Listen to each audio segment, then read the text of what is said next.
What is up, my friends? You are very welcome along to Transfer Deadline Day here on Anfield Agenda. The clock ticking down, 3 hours, 59 minutes and a couple of seconds left to go in this January transfer window. There are still a few bits of business that remain to be done or not done, as the case may be. We'll go through all the headlines today. We'll talk about Carvalho. We'll talk about all the bits and pieces that you guys want to talk about. As it sits right now, we have one player in, guaranteed. We've got a couple out, one out on loan for sure, maybe another one on the way. We'll go through it all. Any questions you have, please do put it into the chat. Joel Harvey says, please don't be late, Craig. I was on time.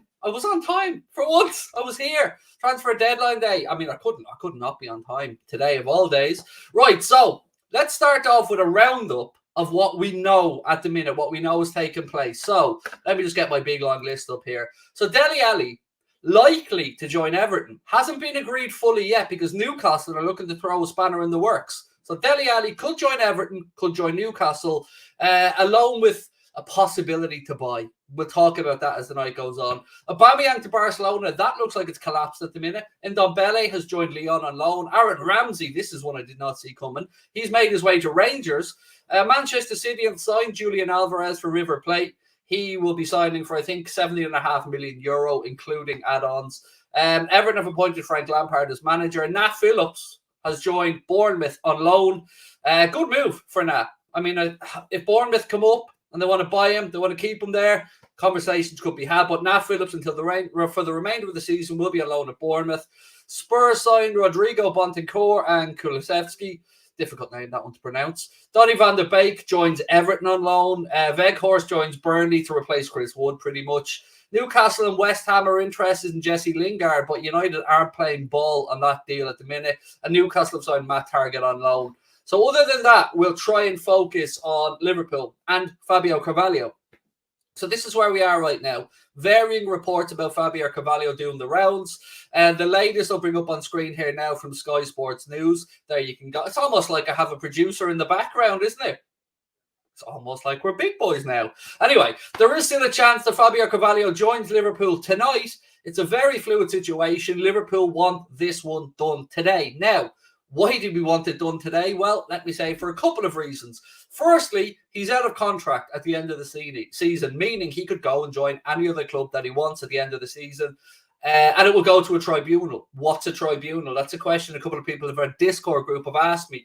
So if a young player like Carvalho, who has been brought through and trained by a club, moves on for no transfer fee, FIFA rules suggest and state that that club has to be compensated.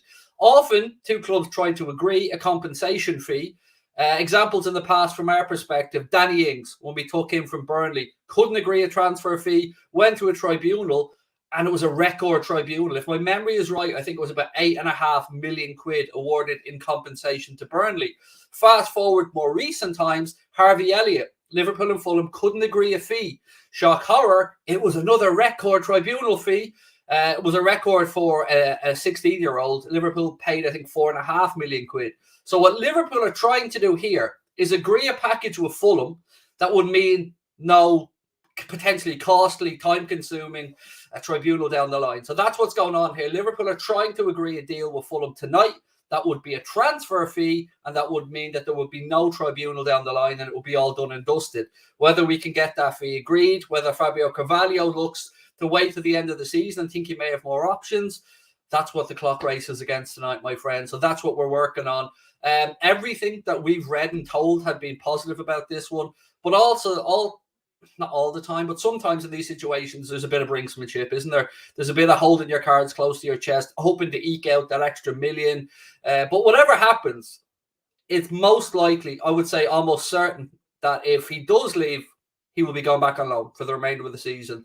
But Liverpool, make no bones about it, Liverpool want to get this deal done today. They don't want it to drag on to the summer. They don't want other interested parties to be able to come in and try and turn this kid's head. Liverpool want them, and they want it done tonight. So look, we're waiting to see if that happens. Still time. No need to stress about it too much, but they're playing hardball.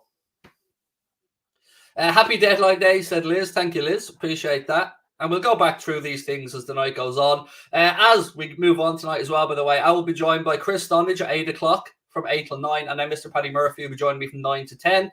And happy deadline day to you too, Liz. Thank you. What about Diaz? I don't know what you mean. What about Diaz? Diaz is done and dusted, mate. Diaz, number 23. You can already buy the shirt in the club shop, by the way, for anybody who wants to go and treat themselves to it. So, yeah, Diaz, Liverpool player, all done and dusted. We don't need to worry about that one.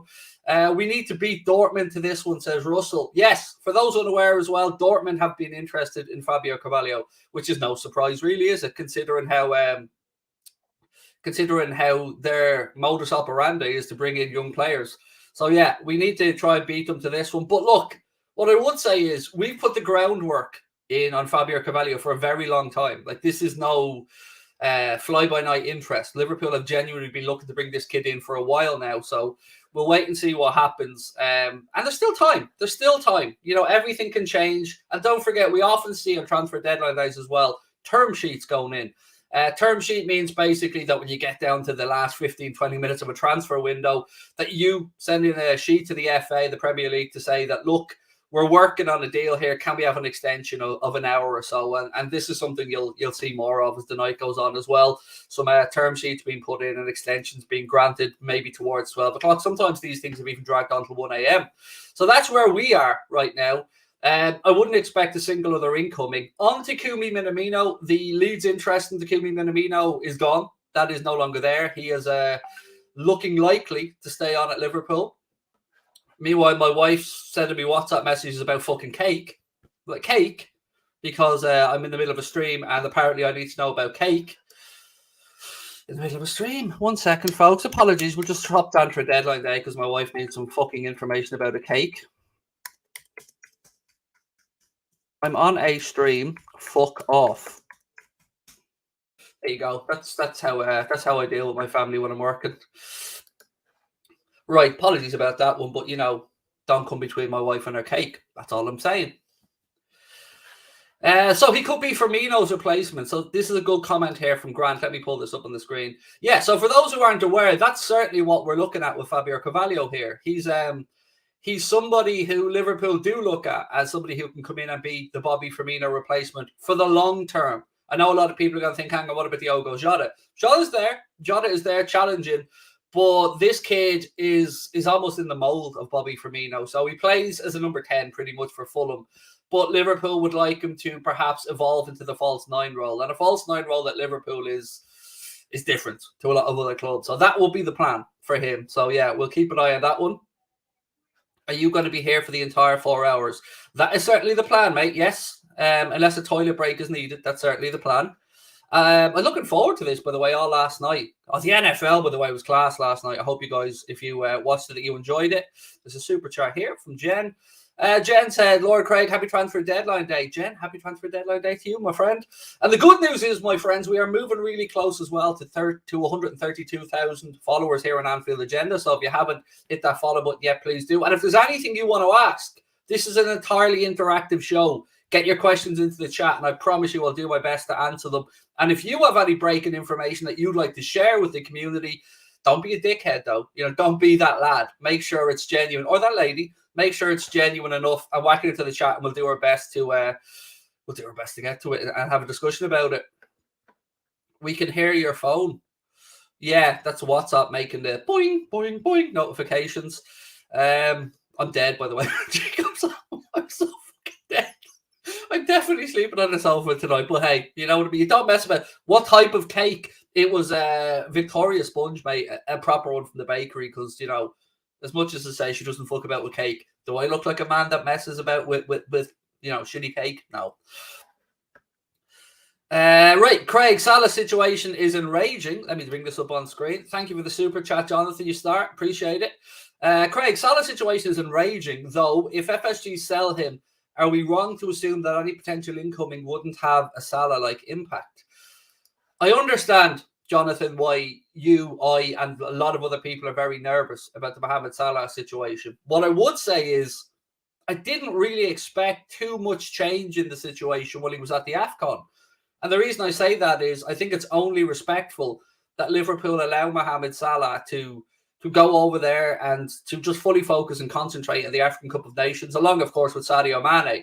So I didn't really expect too much by way of breaking news about that. Now, when Mohamed Salah comes home, potentially after winning the AFCON, then I would say if a couple of weeks down the line, if we haven't heard that, now I would start to get a bit nervous. I won't lie, mate.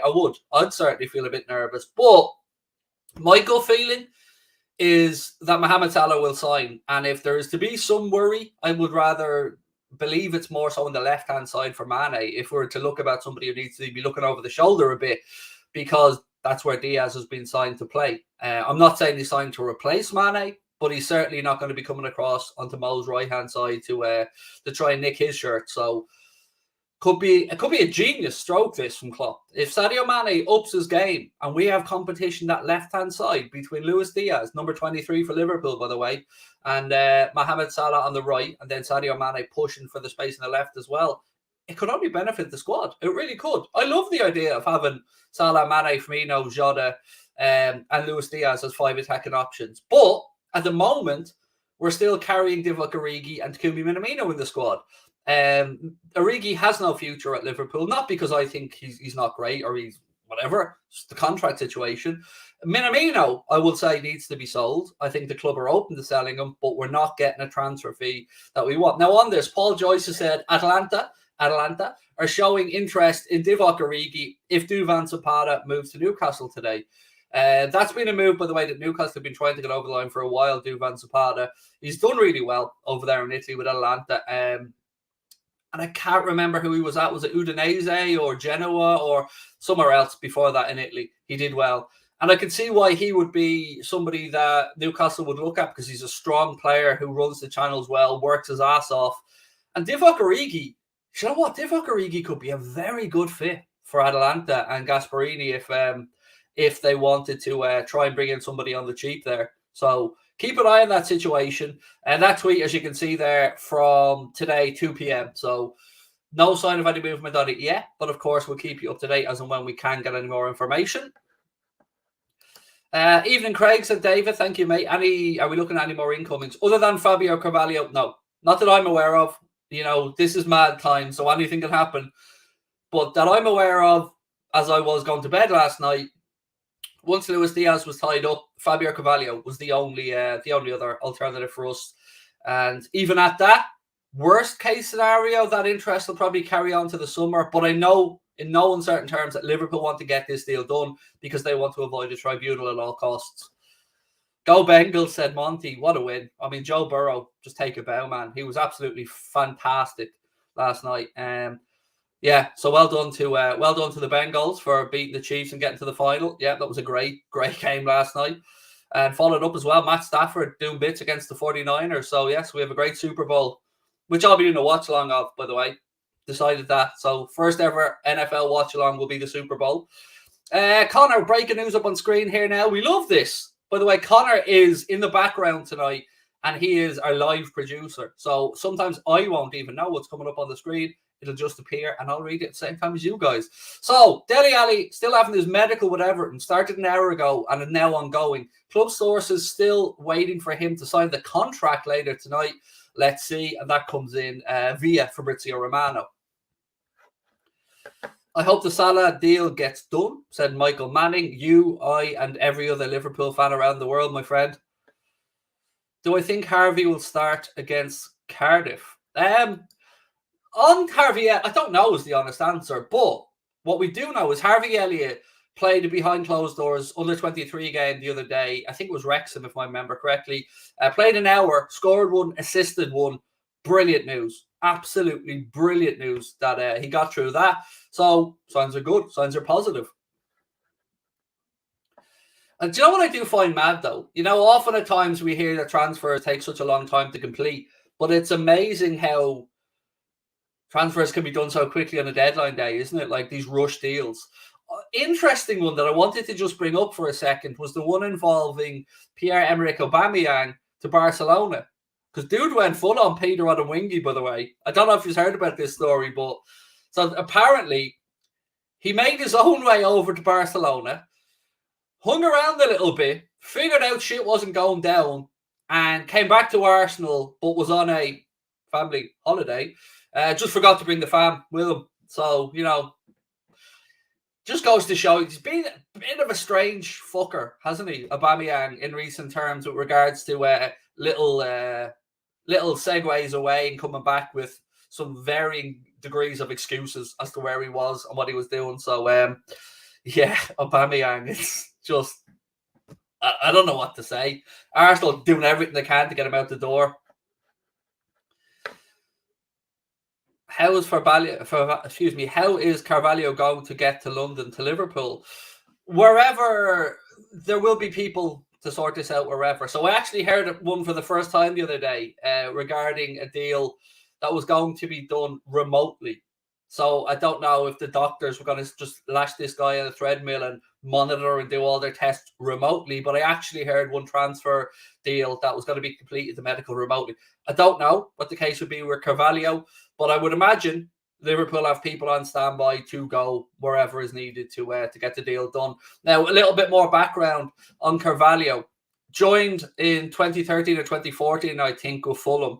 And that's why they will be due compensation for his footballing education and training if he left on a free at the end of the season. This is why Liverpool are working so hard to agree a fee with Fulham, because they don't want to go into a summer where they get the player, but they still don't know how much he's going to cost. And these things, trust me, can drag on and on and on. 18 months, 2 years, they take a long time. So it's just better for everybody if Liverpool can get this deal done today.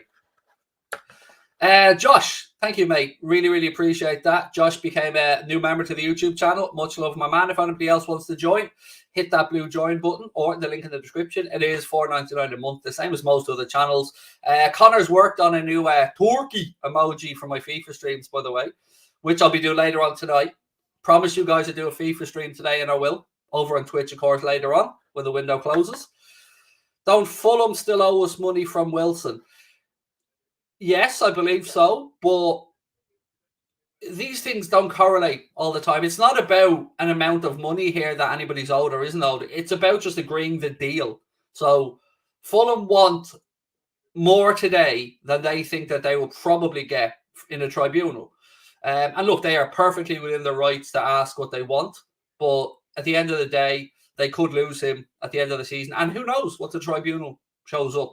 Often what happens in these tribunals, by the way, which can be a bit of a pain in the arse, is, so let's say Harvey Elliott as an example. By the time that tribunal came around, his stock in football had risen, so that we probably ended up paying more because he was at Liverpool now and starting to make his way through. If he had went to Southampton or something, I have a feeling that fee wouldn't have been anywhere near as high. Right, what else? Craig rocking that Air Jordan top. Mate, I've got loads of these. I've got these in about 4 different colours. They are like my uniform, basically. They're my favourite hoodies. Yes, again, no Greenwood stuff in the chat. We won't be talking about it. You know everything that we know about the Greenwood situation. So best to leave it to the authorities to sort out. Opinions on Burnley signing Weghorst. Yeah, we touched on this earlier on. His name sounds like you just said he's a dub merchant and wrote W before and after at the start of Bolton's name, Wout Weghorst. But yes, I think 6'7" striker, or 6'5" striker. Very easy to see that he's Chris Wood replacement, really, isn't it?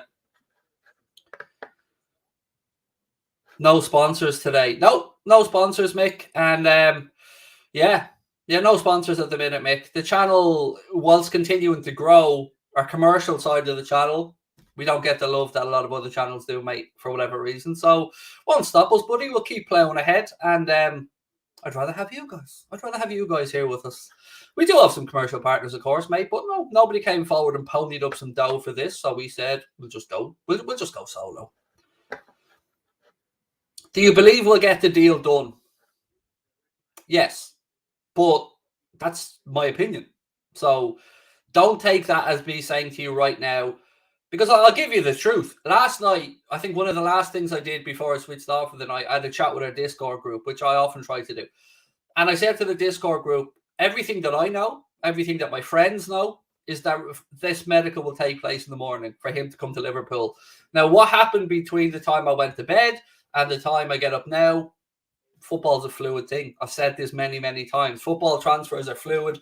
Sometimes people get greedy. Sometimes people get nervous. Sometimes people get people in their ear from the player's perspective telling him that his opportunities could be better with X, Y, and Z.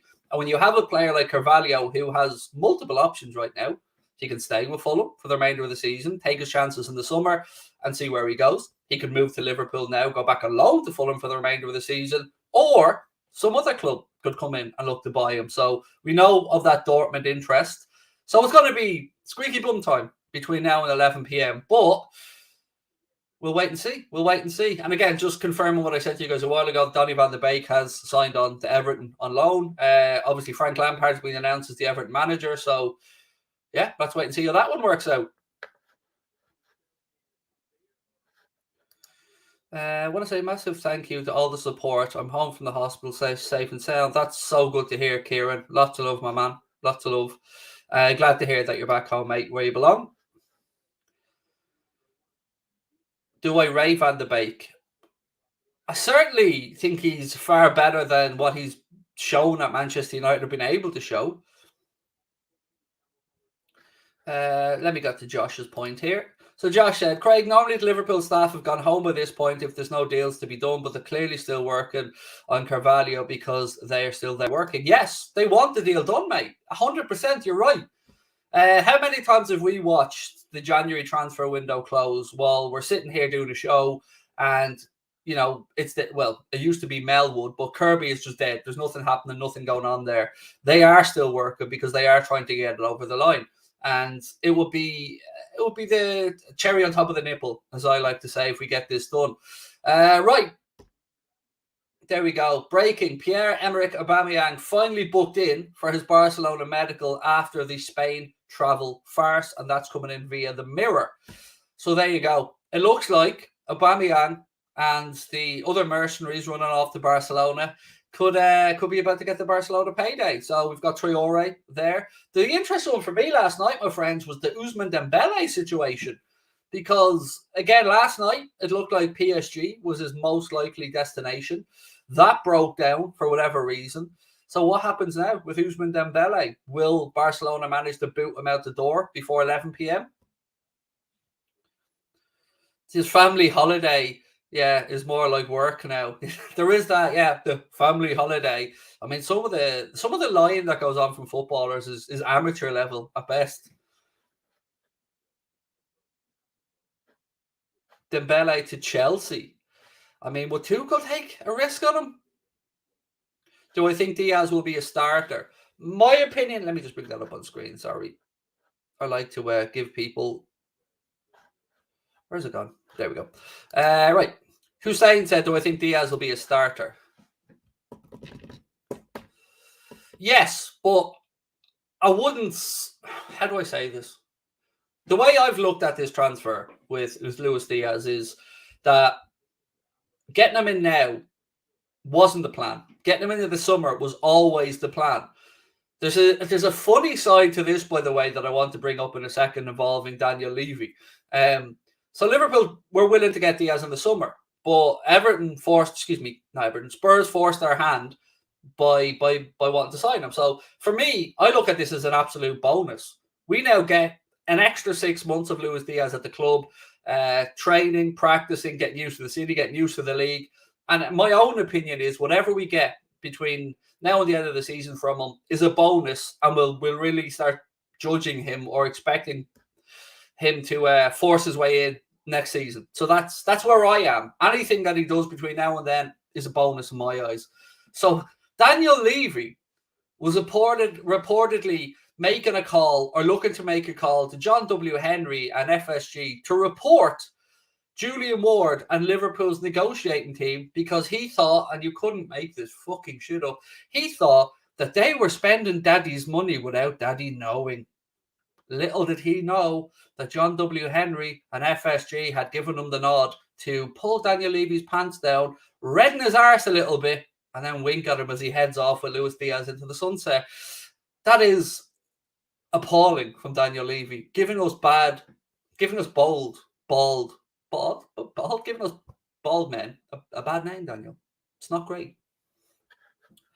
But it just made me just say, God, you think to yourself, Spurs couldn't be any more Spursy. But he is. It is. We are. Liverpool continue talks over Fabio Carvalho tonight. Fulham driving a hard bargain over what they feel is a fair fee. Player would stay at Fulham for the rest of the season if the deal gets done. And that's from Paul Joyce. And exactly as I've said. So Liverpool still working away. As I said to you guys, that's the latest we have right now. And look, if I was in Fulham's position, I'd do the very same thing right now. They've got to try and eke out every pound that they can from this deal. So I have a feeling, if you're asking me, Craig, you've got 100 quid in your hand right now. Which way would you put your 100 quid? I think somebody will back down before 11 o'clock and the deal gets done. I don't see why they wouldn't. So I think the deal gets done. That's my read of this situation. And it is just that, a read. All right, it's not. I'm fucking amazing. Sorry, I am. Let's just be honest with it. Our Discord group last night, they know. I sent our Discord group on the 17th of January information on this transfer about Fabio Carvalho, way before any other journalist had even brought it up or had a sniff about it happening in this window. I told our Discord group. And thankfully, our Discord group didn't go spreading it because I asked them to keep it in the Discord group. So if you're ever wondering why to become a member or what type of stuff, our Discord group know the credit we should get for some of the stuff that we tell them and break, but we don't get it publicly. But we know our stuff. We research our stuff. We work with people who are passionate about the work that they do. And we don't just come out with bollocks. So the amount of people I see that come in when we have a stream and go, take the stream title and think I'm saying it or that somebody on the stream is saying it. Usually we take it from an article, like I keep saying, article, we back up, show the article, and we talk about it. Sometimes, though, I put my big Irish nuts on the chopping block and I just call it like it is. Canade, Van Dijk, and Carvalho. Same with Jude Bellingham. Liverpool still haven't given up hope of signing Carvalho from Fulham. There is a glimmer that a deal can be done late in the day. That's from Dominic King. Just get me involved. Have they not seen me in FIFA? Just put me in the middle of that deal and I'll have it all sorted. We'll be all having Jaffa cakes by 11:05. I want to do Jaffa cakes though because I'm not a savage.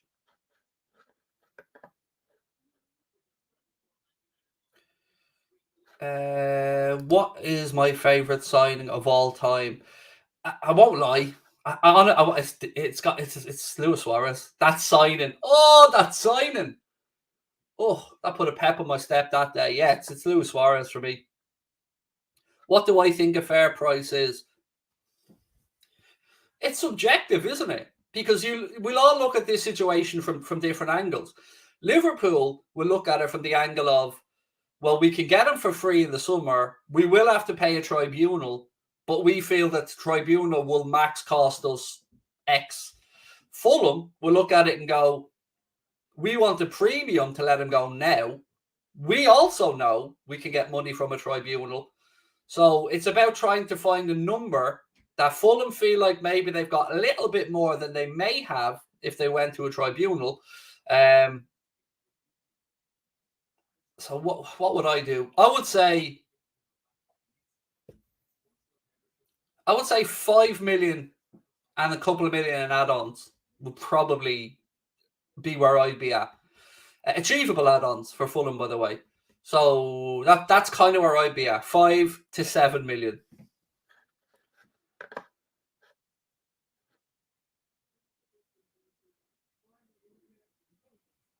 People saying 10 million is fair. There's no way that tribunal makes us pay 10 million for Carvalho. So I don't think the 10 million is fair actually in this scenario. I think Liverpool holding firm at about 7 is fair. Honestly, I do. Because look at it this way. If the player, and we don't know what way Fabio Carvalho's mind is, but if we work off the assumption that Carvalho wants Liverpool, and Liverpool know this, well, then they know that they can just hang off till the summer and take the chances on a tribunal. It's not great for anyone. They're a pain in the arse, and I've explained before. We have a history of having to cough up dough when we go to them. Danny Ings tribunal, record fee. Harvey Elliott tribunal, record fee for a teenager. So, look, you may see it around 8, maybe somewhere if they want to get that done. I think it's a fair fee, personally. I do. I just think it's a fair fee. It's not dead. Vinny O'Connor now reporting at Sky as well. So, yeah, let's wait and see. I mean, let's have a go with you guys. What do you think? If you're in Liverpool situation right now, if you're Julian Ward, what are you sitting down with your counterpart to Fulham and saying, here's the number, here's where we are, and don't blink? What's my favourite football kit ever? The West Germany 1990 World Cup shirt. Carvalho talks continue and will go to the wire. Fulham want the price nailed down on their terms, keen to avoid another Harvey Elliott situation. Willingness from West London is to see the deal done. Look, all the things we're hearing here now, from Vinny O'Connor, from the Mail, from the Mirror, everything that's coming out there, there's the same sentiment from all of it, that the will is there to get a deal done on both sides. Sometimes in these things, it can just be about bravado. It can be about, I suppose, here's something I learned a long time ago. If you're negotiating with somebody, a compromise usually sees neither side happy. So that's where you need to get to in these things. So, you'll be here, they'll be here. If you get to here, you're both walking away unhappy, but you've saved some face. And sometimes this is about the sell. This is about how it's projected to Fulham's fan base, how it's projected to Liverpool's fan base, the psychology of the PR behind the deal. So, all mad shit. And a lot of it, my own opinion on this is, a lot of this stuff is male bravado. And I don't know if there is I know, for instance, at Chelsea, Maria, I can't remember her surname, she deals with the transfers and she's pretty good. She's pretty bang, bang, bang, bang, bang good. I can tell you from my own experience as a man in life, dealing with other men, we sometimes just, go full on monkey mode and start throwing our shit at each other and beating our chests, and we lose sight of where we are. And that's why you need to remove any emotion from these things, which is why I should never be sent in. Liverpool and Fulham in direct contact for Fabio Carvalho since this morning. Fulham want more than €6-7 million. Talks ongoing. Red circle. Liverpool are prepared to offer Carvalho a 5-year deal.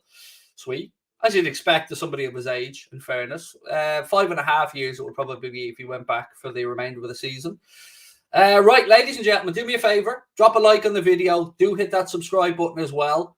27 minutes, I will be joined by Chris Stonage, and he will give us everything he has on all things transfer related as well. I think I missed the super chat here somewhere. I did indeed. Oh, no comment on it. Paul Hicks, you're a legend, mate. Thank you. Appreciate it. Really appreciate it, mate. Thank you so much. Right, more comments. Romano just tweeted about it. Right, Connor will get that. I have a producer today. The producer will sort that shit out. I love being able to say that. I feel like Johnny Big Ball sitting here. Oh, got a producer today. I don't know what that accent was. And most importantly, can we get an update on the cake situation with my wife? Will I ask her for a cake update? Hang on. I'm afraid to send a voice now because it'll fuck up my microphone. Nah, fuck it. We'll send a voice now. If the mic gets wired, we'll mess around with it. Sabrina, there is 1,379 people pretending that they care about transfers a little bit, but what they really want to know is, what's the story on the Victoria Sponge? I'll let you guys know. I'll play the message if she sends back a voice now. And I know this is the one we're all waiting for, isn't it? Fuck this Carvalho stuff. We want to know the level of jam that we're going to be working with on this cake later on tonight. That last one was from Fabrizio Romano. Thank you, Connor. Craig, play subs on FIFA. I always play the subs on FIFA, mate. Always do. I run the bollocks out of my lads. Yo, Craig, can I have a shout out for my first granddaughter being born today? Hey, whoa, where we go? Yes, mate, of course you can. 7 pounds, 3 ounces. That's a big baby or a small turkey. Now, well done, Nilo. First granddaughter being born today, and you will spoil her rotten, no doubt. Absolutely love it, mate. Love that. Congratulations. Always great to hear some positive news, my man. And please do pass on our best to the family. And look, Craigina is all I'm saying. It's a beautiful name for a lady. Oh, I hear my front door opening. I hear my dog coming in. He was on doggy daycare today. Great work. Excited. How excited are you about Diaz? Look, I've got to be honest about Diaz. I was saying to you guys 2-3 weeks ago, I don't know too much about him. I've learned a lot more over the last day or two, but I am really excited about it. Really excited. Oh, I'm definitely signing Carvalho on FIFA when the window opens, 100%. And look, loads of people in the chat as well. This is how amazing our community is. Look at this. Loads of people just congratulating on the birth of your first granddaughter. That's class, man. Well in. The thoughts that I could be a granddad in a couple of years, mate, frighten the shit out of me. Circa, you have no plans on shooting out a Sprague anytime soon, do you? The Sprague, the chat are very worried that I could become a grandfather soon. No. See, I'm all right, Neil. I don't have to worry just yet to becoming a granddad. Kind of a 39.1-year-old granddad anyway. Sabrina, yeah. What's the story with the cake? Sorry? Yeah. Oh, okay. Cake update. Cake update. We got your options. Bring them in. The chat needs to see. We need decisions. Right. Cake's coming in now. I mean, don't go anywhere. Transfer news is coming. But, Jim White has to make these decisions. I have to make these decisions. The cake's coming. Would I take Zamora from Bournemouth? Don't know enough about him, so no. Shout out from Jamaica, Liverpool fans. Lots of love right back to you, Nico, my man. My daughter's walking around with 2 protractors on her legs, by the way. She's got this. She dislocated her knee the other day because she got a bit fucking lippy. No, she dislocated her knee the other day, and now she's got like this big knee brace on it with like 2 protractors on either side. I keep saying to her, we have the technology. We can rebuild you. Right, cakes. Hank, this is what? That's a cheesecake or carrot cake. So right, cake 1, option 1, carrot cake. Okay, what are we saying? I don't have a third hand. Option 2, Victoria sponge. 2 layers though, so I get where you're coming from. Option 3 is, of course, an apple crumble. Now, important to point out that we already own all these 3 options, and I will be eating all of them. Important to point. Is there cream? No, I have lactose-free cream. Fuck off cream. I'll get cream now. Yeah, thank you. Thank you. Love you all. So, yes, there was no triple layer cake, so I got you triple cakes. I'm triple layered, baby. Triple cake. Right, so there we go. Option 2. Option 2. We're all working on option 2. Paul said, hey, Craig, sorry my super chat was meant to say cheers for the shout out, my son Alfie. Oh, Alfie! Oh, little Alfie. He's 8 years today and working through ADHD. Made his year with your shout out. Oh, bless, mate. That's class. Alfie, my man. Happy birthday. Really. I know your dad tells me what a class act you are, young man. And we're all here right behind you. So happy birthday, Alfie. I'll have a slice of my cake for you, dude. I'll have 2 because we're sharing. But I'll ultimately, mate, lots of love and happy birthday to you. Cake hat trick. Apple crumble if there's an addition of cream. Otherwise, sponge. Liverpool continuing in their efforts to land Carvalho from Fulham during the final hours of the transfer window. Understand there is still a chance. Oh, Nico or Divock might leave. I mean, strap yourselves in, folks. Strap yourselves in. Still a chance. Minamino looks nailed on to stay at this point, but there's still a chance Origi or Nico could move on. Oh, look at this as well. I want to go through these because I want Alfie to see how much we all love him. Right, so let me just go through these one by one. So, Paul, get Alfie to the screen if you can, mate. If not, rewind it back. So these are all for you, Alfie. Look. One sec.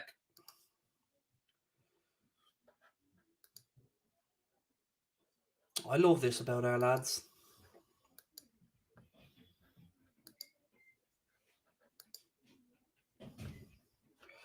Oh, look at this. This one makes me laugh. Do you not like carrot cake, man? I love carrot cake. And happy birthday to Alfie again. Oh, that's class. You guys are amazing. Big pat in the back for everybody. Right, we'll have Chris Donich coming in about 20 minutes, guys. So Don't worry. I'll be eating all of them. And look, I'm going to go through these one after another. So Alfie knows just what an amazing group of people there are looking out for. Look at that. Absolutely amazing, folks. It's all right, my man. And lots of love to him. I hope he's had a cracking birthday, buddy. I really do. And yeah, lots of love to Alfie. Right, let's keep going with the news. So, again, you can see there on the screen from Connor Fabrizio Romano saying Liverpool and Fulham are in direct contact about Fabio Carvalho from this morning. Fulham want around 6-7 mil. So we'll wait and see. I think it'll get done. I do. I just don't see the benefit to either team if it doesn't get done. I don't. Right, what else we got in the chat? I fucking love you guys so much. You're so kind to people. I love that. Let's all just look at this for a second. Arsenal in the mud, Craig. 0 players. Well played, Zane. Arsenal in the mud. Yeah, so who was it they were trying to sign for like a donkey fee? Oh, Isaac, wasn't it? They were looking for Isaac and they were told 75 million or fuck off. Aubameyang has joined Barcelona. On the screen there now, actually, at Sky as well. Barcelona agreed deal to sign Pierre-Emerick Aubameyang. So his days at Arsenal over. Arsenal fans, I'm sure, will be happy about that one. But look, it would be a lie to say he didn't go through a good spell at Arsenal. But the last few months, particularly under Mikel Arteta, have not been great for him. Neil Jones there of Goal, formerly of the Echo, on the screen there now, said, understand there's still a chance Nico Williams and or Divock may leave before 11. Minamino almost certainly staying. How do we feel on the Minamino thing, by the way? You know, I look at it from two different ways. One, he was 7.5 million quid or 7 million quid. And two, I think our valuation of 20 million is about right. I really feel it's fair. So I'm surprised that nobody's been willing to pony up the dough for him. Let me know what you guys think on that situation, and of course of the Origi situation. Phillips gone to Bournemouth. Yeah, look, let me do a recap on everything that we know as of now with regards to transfers. Dele Alli likely to join Everton or Newcastle. Aubameyang to Barcelona has just been confirmed. Ndombele has joined Lyon on loan. Aaron Ramsey, I did not see this move coming. Aaron Ramsey has joined Rangers on loan. Manchester City complete the signing of Julian Alvarez from River Plate for in and around 16.5 million euro, 17.5 million euro. Everton have appointed Frank Lampard. Nat Phillips joins Bournemouth on loan. Liverpool will receive a loan fee. I think it's 1 or 1.5 million quid for Nat Phillips. And I think if they get promoted, there's another 500,000 on top of that if they come up. What else have we got? Spurs signed Rodrigo Bentancur and Kulialewski from Juventus. I think the Kulialewski one is an obligation to buy at the end of it. Donny van de Beek has joined Everton on loan. Weghorst joins Burnley. Newcastle and West Ham are interested in Jesse Lingard, but United not playing ball on that one at the minute. And Newcastle have signed Matt Targett on loan. Again, Eddie Cox said, happy birthday, little man. Hope you enjoy your day. Top man, Eddie. Appreciate it. And I'm sure Paul and the family will as well. Where was this one? Sorry. There we go. From the ever-reliable Mark. Said 1.5 million loan pay. We get yes from Bournemouth. And look, on the Nico Williams one, I'm genuinely baffled that nobody wants to buy this kid. Because there's a player, a Premier League quality player there in Nico Williams. And look, maybe Liverpool don't want to lose him in the long term. And maybe, you know, sending him out on loan they're happy enough with it. But for me, I would have thought there'd be a queue of people to buy Nico Williams, genuinely, for about 15 million, 12, 15 million. I mean, there's been a lot worse fullbacks sold for a lot more.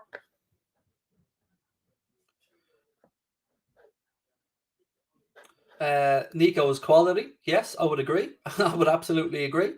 Again, folks, please do hit that subscribe button, drop a like on the video. Let's see if we can get to 132,000 subscribers on this stream.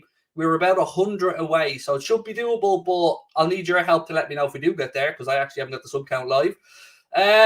The success of Liverpool's sale of Harry Wilson to Fulham means the deal for Carvalho is being conducted in a good manner. It'll go down to the wire. Again, Vinny O'Connor of Sky with that one.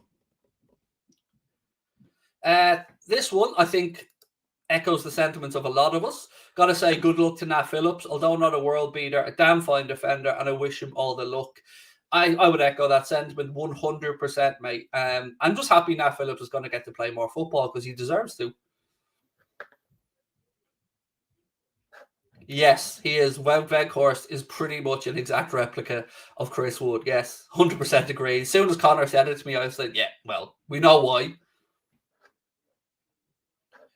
Right, Porto fan here, and I want you to know that you are responsible for your nightmares. Not me personally, Jason, but I mean, I can understand it, dude. I can understand as a Porto fan, you'd be sick of the sight of us for a number of reasons. Sadio Mane goals, knocking you out of Europe, now going in and signing the world's or the best player in the Portuguese league. But what I would say to you, my friend, is he'll be idolised at Liverpool, like he was by you guys. And we know he's come from a very good club with a very good background, with a very good fan base, some amazing coaches. And honestly, I can't speak highly enough of my admiration for Porto and the way they do things. So just know, mate, that we will idolise this guy and we will look after him for you. I don't mean to be condescending. I'm being sincere. We will love him, and I have nothing but admiration for Porto as a club. Carrot cake all day long for Michael Lynch. I mean, they're all getting destroyed, Michael. Do you know what I mean? I'm an equal opportunist savage when it comes to cakes. Yeah, again, look, more from our chat as well. Love Porto, amazing club and team, said George. They are. Porto are a very, very, very good club. Very good club for bringing through great coaches, great young football and talent.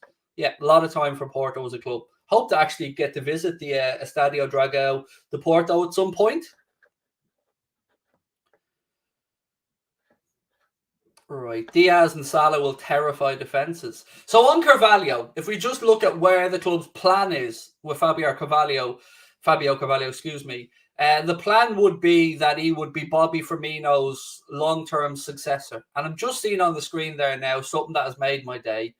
Christian Eriksen and his little welcome to Brentford video.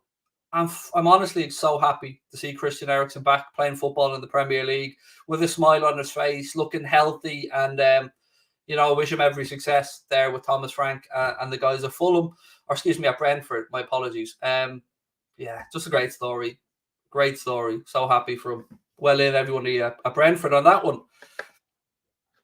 So here's a very good question, and one that I wouldn't mind having a bit of a conversation around if you don't mind, folks. Craig, do you think we should keep Keita? So I don't think that there is a simple yes or no answer to that question because it's a loaded question. Would I keep Keita on his footballing ability? My initial instinct is to say I'd give him a bit longer, but I can't say that because he's got 17 months left on his deal. So then it comes to time of, do you sell him? Do you let him run down that 17 months and leave on a free, knowing we paid about 60 million euro, I think, for him? Or do you give him a new contract and tie him down for another 4.5 years? I have two trains of thought that I would like to see happen. And none of them are a nice set of words that I'm about to say. I would shithouse it if I was running the football club. I would bring in, I'd give him a contract and I'd flog him. That's what I'd do because I can't see any other way that the club gets protected here.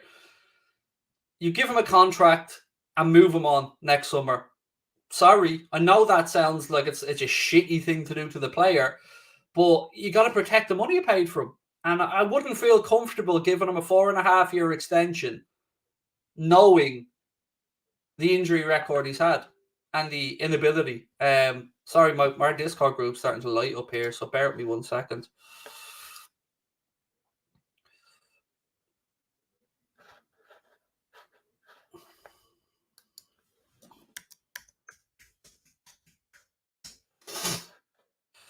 One second, I'm just checking out our Discord group here.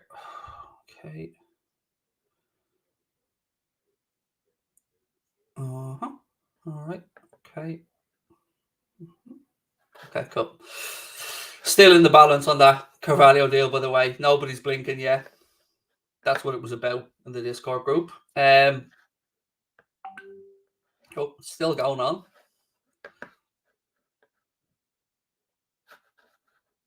Mr. Murphy's getting a little bit upset that it's not done yet.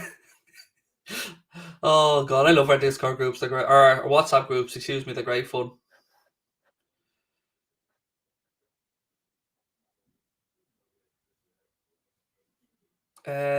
It's gone over already. I don't know what that means. Who's my favorite NFL team? The Green Bay Packers. Although, look, I'm a blow into the sport, and I will openly admit that the Packers were because of Aaron Rodgers.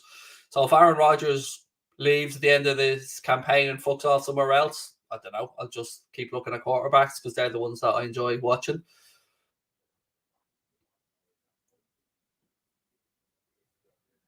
Right, here's one actually I want to bring up. Gecko said, I'm surprised that the pure quality of Dennis Zakaria, how cheap they got him for. Again, mate, it was down to his contractual situation. So Juventus signed Zakaria. I think it worked out at about 7.5, 8 million euro all in. But that's because it was either, sign him now or he'll sign a pre-contract and he'll go to Juventus at the end of the summer. We had some looks at him, but the good news is, and I think this is good news, we didn't sign him because he's not good enough for us. That's genuinely how I feel about it. So, yeah, I don't think he's good enough. And I think we're looking to bring in, as I've said before, Bellingham, a Tielemans or a Basuma. Or I think we're going to bring in 2 midfielders in the summer. And none of them the quality that Juventus have got. I think higher quality. I don't know how I feel about Zakaria. I've never been really on board with that deal.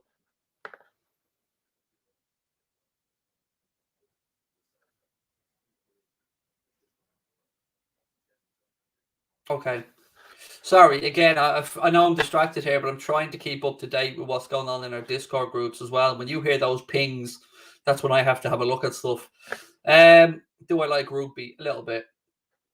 Neuhaus. Okay, that's a good point. Neuhaus. That's gone quiet. Now, my reading, and I will say to you that I don't have many people I can call upon in England, but I do in Germany and Spain. My reading of that situation is that he's likely to go to Bayern Munich, but that he's more likely to stay in Germany, Neuhaus. That's the reading I have on it at the minute. We'll wait and see what happens.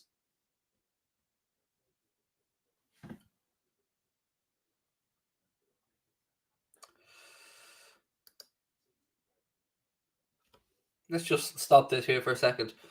Craig, Anthony, James, Zachary, motherfucking Houlden is live now, and I will let you know what's gone on with Fabio Carvalho. The tap-in merchant, where was he on the 17th of January when I had this? So tap-in boy can have his little tap-in merchant celebrations with his Heineken-sponsored watch-along, but anybody that knew me knew about this on the 17th of January. So tap-in boy can just know his fucking place on this one. I'm very happy to give him credit for a lot of stuff because he's a brilliant journalist. But around Liverpool stuff, know your place. Know your place, Fabrizio.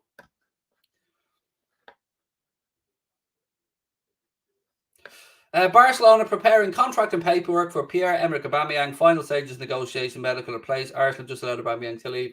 That's done. We've already gone through that. We're in front of that. What's your full name? I literally just said it. Craig Anthony James Zachary Houlden. Craig Anthony being a double barrel name. First name, Craig Anthony James Zachary, as in Zach from Save with a Bell. That was my confirmation name. Am I streaming FIFA tonight? I am indeed, Oisin. It'll be a late one. Transfer window's over. I'll be straight on there. Right, we are just a couple of minutes away from being joined by Chris Stonage, and we will have more updates on all things transfer related. Tyler Morton is our future Neuhaus. We have the same quote. Tyler Morton, definitely one for the future. Definitely one we're looking forward to. No chance for Ousmane Dembele to Spurs, according to Fabrizio. That lad's career has just been mad, isn't it? I mean, look, can we all take a second as well to laugh at Spurs? Because not only did we shaft them in the most physical, because I like to think it was a bit of hay fucking going on there, most physical way for taking Luis Diaz, we've also seen a day where they have loaned out their record signing, 65 millions worth of Tanguy Ndombele, and they had to loan the fucker to Lyon because nobody wanted to come and play with Ndombele. That to me is just beautiful, peak Spurs behaviour. Build a shiny new stadium and have the arrogance to think that everything else is going to fall into place, and then try and ring and rat out the lads from Liverpool. Did your boss, Daniel? Did your boss, Daniel? Oh, imagine ringing up Liverpool's owners and say, your boys are spending money here. Yeah, they're allowed to spend money, dickhead.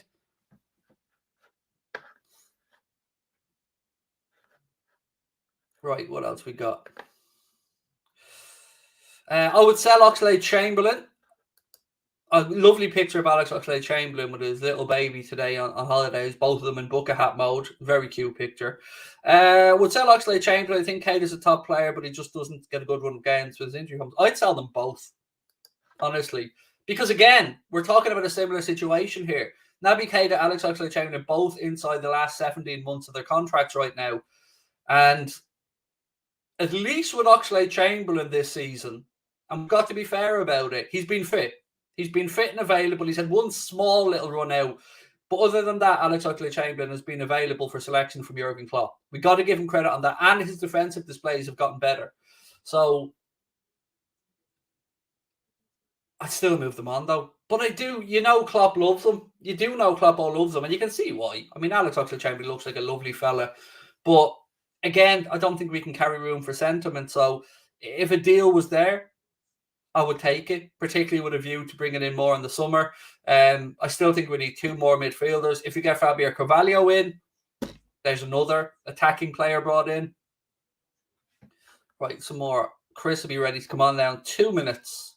So get ready for Chris Stonage. And anything you want to ask Chris? Do I think we get Carvalho? Yes, I do, mate. Tottenham are a joke. Lo Celso went to Villarreal as well. They really are. I mean, they've brought themselves in an excellent manager. No arguing. Excellent manager in Antonio Conte. No arguing there. And then they just go about making a show of themselves all over again about transfers. It's brilliant. They lose out on Adama. He goes to Barcelona. They lose out on Diaz. He comes to Liverpool. Just gets better. And they love their most expensive ever player to Lyon.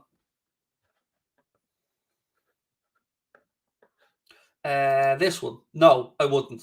Oh, can I go back to something actually before Chris comes on? He's in the background. I will bring Chris on in 1 second. Something I wanted to talk to you guys about. Actually, I'll bring Chris on. Why not give Chris? Chris, you've got the wrong background up, mate. You need to swap to your right-hand side. So yeah, I mean, this should be Connor's job. Wants to produce. I want to produce. Produce these nuts, Crosby. Right. I'll get Chris on now. 1 second. I'll change my background, Chris. So we have the same ones up. There we go. Add Chris in. There we go. Look at that. Boom. There we go. How are we, Mr. Houlden? You good? I'm good, sir. I'm good. I wanted to bring you on for this one because I wanted to see your expression when I said it. So what I read today, ladies and gentlemen, is what we all expected, that Kylian Mbappe has agreed to join Real Madrid in the summer for wages of £800,000 a week. £800,000. £800,000 a week. That's €1 million a week. Oh my God. I knew it was a lot. I didn't know it was that much. I'm sorry, just organising my camera. It's been a little while, but yeah. How are we, everyone? That is a ridiculous sum of money. I'm not going to lie. It's ridiculous. But it is the most inevitable transfer of all time. And I'm a little bit low as well. What's going on here? There we go. I'm back. Mad, isn't it? I know. It's ridiculous numbers, isn't it? Really is. Jesus. Let me just pull this up. 1 sec, Chris. Right, so Real Madrid agreed Kylian Mbappe deal. This comes from Build. Real Madrid have reportedly agreed a deal to sign Mbappe and a free transfer in the summer that would see his wages double. The Frenchman's contract at PSG expires in the summer, and he's been heavily linked with clubs across Europe. Real Madrid remain the front runners, but the likes of Liverpool and Manchester City have also been tentatively linked with the player. It now seems the La Liga giants have won the race, and bill claim an agreement has been reached for the player to sign in the summer. It's said that he will earn £41.5 million a year, which equates to about €50 million a year, and £800,000 a week, with reports suggesting he earns a pitiful £22 million a year, Chris, now. Oh my God. 41 million a year. 41 million. I mean, we get a whip round for the electricity bill done from. Bless him, to be fair. Bless him. He might need a little bit. Might need a bit on the food bill. Might need to supply him his tomato puree sandwiches a bit. But yeah, bless him. He's definitely needing WFM 20 if he's going to shave his nuts, mate. He needs that 20. WFM 41 million, man. That's what he's got. Right, let's get straight to it, mate. On this one, what we know of today, Nat Phillips, he's off to Bournemouth on loan. How are you feeling about that? I think it's a perfect move for all parties, to be honest with you, mate. Liverpool got a good, strong negotiating hold on him in the summer by giving him a new long-term contract. He wasn't going to get football, I don't think, in Premier League level, and going to Bournemouth is a perfect short window for him for 6 months. And we're getting, a 1.5 million plus 250,000 if they get promoted, with no optional or mandatory future fee. If he plays well, I can see us getting 15 to 20 million for him. So it just makes sense for everyone, really. You know what else it does? It opens up the door to the Joe Gomez situation a little bit, because Nat Phillips signed a contract recently. If my memory's not mistaken, he's tied down. Yeah, I believe so. I believe he's down until 2024. There you go, Matt, one of your boys. He is. Yeah, let me just check that out. Where does Matt get this from? Matt putting his nuts on the line. I love a bit of nuts being put on the line. Fair play, Matt. Matt has absolutely put his nuts on the line there. Well, I tell you what, I heard, the only thing I heard was about 3 days ago, and that was it was potentially going to happen, about 8 out of 10 likelihood. So that's it. I've heard nothing since. So that's about it. Chris, I told you on the 17th of January it was going to happen. You did. You were right. You were ahead of the curve, Craig. You were absolutely ahead of the curve. You throw enough shit at the wall, mate, something sticks. Absolutely. And a broken clock is right twice a day, right? And Indy Kyler proved that.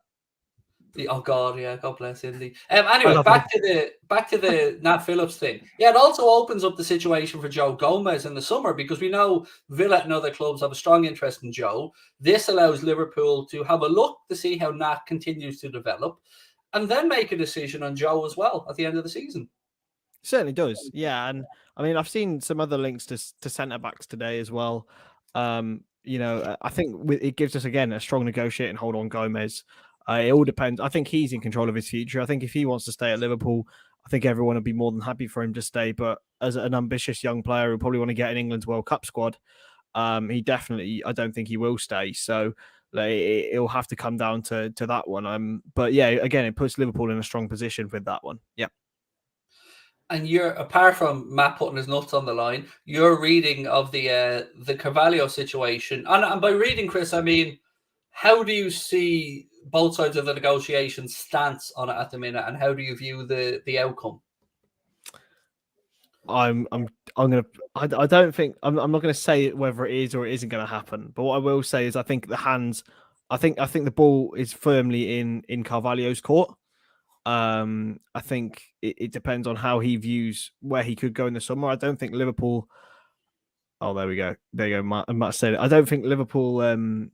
I think Liverpool are a massive, target for him. But will he get the most amount of football at Liverpool than he would get at maybe a step below, like a West Ham or maybe a Borussia Dortmund? No. But yeah, and I think there's been a lot documented about the relationship between Fulham and Liverpool after Elliott, even though Liverpool repaired that relationship by loaning them Wilson without letting them pay until this summer coming. So I do think it's firmly in Carvalho's court, and whether they're willing to take a certain amount of money. I love the idea that he is the Bobby Firmino of the future. That seems to be I never thought like that. Yeah, I never thought of it like that. Yeah, that's what they've been looking at. That's what I've been reading today. That they looked at his stats, they look at his style of play, and they feel like he could be the long-term successor Bobby Firmino. So we already have a very capable man in Diogo Jota, but if Bobby's legs are going in a year or two, Carvalho, welcome. That would be nice. I thought personally it would be a 4-2-3-1 kind of vibe. I thought that's where we would be. We had to go with Carvalho in the 10, but now you've said it, Craig. I'm really liking that idea. I'm not gonna lie. The way that he's so creative. He doesn't really rely on pace too much. You know, he's still quite nippy. But he doesn't rely on pace loads. He's a very technical player. I really, really like that idea, to be fair. By the way, I have held some stuff back, by the way. I don't think I've shot my load early doors here, folks. I have some stuff. You never do that, mate. For the night to go on. Did You're you see the Oxlade-Chamberlain picture with the baby? I haven't yet had opportunity to Photoshop myself on it. There we go. There he is. Alex Oxlade-Chamberlain with his little baby. Oh, hang on.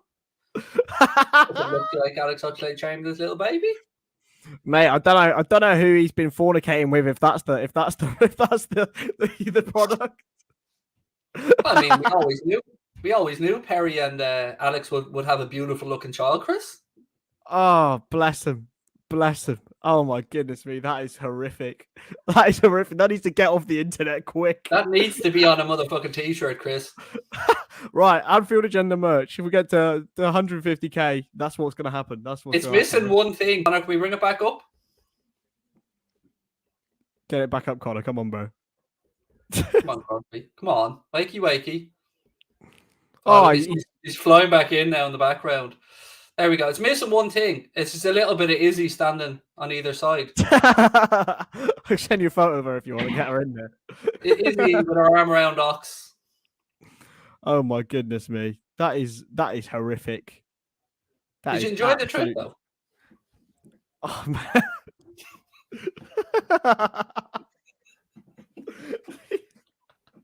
The fact that we went out and prepared this for the stream and all. That was Paddy's idea, by the way. Of course it was. I was going to do it myself, but I couldn't do a better job than that. That was brilliant. I don't even know where I was going, Chris.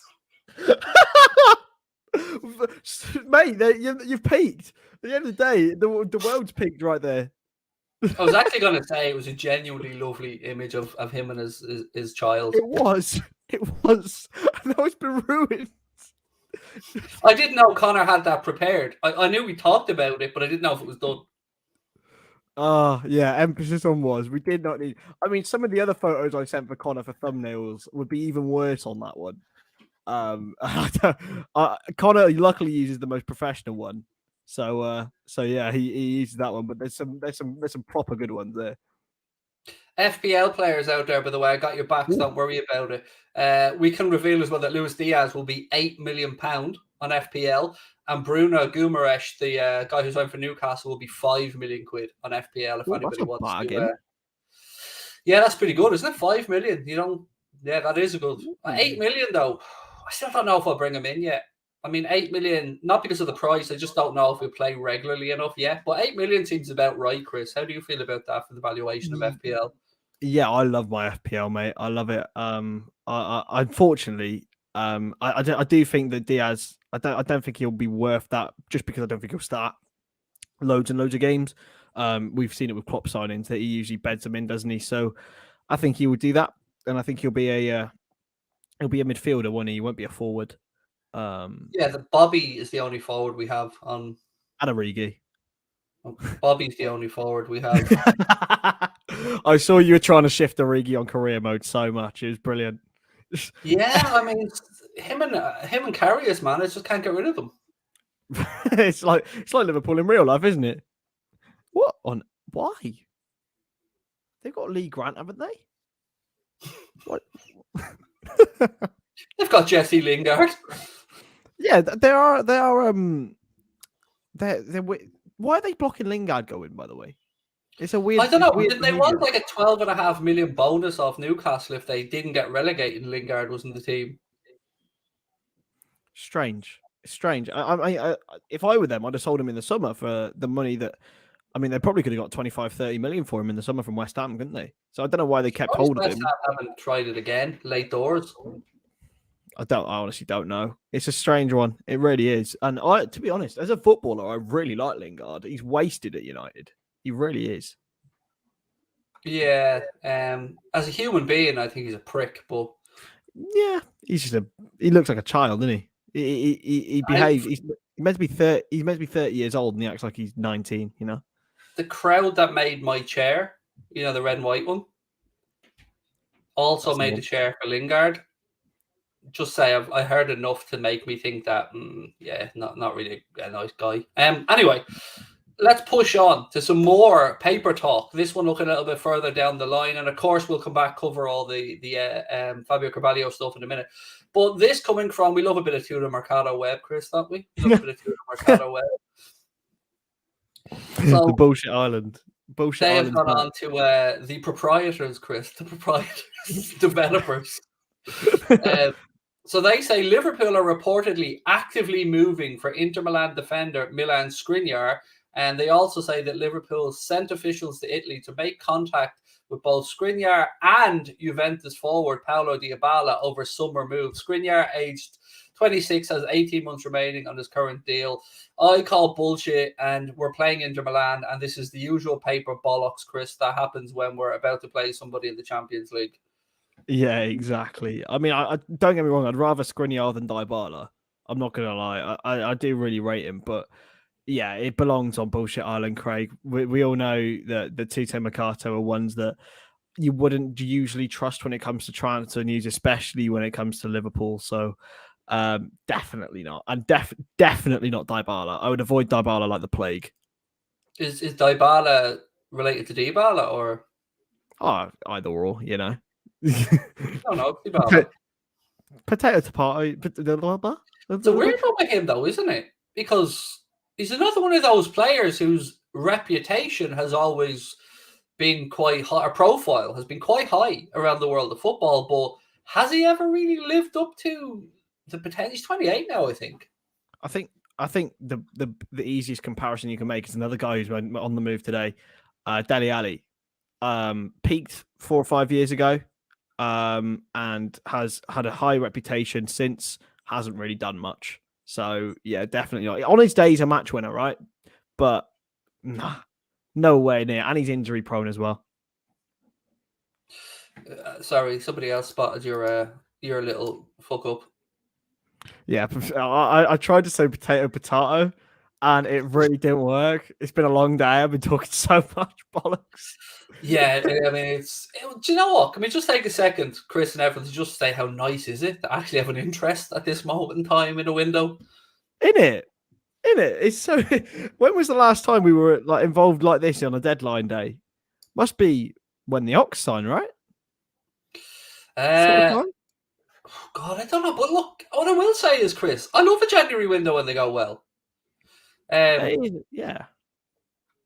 Gives because you, let's look at it. Suarez, Van Dijk, Coutinho, Sturridge, Luis Diaz, and there's more here I'm forgetting about. Andy Carroll. I was about to jump in there. Yeah, I think. Skirtle was the January signing.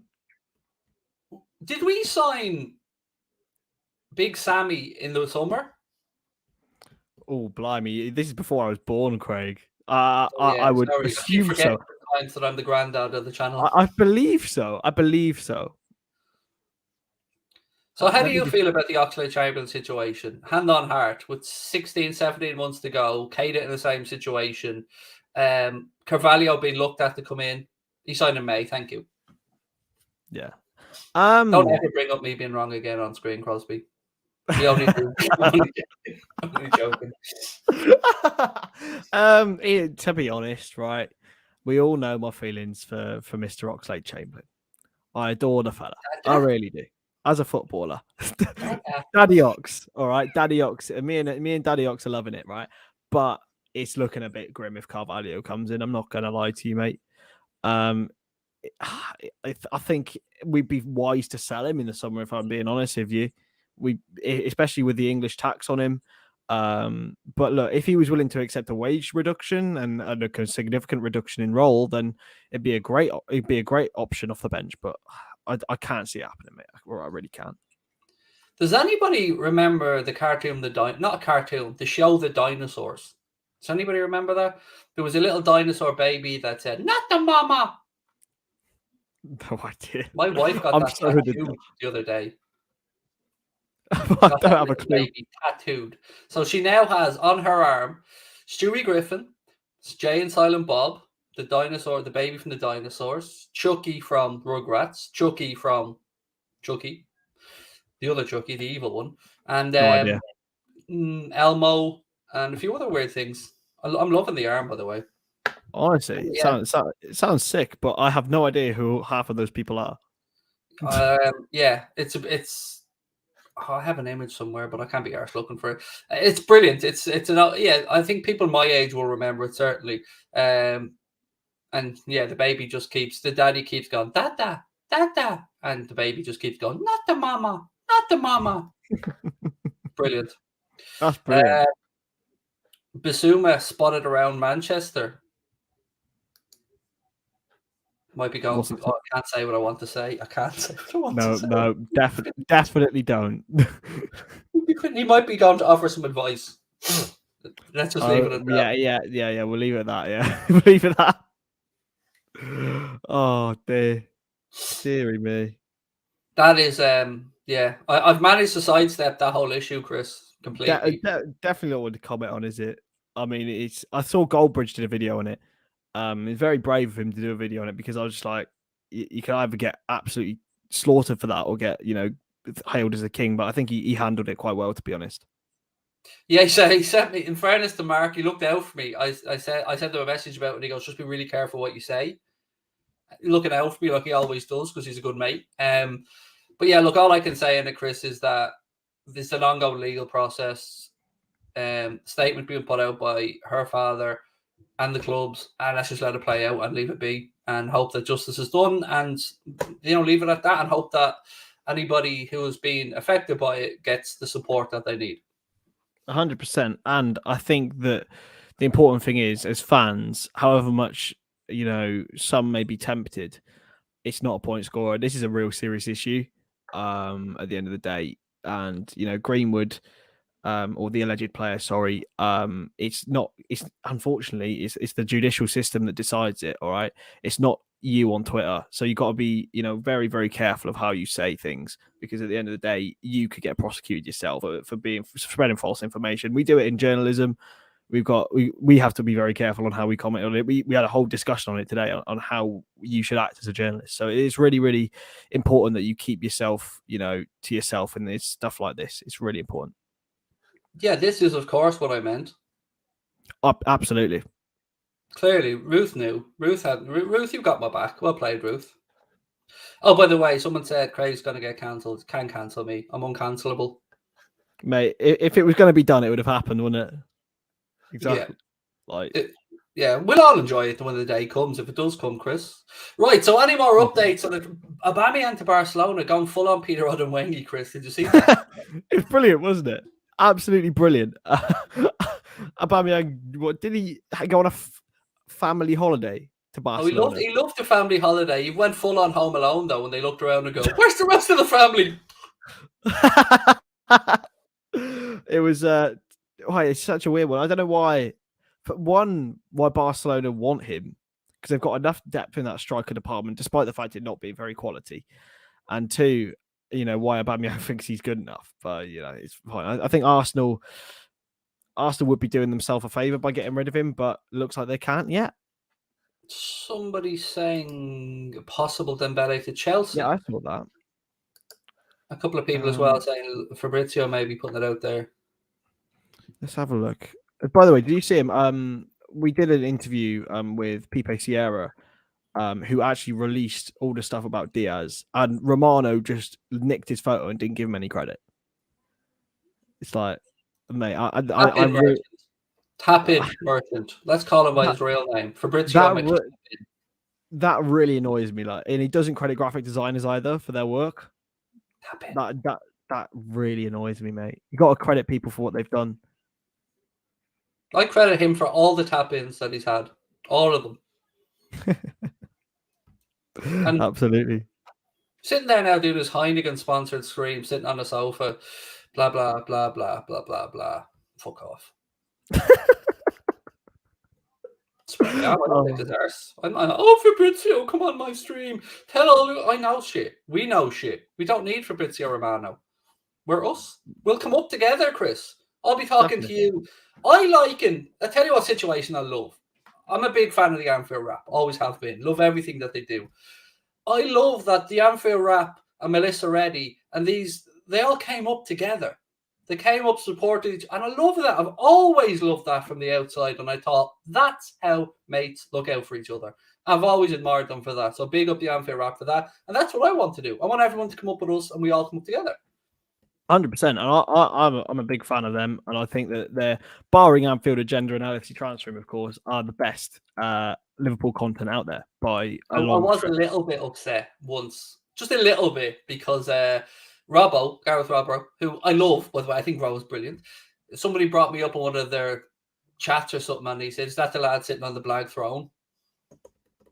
Right. All right, fair enough, Robbo. I mean, it's not Blag. It's a real throne, but however, I want to back my admiration for them because they're damn good lads that do great work. Yeah, they're excellent. I really, really enjoy their content. It's not, it doesn't need to be YouTubey, if you know what I mean, and that's what I really like. It sort of reminds me of athletic kind of vibes. It's very well made content, researched very well, put across very well. It is, to me, it's the peak of fan content. I've always said that they are the creme de la creme. 100%. And look, everyone's got their own USP. I certainly think they've got one, and it's fantastic. Poundland us, mate. That's all. Poundland us. Oh, sorry. No, I should say, remove the tongue from the ass of FSG.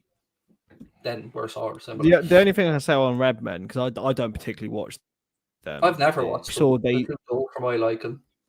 I saw they nicked a design from a local designer on the Diaz design. So that was that's the only thing I can say, and that's unacceptable. Like, at least credit the guy. No credit whatsoever. Pay people as well. Oh, interns. Oh, come and be an intern. Yeah. Pay people. Stop being cheap. There you go. I can neither confirm or deny it's your. You can confirm that we pay, Chris. You do, definitely. I tell you what. I can confirm that. I tell you what, working for Anfield Agenda is one of the best things ever, man. It's incredible. We just try to be fair. You're fair, and it is funny. You get photoshops like the Alex Oxlade-Chamberlain baby Photoshop. That's all I want. I don't need money. I just want that shit.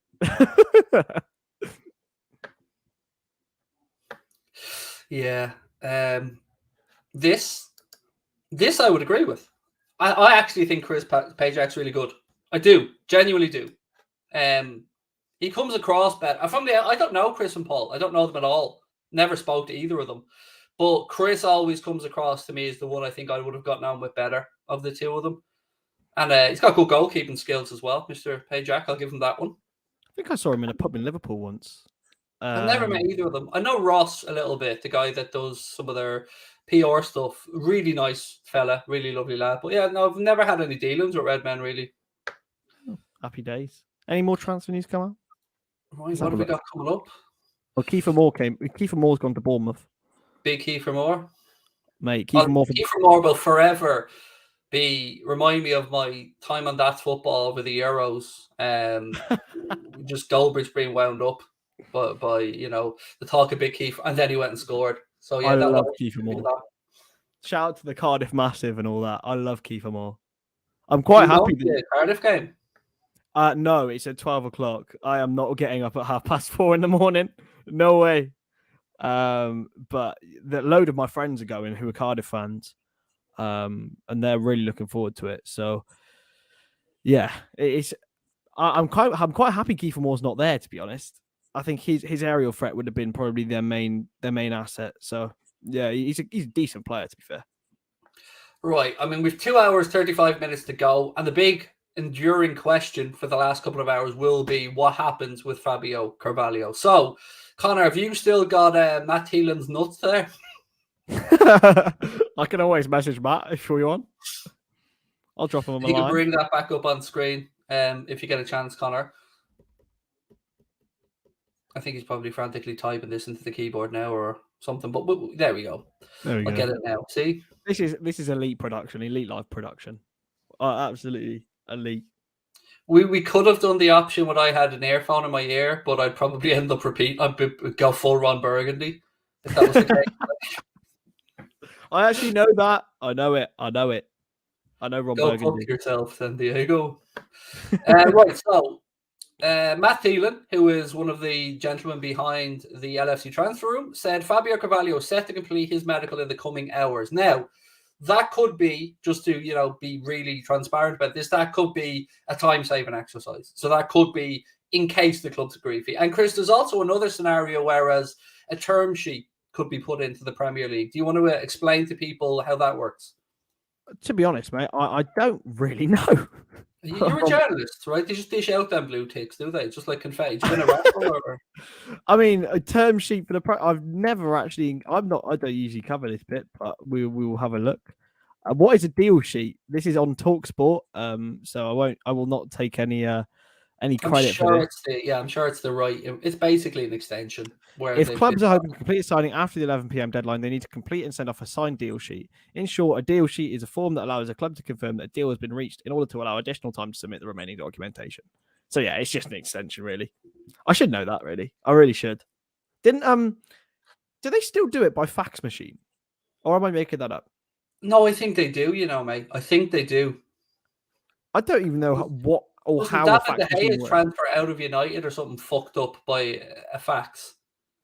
It did, didn't it? It did. I wanted to bring this up because it's a good point. Yeah, Andy's amazing as well. Have to agree. Andy's top notch. They're all top notch, to be fair. They're all great at the Anfield Wrap. Don't know them personally, but certainly I will always be a fan of their work. I'm just gonna message Matt and see where he's got this information from. Yeah, I mean, it's all systems go today. It's got to come down to the wire, I think, folks. This one. We've still got enough time, 2.5 hours. If the medical's getting started, look, I think this is a good sign. As Chris said earlier on, there is a smoothing over of relations after the Harvey Elliott thing there, with Wilson going that way with a deferral of that loan fee as well.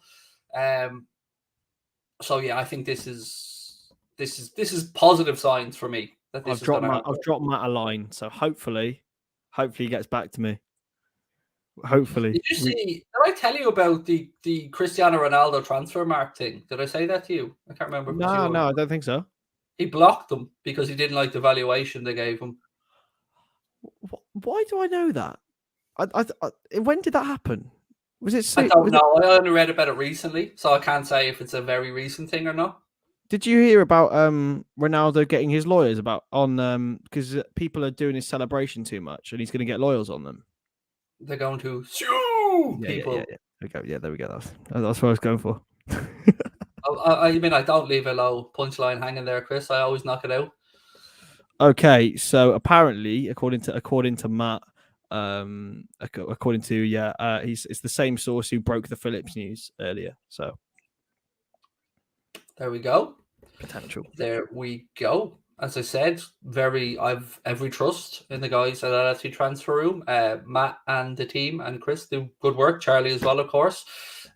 Jax will be no doubt somewhere with his dulcet tones, cheering in happiness. He's actually on the deadline day thing. I've photoshopped him into like this yellow suit, like Jim White. Nice. Full American vibes. But yeah, nice. Hopefully that's true. I mean, I can't say for definite, but I trust him. I do trust him. Yeah. Look, nothing is definite. And look, I went to bed last night, Chris, and the information that I had at the time was that this medical was getting done this morning. And I don't know if it's a game of brinksmanship between Fulham and Liverpool. Because look, let's look at it this way. Fulham are losing the player. They're going to lose the player at the end of the season, one way or another. So they look at this, Chris, and they go, do we accept the fee from Liverpool now, get the situation resolved, get the player settled, and let him back in? Or do we take our chances on a tribunal at the end of the season? Now, we with tribunals have been a little bit unlucky. 2 record tribunal fees, one for Danny Ings when we took him from Burnley, and now a record fee for a 16-year-old with Harvey Elliott. But even at that, you're probably still realistically looking between 5 and 8 million. So if the two clubs can get to a number where everybody saves face on this, and that's what this is about. There's a lot of male bravado in this shit. There is, whether we like to admit it or not. There's a lot of PR. Yeah, I think the fact that the rumors are still going on means that it will happen. That's my instinct on it. I think if this whole willy wagging stuff finished and it was like deal off, I'd be completely and utterly demotivated by it. But yeah, I think the two clubs will eventually come to an agreement. It's in the players' best interests to know what his future will be. It's in the club's best interest to know the player's future. And look, if we can agree a good fee with Fulham and send him back there for the rest of the season, it would be exceptional. To be honest with you, I honestly think this lad is going to be incredible. Thank you, by the way, mate. Very Oh, kind respect to you, man. Thank you very much. Yeah, I think this is going to be a great window for the ends, Chris. And you know what? Again, we'll have people are talking about the Mohamed Salah situation, and a lot of people worried, of course, about what may happen there. But you have to leave him alone. You have to leave Mane alone when they're at the AFCON. Like you can't be distracting them. So I will say though, Chris, I will get a little bit worried if by the end of February we haven't heard some significant news on Mohamed Salah. Because look, we know that there are people right now who want to celebrate fully. There you go. Fabio Carvalho wants to move to Liverpool. Kevin Palmer, always fairly reliable, actually, to be honest with you, Kevin Palmer. So, where was I going with that? What was I saying? I can't remember. Something about Salah. Oh, Salah, yeah. So, for a lot of people, we were worried that, okay, we want to celebrate the Luis Diaz thing. We know our hand was forced early. I actually think we saved money doing it the way we did it because I think we probably would have paid more in the summer.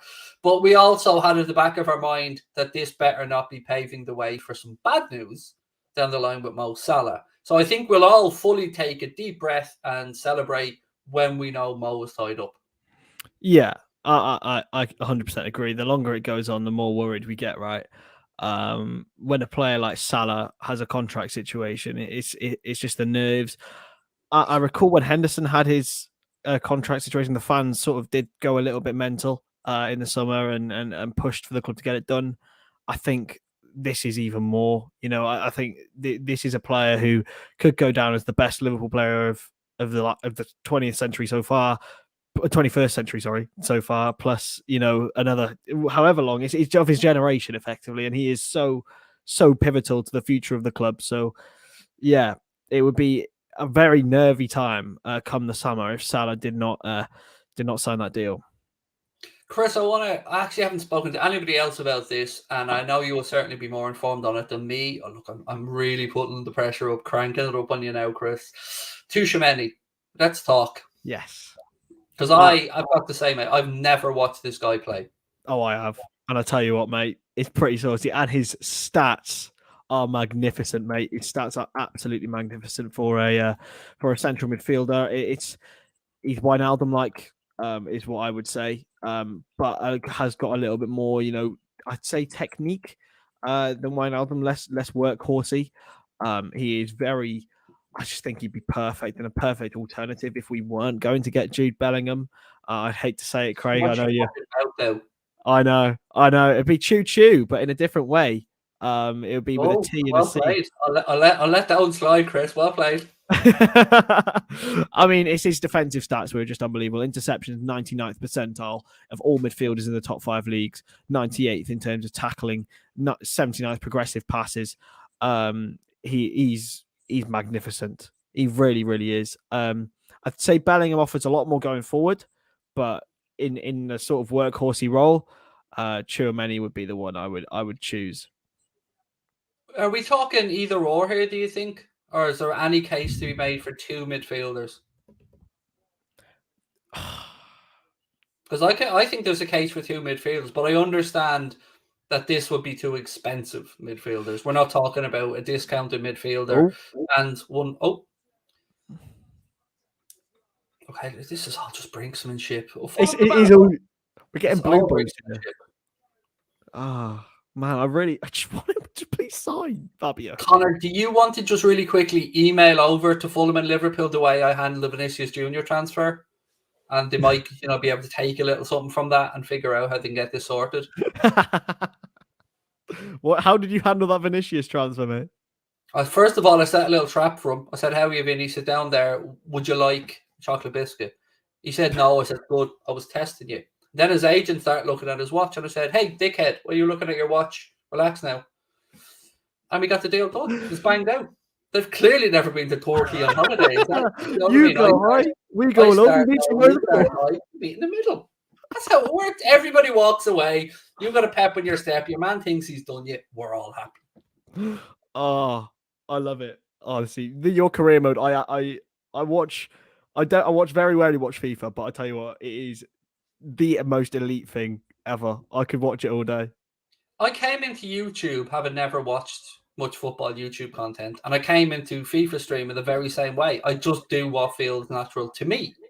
I've watched little bits of Paddy, little bits of Mark on FIFA, just to kind of see the basics of it. But ultimately, I want to make the storyline part of the fun. Oh, my missus is here. Hello, Izzy. How you doing?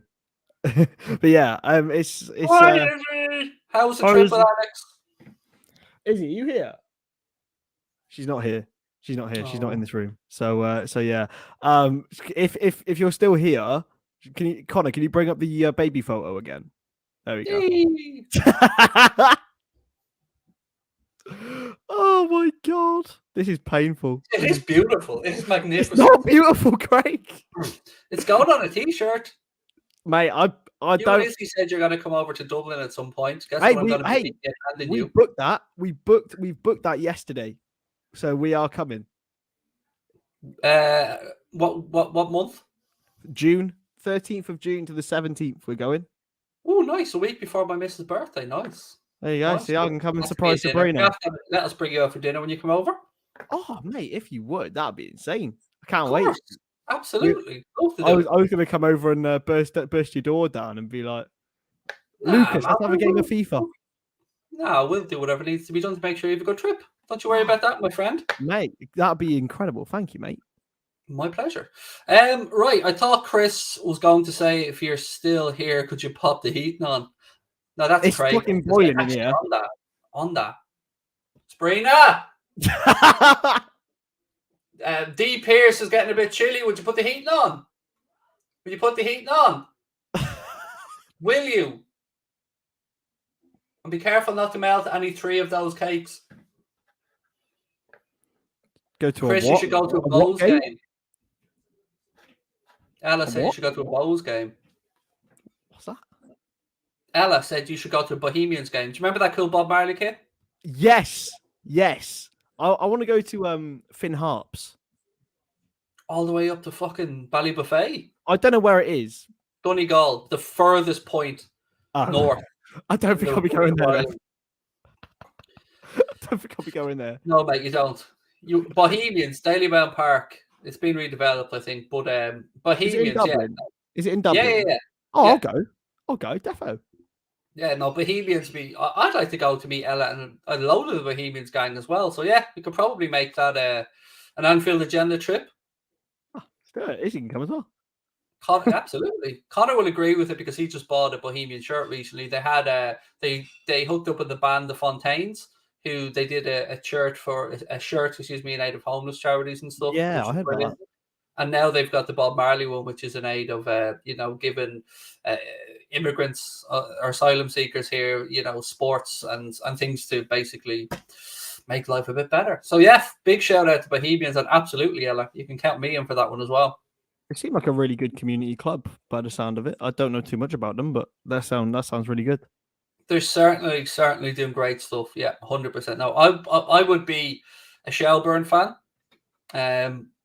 So yeah, we wouldn't really get along too well, but respect for Bohemians and the work that they're doing.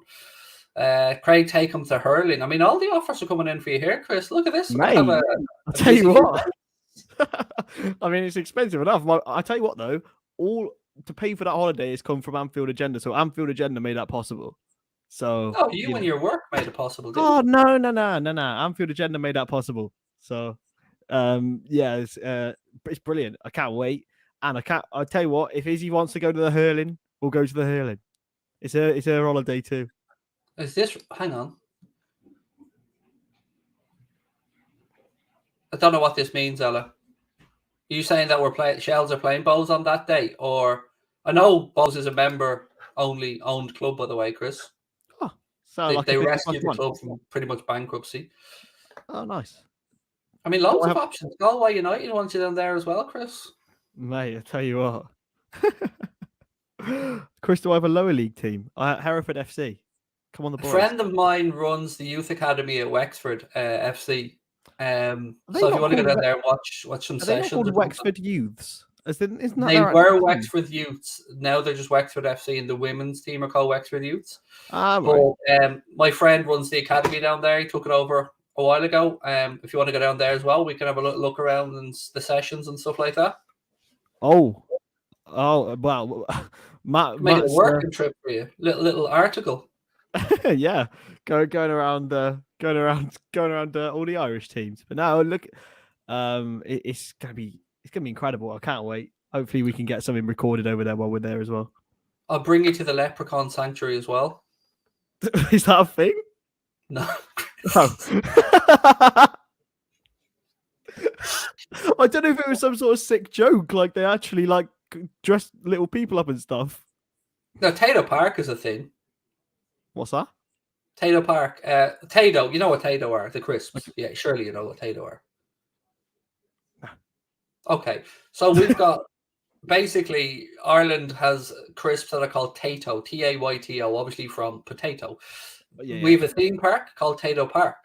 You have a crisp theme park in Ashburn in County Meath. It's where the Tato factory is as well. And it's kick-ass, man. They've got an amazing wooden roller coaster. I'm not shitting you. This is a legit place. Oh, yeah. We brought October over, a friend of ours from America who came. We brought her to Tato Park as well. It's class. It's deadly. And I'm all for showing off anything Irish. Mate, I want to live in Ireland now. This sounds sick. There, look. What? What is this? I love it. I love it. So I keep telling you, we don't fuck about with potatoes, mate. We don't fuck about. We treat them with this respect they deserve. Oh, that's amazing. I can't wait now. Izzy, if you're watching, we're going Tato Park, lad. You get free crisps on the way out as well. Oh, incredible. Look at that wooden roller coaster. I don't know. I'm very scared of roller coasters, so I don't think I'd do very well there, but it's amazing. And they even have they farm all their own bison and stuff, so you can get bison burgers and stuff there, and they have a zoological gardens. It's class. It's a really good place for Irish standards. It's class. I love Tato Park. Oh, sounds sick, mate. That sounds sick. I'm just. I'll sort out those tickets for you when you're over. We'll make sure we're there for that day as well. Oh, amazing. Yeah, we got 4 days, so what we'll do is we'll have 2 days. Have you booked your accommodation? I mean, people tuning in here to Craig and Chris planning the holidays. Sorry, there he is. We've got a book out as well, by the way, Mr. Tato. Yeah, it's a hotel. We got a hotel in the centre of Dublin. Really nice. Got free. Camden Court. Oh, you can't go wrong. Camden Street cannot go wrong. Great location. Great location. Excellent. That's all we wanted to hear. Got good reviews. Location. Some of the best pubs are along Camden Street, Kevin Street. Great spot. Amazing. Can't wait. Honestly, it's going to be incredible. Anfield Agenda content in June. Wait, make sure you're there. There you go. We'll indoctrinate you in Irish culture for those 4 days, and you'll be going home. You'll be wearing your Colin Farrell t-shirt home. Can't wait. I honestly can't wait. Right, look, Craig's Travel Service, that is. I'd just like to make sure when people come over, they enjoy themselves, if we can help in any way. Right, lads, look, we've got 2 hours, 15 minutes to go in the window. Still no more updates as of yet on the Carvalho stuff, other than we believe a medical has been taking place just to make sure that if the deal is pushed to a late one, that the medical's done. Yeah, wait and see. Takumi Minamino still going to be here by the end of this window. I mean, Chris, do you have any information on why the Leeds interest faded away?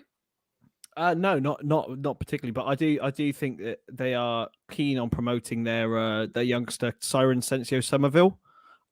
He's a really talented young Dutchman. And Minamino, I don't see him fitting into that Leeds system, if I'm being honest with you. I don't think he's physically adapted to the Premier League in the way that everyone thought he would do. And I think that Leeds team, the main thing you have to be is physical and strong everywhere in all those attributes. I don't think it fitted really. I think you'd have been better off going to a Newcastle or something like that. But yeah, Minamino, I'm happy having him around as 7th choice. Sound, no problem. But it's no, I love him. I just love him, mate. He's just a happy guy. Okay, Connor said there's reports earlier that Minamino didn't want to leave. I took this deal a little bit too personally, if I'm being honest with you. My mind works in mad ways, and I got angry at Leeds about this because I said to myself, how the fuck can you pay 30 million quid for Dan James and turn your nose up at Takumi Minamino for 15 to 20? Because I don't understand how anybody ever paid money for Dan James, ever. He's just a pace merchant with zero end product. Wales man go broom, effectively. That's about it. I don't understand. I seriously don't understand. I think he looked decent for Swansea, but lower end Premier League level, probably max 10 million.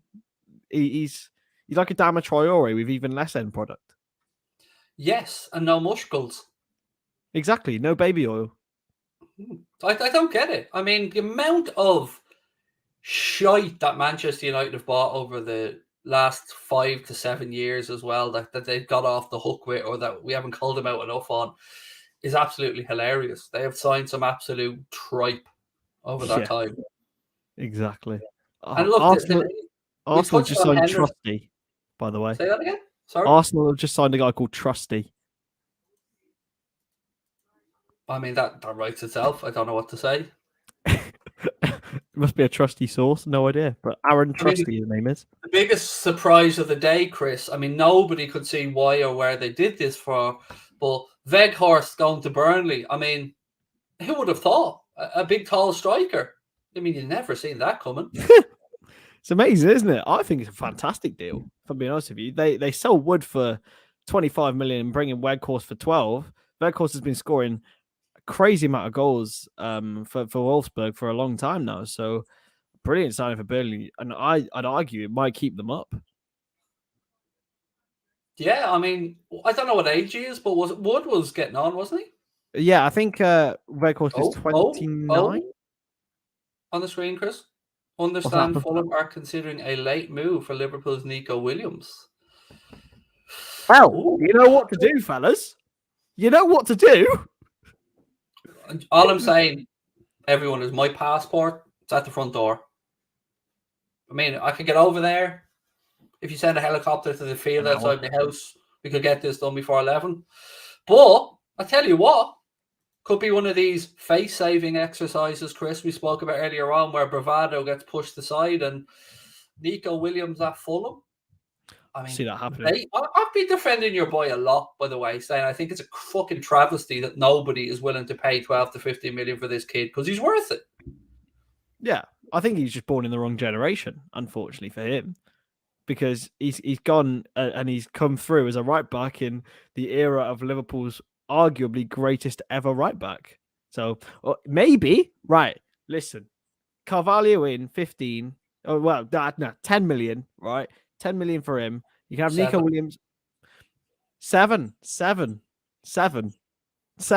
maybe if I just keep saying that over and over. 7 mil. You can have Nico on loan. 7, and fucking 2 in adults. plus Nico on loan. Don't even have to pay any of his wages. You can have him for 6 months for absolutely free. You can be there on work experience for you. Okay, that's fine. And we'll have Carvalho. Sound. No worries. That solves everything, doesn't it? Right? What's Nico's contract situation? Pretty sure he's still got 2 or 3 years left. I will just check. There is a chance of redemption then at Liverpool, because I don't want to give up on this lad. I really got to be. I don't. I like Nico. He signed a 5-year Yeah, he runs out in 2025. So, yeah, he's got 2.5. 3 years left. Yeah. Sound. Loan him and get him good experience there with Fulham, a good attack-minded team as well. Scoring goals for fun. Who's Fulham's fullback? Let's have a look. Yeah, I think that's a great move. I don't want to give up on Nico Williams. I know we've got high expectations of Connor Bradley, and I'm all about that as well. But I'm basing a lot of this off little cameos, but I think he's got it. I think he's got that drive. And that Fulham's fullback is Dennis Adoy, who is naturally a centre back. So that leaves an open gap for Nico. Let's go and play right back, go and play football, and come back. I mean, why not? Try and push into the first team, or at least become semi-regular. You know, you have got Trent Alexander-Arnold there, but he's a hell of a decent player, Nico Williams, and he gets a lot of shunning just because he's not Trent. That's the thing. It's a double-edged sword, really. So I want to bring up this image that Connor sent me last night. If you have it, Connor, feel free to bring it up on my side of the screen at one point. But it's basically Liverpool's most expensive signings in the club's history, and it caught my eye for a couple of reasons. One, the hit rate is unbelievable of players that we've brought in that have succeeded. I'm kind of holding off here in case Connor brings it up on the screen or not, but I don't want to start going through it yet. But there's one standout on this list, so it's. I'm waiting to see if he brings it up or not. No pressure, Crosby. This is live TV, fella. Just nick it from our WhatsApp, Connor. There we go. So there's basically Van Dijk signed for what does that say? 84 million euro. Alisson 62 million euro. Keita 60 million euro. Diaz 45 million euro. Fabinho 45. Jota 44. Salah 42. Mane 41. Firmino 41. It's a murderer's row, Chris. And then there's Christian Benteke. Yeah, I mean, you could arguably say he's the only one that hasn't succeeded on that list. Maybe it's what I'm saying, a murderer's row. It's top-notch player, one after another. Bang, bang, bang, bang, bang. All hits. Maybe not Naby. Maybe not. Purely because of the fee in comparison to the amount of football he's played. But apart from that, and obviously we can't judge Diaz yet, but everyone else on there. Don't be coming on here with your facts, Chris. Don't be coming on here with your correct statements. But everyone else on there could go down, and probably some of them are Liverpool legends. So can't complain with that, can we? I've noticed, by the way, that there was no fucking Andy Carroll anywhere on that list either. Thank Christ. He must have been just under the cut-off point, was he? Yeah, he must be. Yeah, sure. just under. Yeah, thank God. But that's a pretty impressive list, though, for not a lot of money. Like, yes, Van Dijk was expensive.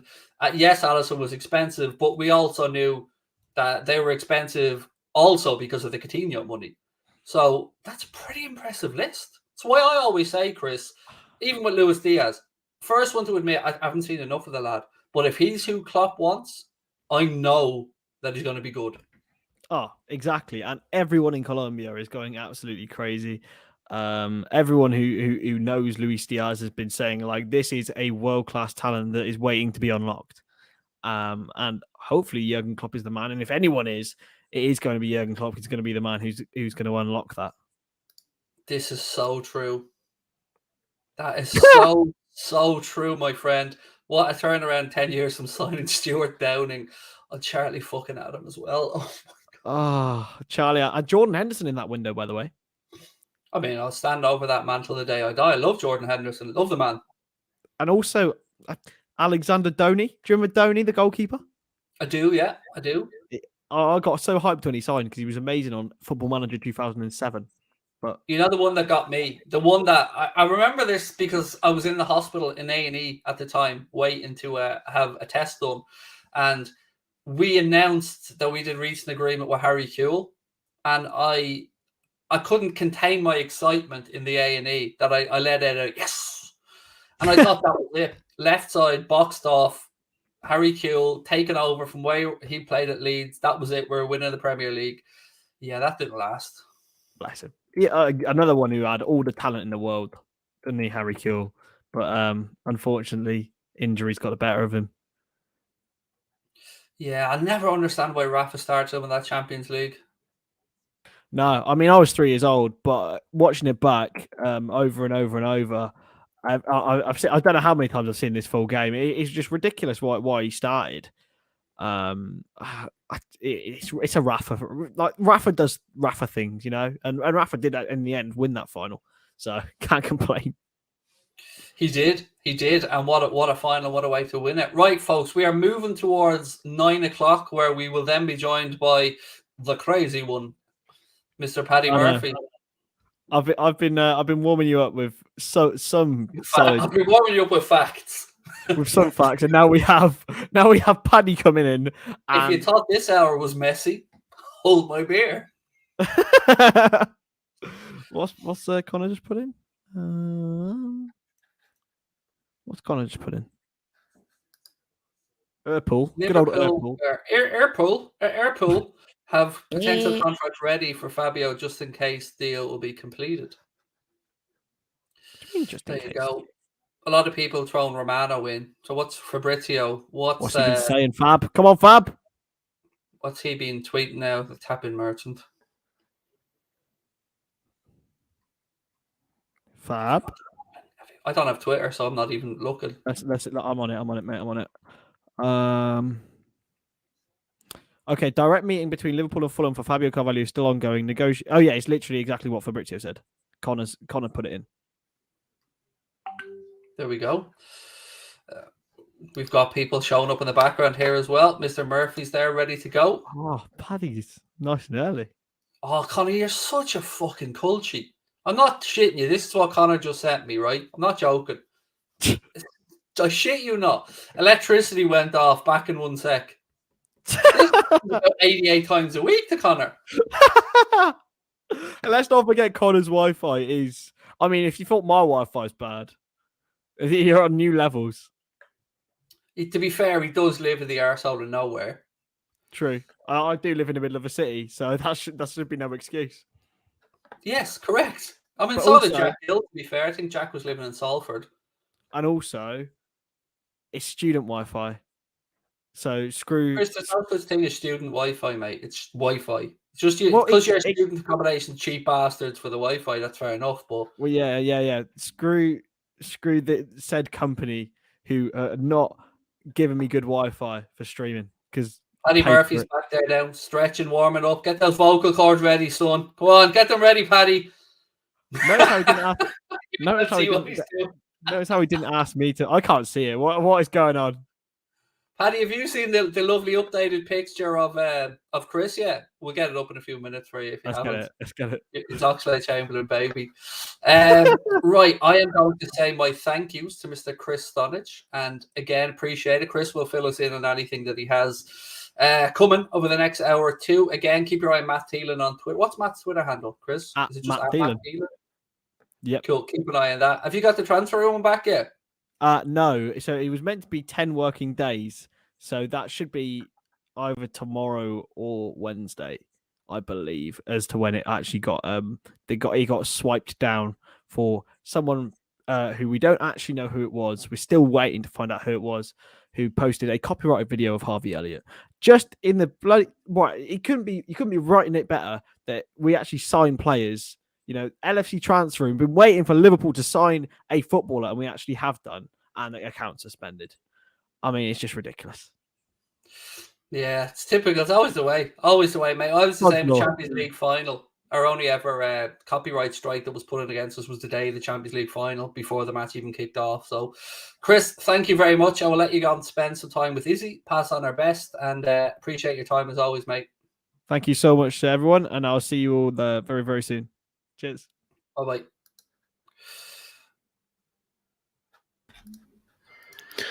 Ahoy. Good evening. How are we, sir? Very good, very good. Hoping to be better momentarily, but yes, bad skin day. But other than that, we're looking fresh-ish. I'm having that as well, mate. I think there's something doing the rounds.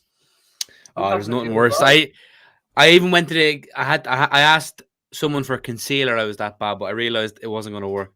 But we're on here and we're going to grin and bear it. I would be a lying man if I said to you I have not used concealer at one point or two as well in the past, Paddy. I would be lying to you. Listen, why not? Listen, it works, doesn't it? Well, seemingly so. Yeah. Right.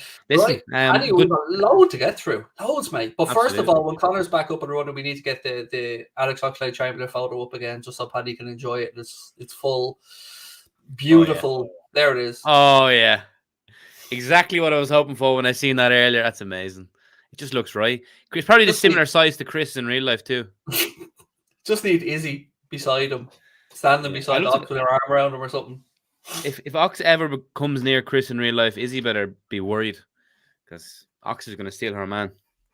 Have you got anyone on the back of your kit, by the way? I meant to ask you this before. No. I've only just myself. The last name I got in the back of the kit was my own with the number 69. So nice. I'm a classy guy.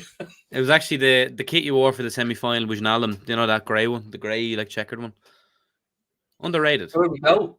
Direct meeting between Liverpool and Fulham for Fabio Carvalho still ongoing. Negotiations on price and structure of the deal. A race against time. Look, Paddy, we're both betting men. To me, I think this gets done, mate. There seems to be a willingness on both sides.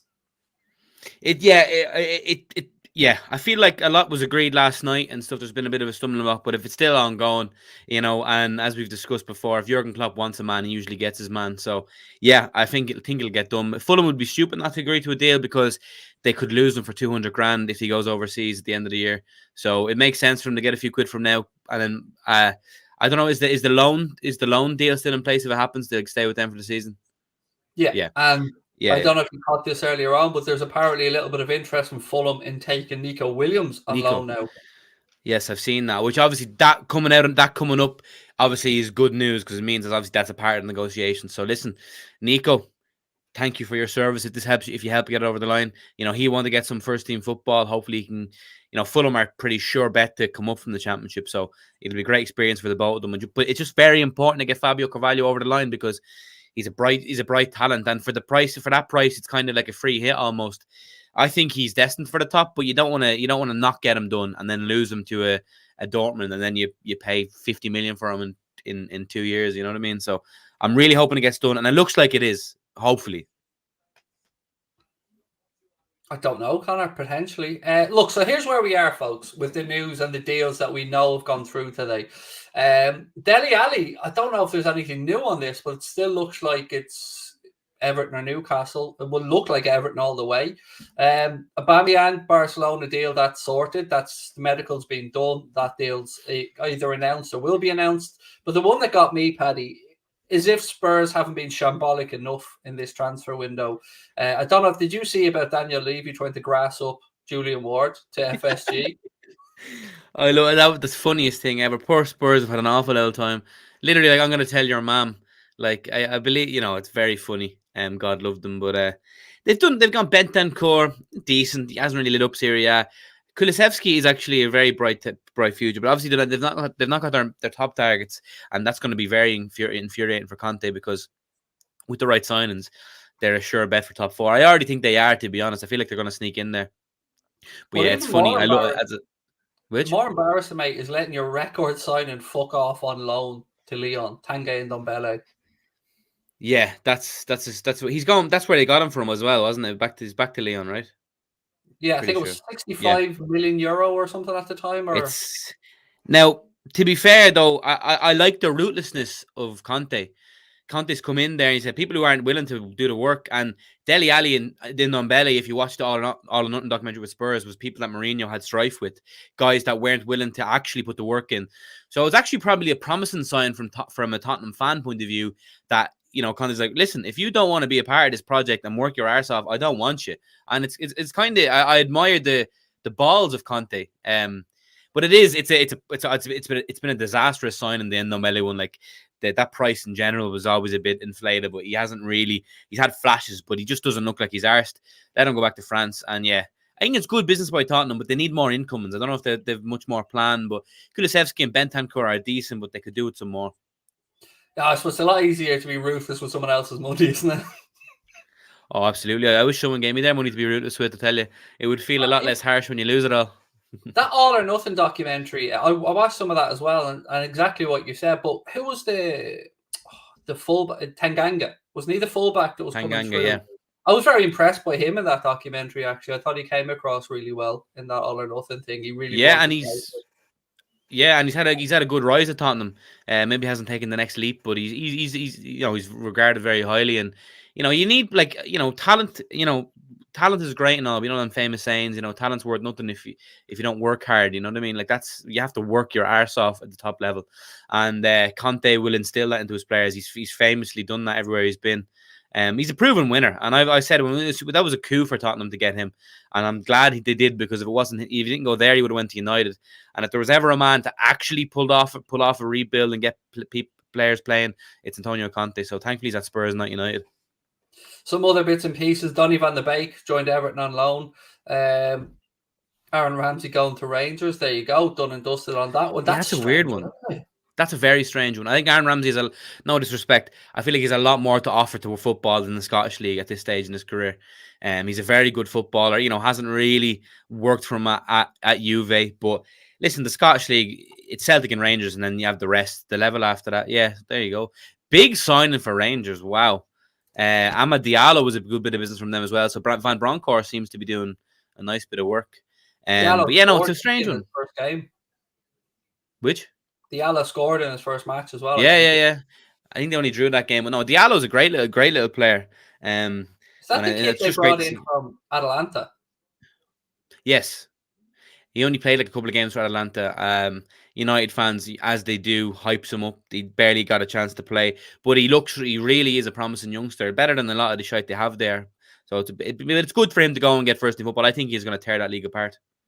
I want to get your take, by the way, on the whole situation around Jesse Lingard at Manchester United, because it looks like he's going to finish the win at United, and he probably won't play too much. It's a strange one. Very strange. Very I say unfair. Obviously, they're on mad money. They're not, but yeah, it's a weird one. I feel like the developments over the last couple of days and weeks at United have definitely impacted this situation. They've had a lot of outgoings and a lot of other stuff. So they maybe he's gone up the pecking order a wee, but still, I don't know. I think West Ham would have been the perfect one move for him, because we've seen what he'd done there. He'd slot right in there, but obviously they couldn't get a deal. And I think they wanted a bit too much money. But he's a great player on his day. The question is, how often will he be on his day? Yeah, it's a weird one for Jesse Lingard. It feels like his career is just kind of dwindling into the abyss at this stage. Yeah, that clause that United wanted to insert for Newcastle for Lingard, the 12.5 million bonus if Newcastle stayed up, that's piss taken. I mean, yeah, it is. If Newcastle maybe could have swung it away, where it was like if he was if he had a such and such goal and assist, if he was integral in them staying up, then maybe it's worth the few quid. But I know Newcastle have a lot of money, but you can't take the piss out of people either. The bad deal is a bad deal. Ousmane Dembele apparently of interest to Chelsea very, very late doors in the window, Paddy. They can't give this lad away. Yeah, I mean, I think that link with the 8 million fee loan Nico Williams. Wow.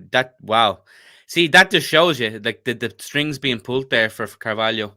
The Wilson fee being reduced as well. Wow. So it's like, yeah. So it'll be worth a lot more than 8 million quid. Yeah, Fulham would be absolutely crazy not to do it. So I feel like if Klopp really wants a player, they'll go all out, and the fact that he really wants him excites me. I really hope it gets done. I think at this stage it will, with the Nico Williams stuff coming out of nowhere. But yeah, on the Dembele stuff, I know, like, obviously Tuchel had him at Dortmund and he raves about him, saying he was one of the most naturally gifted youngsters he's ever seen. And he is, honestly, again, if he stays fit, he's absolutely phenomenal. But, they're signing someone who's injury prone, and they're signing like a walking sick note. He will be injured constantly. So that's why you can't give him away. He's not worth anything, Two more things I wanted to get your opinion on. One, the news that it looks like Kylian Mbappe has agreed a deal to move to Real Madrid in the summer. Poor fella, Paddy. He's going to have to make do with €1 million a week, mate, in wages. It's obscene. I've seen that breakdown. €1 million a week in wages. Now, obviously, when you sign in a free, they're allowed that luxury of throwing the money at them because they're not having to pay a transfer fee. But if you're giving someone €1 million a week, no matter how good they are, no matter how driven they are, that's just asking for trouble. But Real Madrid signing Mbappe will really catapult them back to the top of the European game and get them winning Champions Leagues again, because they're just gonna build around them for the coming years. So yeah, they've done well there. and so is Kylian Mbappe. Yeah, I mean, just thinking about it, I don't know what a signing bonus and agent fees will or won't be, but just on the basis of his wages, a 5-year contract there, committing over 250 million euro, mate, to Mbappe. But that would probably be his transfer fee in the open market, in all honesty, if he had 3 years left on his deal now. Well, that's the thing. Like, he is probably the hottest prospect in football at the moment, and he would command such a fee. So, it's good for Real Madrid because they don't have to give it to another club now that was straight. You know what I mean? So, it's to get Mbappe on a free and convince him to sign on a free is just unbelievable. A mil a week works out at €2 every second.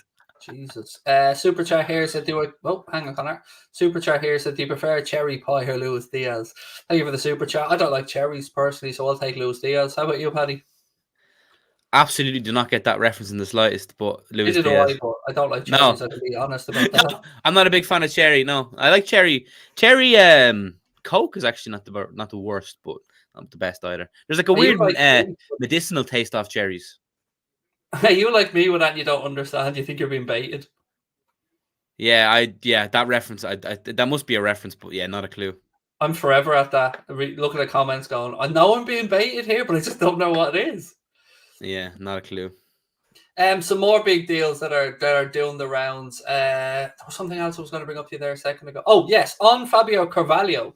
So I read a piece today, Paddy, that said that Liverpool look at him as the Firmino successor long term and look at moving him into that false 9 position. Now, we know he plays in a 10 pretty much for Fulham at the minute. So I'm on board. I'm all for it. Yeah, it's an interesting one. Yeah, he definitely he's very much a centralized player who likes coming in off the left. I've seen people with the Coutinho comparison, but I've seen reports this week, he's a much more of a goal scorer than he's a creator. And he, Fulham fans have been raving about him the whole time and would be sad to see him go. And they've even said he's probably one of their best players. So yeah, I don't know how I feel about him, replacing Firmino. I don't know. As long as Jota, I think Jota's future is down the middle for me. As long as he doesn't get pushed out to the win or sacrifice. So if we change up our system a wee bit, then yeah. But for me, I think Jota's in my eyes, I'd like to see him as the long-term, number 9 successor. Although, obviously, Bobby isn't or never was a traditional number 9. Yeah, I mean, look, it's looking at a handy 2 players in every position at the minute. I did a video about this yesterday in the contract situation. By the way, folks, we're only 90 followers off 132k. So if there's 90 of you guys that haven't yet followed, please do hit the button. Love to do it before 11 p.m. tonight. I was looking at the contractual situation, mate, and we've spoken about this before. So we know there's 5 players a minimum that are in the last 17 months.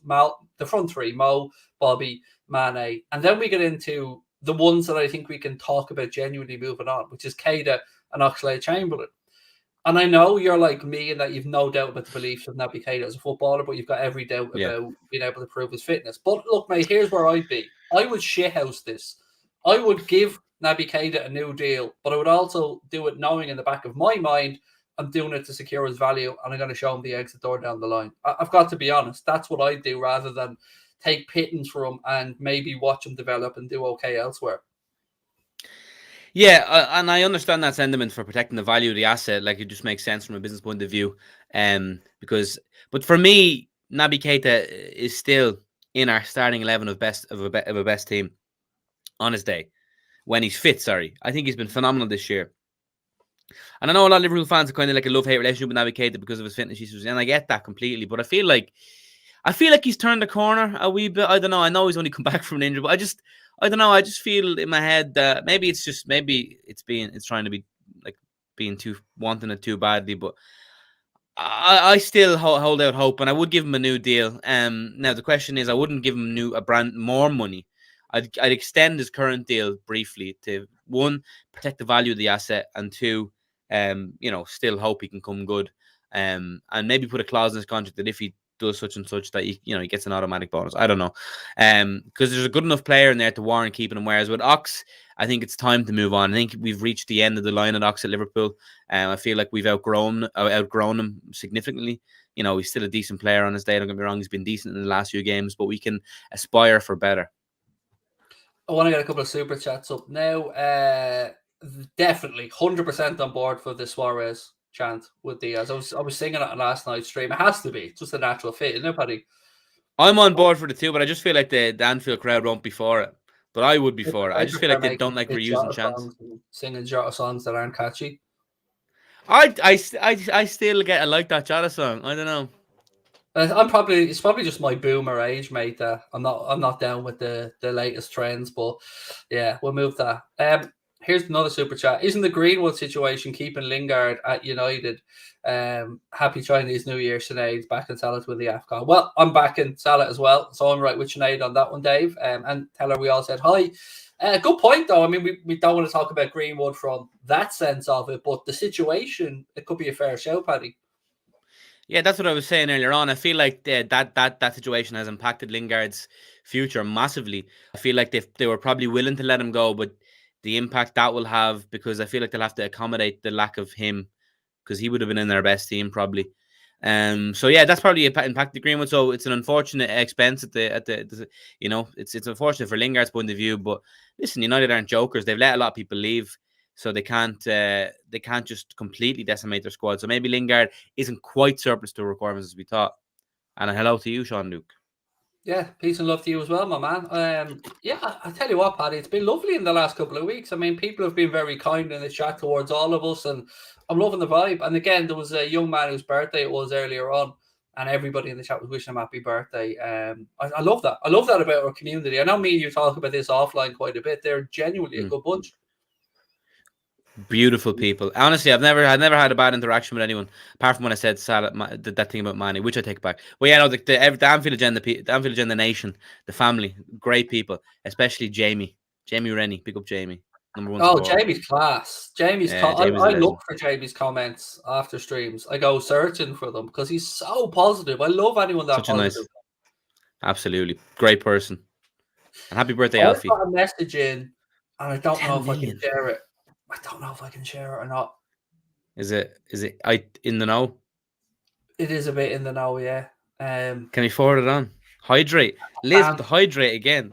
I can't send it to you, but the message that I've got is far more optimistic on the Carvalho deal than what Connor just put up on screen. And this is from somebody who I trust. But I need it seconded before I can. I need a second confirmation before I can bring. But from what I've been told, it's more likely than not likely. Okay. Well, that's the thing, though. Like with these sort of things, it's like if they're still going now, it's they're not there for the crack. They're there, like they're there for a reason. It's gonna get done, and we have to believe it's gonna get done. And hopefully it does, because it would feel like it'll be a tease now at this point if it doesn't. You have to ask what would be the upsides to Fulham not getting it done now. So either way, he's going to be a Fulham player at the end of the window, i.e. he'll be going back on loan. So that's not the debate. We know they're interested in Nico Williams. Maybe that could be a sweetener. We know from reports that there's been conversations around the Wilson money and that maybe that could be adjusted. So I have to wonder, Paddy, do they really want to take their chances on it going to a tribunal and thinking that they will get a guaranteed more than the, say, 7-odd million that Liverpool seem to be willing to come to the table at? It's an unnecessary gamble. And it also, by the way, it could get into the head of the player and negatively impact him for the remainder of the season. And Fulham are flying right now, so I don't see the benefit to them playing too much hardball here. No, if the player had, if it goes to Dortmund, I've read that they'll get 200 grand compensation, which is pittance. It makes no sense. There's so much pros to this aside for Fulham. As we've seen reported, possibly the Harry Wilson price gets reduced. They get Nico Williams for the rest of the season. They get to keep Carvalho. Liverpool are doing everything they can to accommodate Fulham here. It's not like now I've seen a lot of Fulham fans get a bit perturbed by it and be like, well, why wouldn't we try and get the best deal? But you are, like, Liverpool are trying to meet you here. We're not trying. There's no scam involved. Everyone's aware of the value of the player, and I think Fulham are getting a good deal. I think 10 million is a lot to be given. But although I feel like with his potential, it's like for the sake of 3 million, you'd rather get it done than not. Yeah, I would look at it as in, all right, look, yeah, okay, maybe it's more than we wanted, but there's probably a youngster somewhere we could move on. to make up that surplus. Exactly. Yeah, no, for sure. And on that one as well, it just makes a lot of sense for Nico Williams. He gets the Welsh link up with Harry Wilson. He'll get game time, I'd imagine. I don't know who Fulham's right back is. Cyrus Christie still there? No, he's moved on. As well. Yeah, and they're flying. And it's gonna. Well, I feel like Nico Williams will play for Wales no matter what in March because he's one of their better players, regardless of game time. But just for himself to be at his best, he should go. But it is getting dangerously close to the deadline though, because they'll still have to do medicals, they'll still have to do all that sort of stuff. So apparently, again, Matt Thielen from LFC Transfer Room will said that a medical is being done on the off chance. Now, there's also the option, Paddy, we know of a term sheet or an agreement sheet that can be put in to extend it by an hour. If there's an absolute agreement from both sides, then they can apply to I don't know if it's the Premier League or the FA to extend it. We've seen that done before. That's true. There is the option for that as well. Deal sheet extends with 2 hours. There you go. 2 hours. Well, once the medical, because we know how extensive medicals can be. Once that's already been done, in the off chance it gets done. So yeah, it just makes sense to get it done now. It could be more detrimental than not getting it done now. I love an hour this. And a half left. I love this level of shithousery, brinksmanship, codology, bluffing. This I live for this. I'd love to be involved in these deals, mate. I live for this type of shit. Well, as we've seen on your career mode, you're an expert at getting the deals over the line, so you'd have it done already. Oh, I mean, yeah, of course. We'd all be sitting around now, having a cup of coffee, celebrating, talking about Carvalho in the future. But Everton, Lampard, thoughts? At first I was kind of laughing at them, but given what was available, I feel like it's a good move, I think, because as much as we like to banter Lampard for his antics on the field sometimes or off the field with Klopp and stuff, he done a decent job at Derby, nearly got them up. His first season at Chelsea, given their restraints in the transfer market, was decent. And he was arguably harsh done by by Abramovich in the second year, but no managers last at Chelsea, so I feel like the Chelsea sacking is kind of a free hit for him. So I feel like it's a good move for him, and it's a good move for Everton because ultimately you can't get much worse than what Rafa was doing. And I think the signing of Donny van de Beek is a shrewd bit of business. I've always said how good Van de Beek is, and he's going to prove probably really well. You won't get that reference. No. Earlier on, Sabrina came in, and she came in with 3 different cakes. She got an apple crumble, she got a Victoria sponge, and she bought a carrot cake. And we were trying to decide which one should be eaten. Crumble. I mate, they're all getting eaten. Oh yeah, fair. The answer is I'm gonna be balls deep in all of them by the end of the night. 100%. Each one ball for each, and then whatever with the third one. But yeah, I think Lampard's a good deal, a good bit of business. So is Van de Beek, and if they can get Dele Alli over the line, it's a weird one, but it's there is a good player in there. I just don't think he'll come to fruition though. Yeah, that's another one I wanted to touch on. Paul Gore suggesting a deal sheet will be submitted. Did I say to you, Paddy, a few minutes ago that might have been a bit more positive than the negative stuff that was coming up, and then now the positive stuff's starting to come up. See? Yeah, well, there you go. I do wonder though. I'd love to know the dynamic of whoever's there in London now negotiating with Fulham, for Liverpool, and then just sending a cheeky WhatsApp going, "Yeah, it's looking good, boys. Yeah, tell the boys." So I'd love to know that dynamic. It's really funny. I wonder, are they two sets of people sitting in 2 different rooms with some little gimp running in between the 2 of them, passing bits of paper? I'd love to see a documentary on I'd love to see the ins and outs of that. It's so funny how this stuff comes out. But yeah, no, listen, I really hope it does get done. Obviously, if he does get done, we're not going to see him for the end for this season, but he most definitely is one for the future. And I like this side of Liverpool getting top talent from other English clubs rather than letting them go off elsewhere, learn their trade, and then buying them for mega bucks. It's financially shrewd. The savings, mate, that could be done doing this, as you said, with Carvalho, with Harvey Elliott, you could save a fortune, and I mean an absolute fucking fortune in the long term. Absolutely, it's really shrewd business, and it's kind of a new approach Liverpool have done since maybe 2018. I think Sepp van den Berg and Keanu Hoover was like kind of the first few, and Harvey Elliott. It's just a smart model. Because if it goes wrong, you'll be still probably able to break even or make a profit because they passed through Liverpool's academy and they've been touched by the club. But that is worth something in itself. Look at it now, right? So Kate Gordon, $1 million. Harvey Elliott, 4.5 million. Musialowski, I can't remember how much Musialowski was off the top of my head. If this young man, Fabio Carvalho, comes in, let's say 7-8 million quid or whatever, you're barely talking one semi-decent bog standard pro there in the amount that's been spent. Exactly. People maybe look at 7 million for a kid is like mental. But if you look at the money in football these days, it's not really. Like 7 million is like a Quorn brand deal with Liverpool. You know what I mean? It's fine. You know, they don't even see that come in and out. And it's just smart because, you know, it's a case of the Bellingham stuff. Bellingham was allowed go from Birmingham straight to Dortmund. And then, you know, guys like that you want to try and snip before they go and become good. Because Vinny O'Connor's at the AXA Training Centre right here now on my screen. Oh. The lights are still on anyway. That's a good sign, Paddy. We're not used to the lights being on this late. Yeah, that's the thing. We're active. We're in. It's a transfer deadline. Liverpool are in it, and it's just great. What a time to be alive. I seen that there by Gorst. Yeah, interesting. It's nice it's nice to see the lights are still on and we're still looking to do some stuff. By the way, I mean, how many transfer windows have we sat here and the lights have been on, gone, everyone gone home, gates locked? It's just great to be involved, isn't it? It is. Not let Man City have all the fun. It's amazing what it does for the psyche, isn't it? For the boost, for the morale of the supporters as well. Yeah, I know.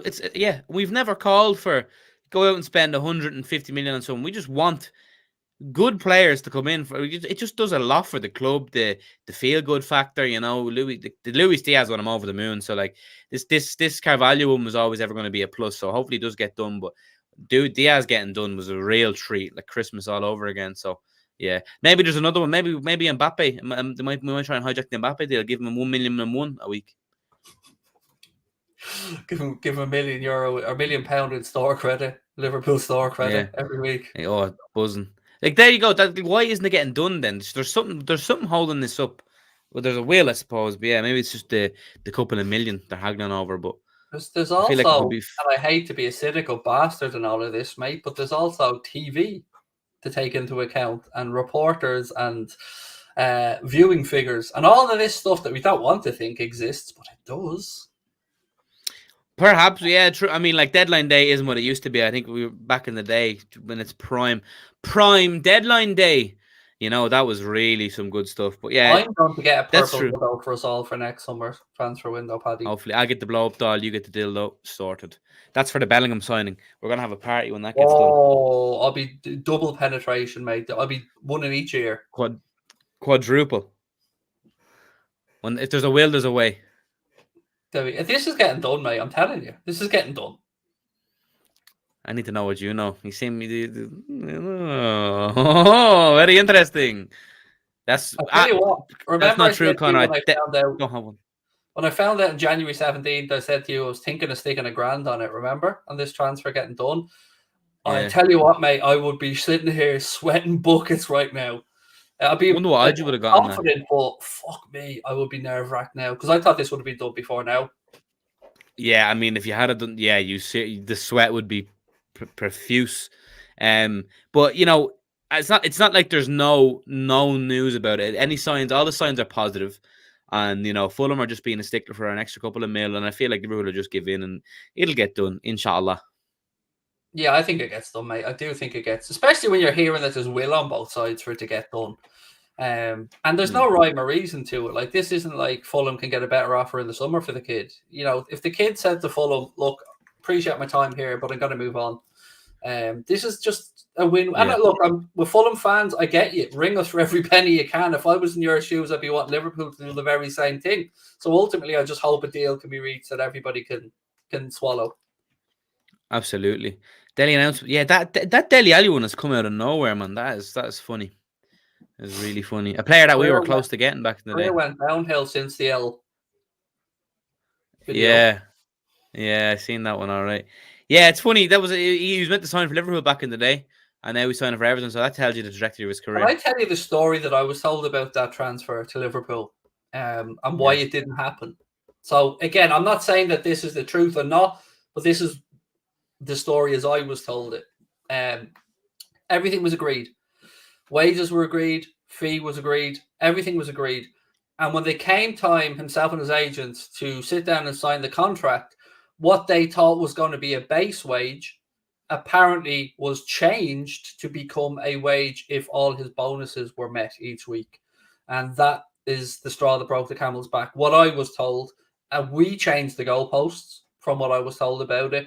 And, you know, he ended up then going to Spurs. So that's what I was told, that everything was agreed, signed off on, and we over penny pinched or we moved the goalposts. And I don't like that in any deal if that's the case. I think you should be true to your word in every sense of it.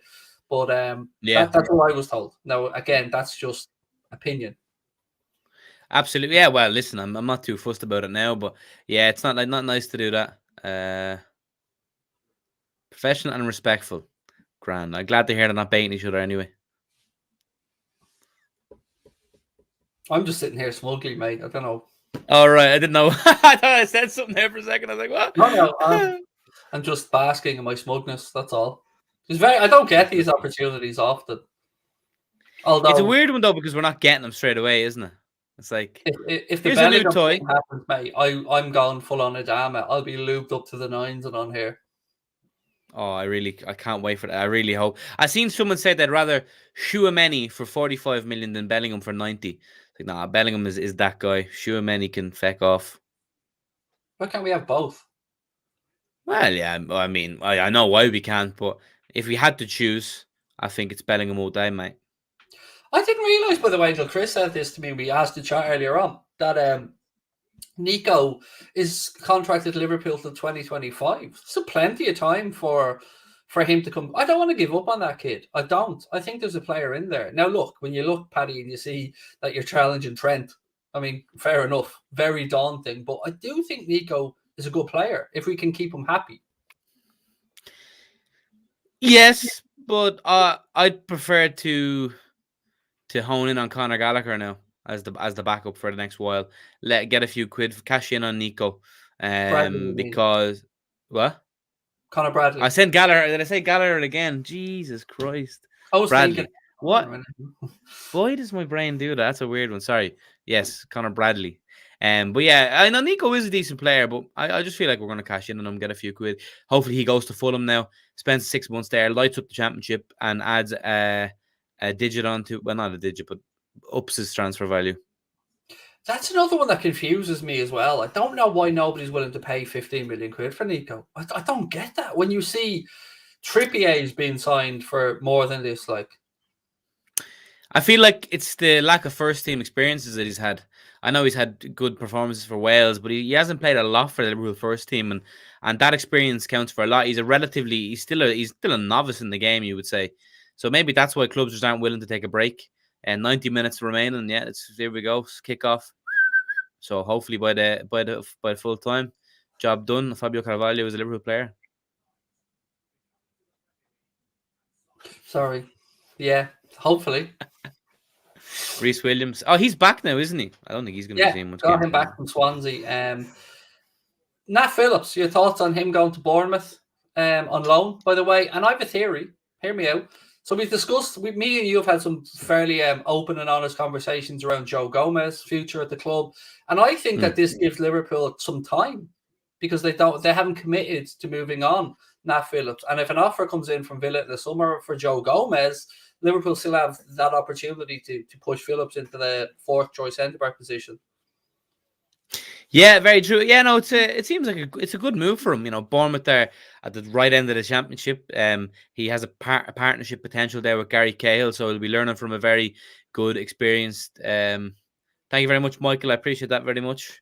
I second that as well. Absolute legends, the pair of them. It's been great having them on. Oh, thank you, guys. Listen, it's been great. It's easy to slot in here. But thank you, Connor. Thank you. But yeah, I think it's a good move for all involved. I believe we rejected bids from was it Newcastle and one other club for Nat, or was that Joe Gomez? No, that was not, wasn't it? There was certainly interest from West Ham and Newcastle. Yes. Well, yeah, I feel like I would have preferred him to go to maybe a Newcastle and really get amongst it, and play in the Premier League, and because if you play well in the Premier League, your stock rises tenfold. But no, Bournemouth's a good move for him. And it's funny, I seen his last game for Liverpool was against AC Milan and San Siro, and his first game for Bournemouth could be against Bournemouth in the FA Cup. So it's interesting to see. Who else is going to send Zlatan for a pint of milk inside the 6-yard box or the 18-yard box with that wonderful Cruyff turn? Listen, he's a world class footballer. He's gonna do bits in the Championship, and we're gonna sell him 50 million. I mean, can we all just take a second to laugh at Arsenal and to laugh at Spurs? North London, you're washed. Dusty. This Aubameyang one is I think it's going to be a really good move for Barcelona. I think they're going to be paying 20%. No, that's Rangers. Sorry, of the Ramsey deal. I think Aubameyang to Barca is a great deal for everyone, apart from Arsenal. They now have two recognised strikers with Lacazette and Nketiah. So I don't know. I feel like I know Aubameyang hasn't done really well in the last while, but there's still a quality player in there, and to lose them for on a free, or not lose them, but it's a loan, isn't it? Just a weird one. Yeah, it's like Arsenal are they should never give anybody a big contract again, because once they sign anybody onto that big 350, 400 grand contract, they just go away. They just don't give a shit anymore after that. They should have learned their lesson the first time. I'm just seeing the images now of Aaron Ramsey up at Ibrox. It's very surreal. Big signing for Rangers, really big signing. He is far too good for the Scottish League at this stage in his career. But listen, fair play to him. Maybe just wants to, for the sake of the Wales World Cup qualifiers again, similar to Nico Williams. So respect to him, looking to go get game time. Going from Juventus to Rangers, a bit of a fall from grace, but how and ever. How did Bournemouth or anything not want to take a bid on him? Everton even under Lampard, or Newcastle. A Newcastle go from, I don't know. It's a weird one. He's still a great. In his prime days with Arsenal, wow, he was phenomenal. You never forget that goal that he was integral part for. Remember the Norwich goal they scored, Arsenal against Norwich. That was unbelievable. But listen, it's a big coup for Rangers. It's not going to stop Celtic winning the league. But listen, we'll see what happens. Folks, don't forget, please do hit that subscribe button. Drop a like on the video as well. We're closing in on 132k. I will be FIFA streaming as soon as this stream is over. The plan is to end at 11, but with the deal sheet going in, I don't know what to do. I don't know whether to just announce it if I'm on Twitch or to stay on. I think we're about 80 away from 132k. So really, really will be a lovely boost today if we can help hit that one. Some other deals that have happened, Paddy, or haven't happened yet. We barely touched on the Dele Alli stuff. It is a massive fall from grace for him, and I think he's only got himself to blame. Yeah, it's a weird one. He's as we've seen in those documentaries, he's always kind of down tools. He hasn't really put the work in, and it hasn't helped the turmoil Tottenham have gone through over the last while. But yeah, it's one of them. It could be a move that rejuvenates his career, maybe, but I don't know. I feel like this one has a bit of trouble written on it. I feel like the Donny van de Beek one is really good for Everton, but Dele Alli, I don't know. There is a good player in there, but he seems more too obsessed with TikToks and all that. I think Spurs were losing 2-0 to Chelsea, and he uploaded the TikTok, so it just kind of shows the mentality, and the modern day footballer. Just ask Roy Keane. Even I seen that TikTok. To be honest, I never see it. That's bad form, mate. It is bad form. Somebody wanted to know. Oh, here, let's chat this one. The Dybala stuff. So I want to bring this up on screen again. 1 second. Is that one? Nope. Is that one? Nope. Have you seen actually, Paddy? Luis Diaz 8 million on FPL. Mad. That's the same as Jota. I'm fucking crazy. But it could be. Listen, it's a. Yeah, I don't know. It should have been like 6.5 or something. Is it this one? Sorry. Oh, it's this one, yeah. Okay. I'll be bringing them in eventually. So I read this out earlier on in the stream, and I just wanted to get your take on this one. Again, I would say probably for Bullshit Island, but a report here from Tudor Mercado said Liverpool actively moving from Milan Skriniar, and then it goes on to say that Liverpool are expected to send officials to Italy next month to make contact with both Skriniar and Juventus forward Paulo Dybala over summer moves. Skriniar, age 26, has 18 months remaining on his current deal with the Italian club. Thoughts? Yeah, I mean, he's a good defender. Very good defender. He was good in the Euros for Slovakia. He's good from a header. There you go. Go on, Charlotte. Fair play to you. What a name. CC. But yeah, Skriniar, I wouldn't say no to that. I don't know. I feel like we're covered in the centre back department, but he's a very competent centre back. Is for sure. League winner with Rangers. Good man. With Inter rather. So yeah, why not? So remember, when this deal happens and Fabio Carvalho is signed, remember who told you on January the 17th? It wasn't Mr. Tapin. It wasn't any of the other ones. It was this bald idiot. Yeah, there you go. You're clear of Romano. Listen, Fabrizio's a good reporter or whatever, but like when it comes to Liverpool, he is a Tapin merchant. Well, I tweet. Yeah, see, that's it. Spot on. I would agree with you 100% on that. When it comes to Liverpool, there are some journalists that are best placed for specific clubs. Fabrizio Romano obviously got unbelievable knowledge, unbelievable sources, but he's not really on the pulse with Liverpool. No, not at all. And the people that I know and the people that I talk to And this one, and look, I've only ever been told 4 things really, Paddy. Van Dijk, Canade, Carvalho. And the Carvalho was a recent thing, January 17th, although we knew we were interested. And Bellingham.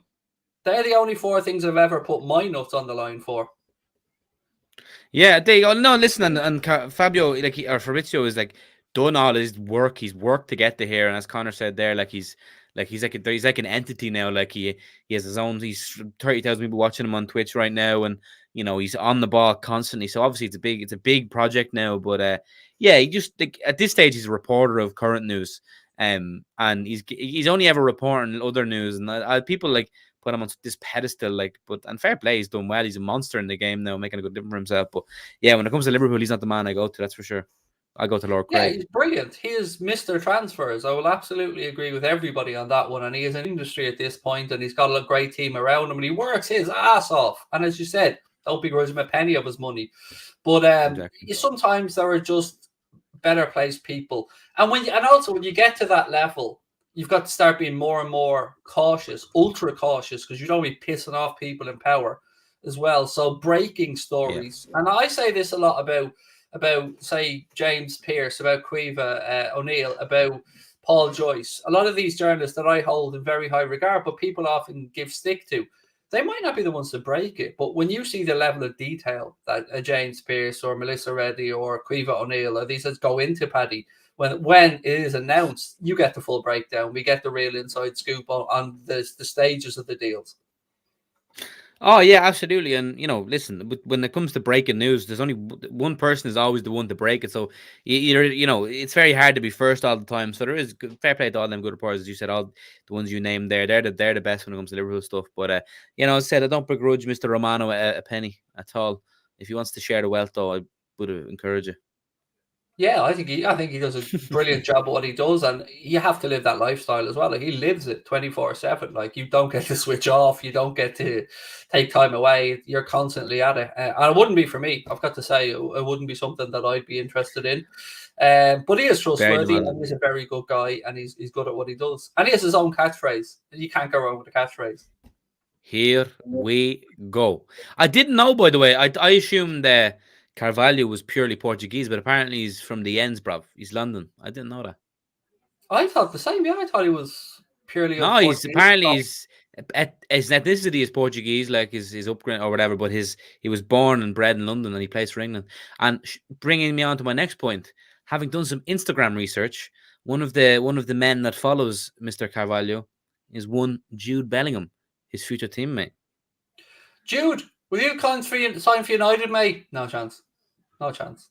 That was his answer. No fucking chance. I added the fucking. Yeah. Jude wanted to say it. Now Jude he's destined. He's destined to star boy at Anfield under Stevie G or Klopp, whichever time he gets here. But he's gonna get here one day. First ever triple chew on the channel, Paddy. First ever chew. Never have we gone to that length before. No. It's gonna be. I'm looking forward to the day it gets announced, and I'm just gonna be looking forward to seeing you and your reactions. It's going to be tremendous. Leather underwear, gimp mask, nipple clamps. That's what I'm thinking. Yeah, actually, and as well, Carvalho qualifies for homegrown as well because obviously he's lived here his whole life and stuff. So he'd be a homegrown player as well on the roll. We do love that. That is actually. Do you know what? Sometimes I overlook these things as well. But It isn't important. Facet that you've the more of them in the better. Am I related to Mr. Tato? Yeah, of course. We're all related over here. You know, we all have committee meetings on all things potato related. Paddy, I've seen Paddy and his family at many of these meetings as well. You know, we all get the memos. I'm actually more of a hunky dory man as their they don't make them, don't they? Do they? They're Yeah, made do, in don't they? Ashbourne, County Meath, but I don't think they're made by the same company. That's I'm where not sure. yeah, that's where I'm from. That's where I'm from. So that's why I'm loyal to the Tatos. Kyo's all the Ashbourne. way, man. The way you said that was funny. Kyo's all the way. Kyo's all the way. Yeah, but to be fair, they're actually Kyo's are they're being made by Thing as well. Tato now, Largo Foods, the factory. Fun fact: Tato Snack makes them now or produces them. Really good. I want to do a tour of that factory. By the way, I want to get out to Swords and have a look around. I want to give a shout out. Julian's by the way, good.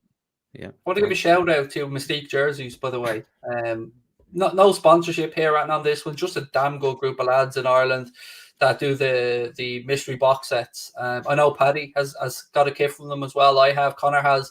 Great service, great lads. And if you are looking for rugby or football mystery sets, you can do no better, Paddy, than looking at Mystique jerseys. Absolutely. Top lads. I think I have 3 off them now over the while. We got one back in the day. Then I was away, and then we've gone back together. I signed the transfer deal with them, so you know what I mean. I've realized what I was missing out on the good now. But they're top guys, top people, and their big mystery boxes are class as well. You get loads of stuff in it: scarves, hats, little figurines. Really good. And also the Cop Clobber, the new Jota t-shirt, the Cop Clobber have put out. If you're on Instagram, check it out. It's basically a Nando's rip-off thing, but it's brilliant. And Cop Clobber again. I know I've seen one of your Ace Bucket hats. Again, another Irish company doing great stuff around Liverpool. Yeah, absolutely. Oh, he's class as well. Top people. And I love, you got to support Irish owned, you know, in this, after the post-Brexit world, got to support local. 100%. Yeah, it's great being in Europe, isn't it? It's great. Not when you have to pay custom charges when they're coming from England, fuck's sake. Oh, I got hit with that with one of the Score Effect shirts. I've one that I had to pay 27 quid tax on this week, mate. Oh, Jesus. It's I'd so nearly be like, it's like, is it nearly worth it? It has been announced, by the way, Rangers have signed Aaron Ramsey on loan. That deal is done now. Dunzo. He is going to be playing in the Scottish Premier Division. That's some signing for the Rangers, to be fair. Like, if everybody's coming in asking one question in the chat again about Fabio Carvalho, we will wait for it to be announced by those playing catch up with Craig. But I'm sitting here very confident. That's all I can say to you. Again, I have had another message, but it's not exactly the same as the one that I first got in. But look, put it this way, I would be gobsmacked. I would give it a less than 5% chance it doesn't happen. Jesus. I wish I was getting texts with this special information, but listen, sounds good to me. If it's good enough for Craig, it's good enough for me. I don't, mate. I've always been honest. I get fuck all. I'm not somebody that has a lot of contacts. I've only in the last year really started to get a bit more. But we all get sent stuff. Sometimes you get stuff on Instagram, Twitter, and 99.9% of it is shite.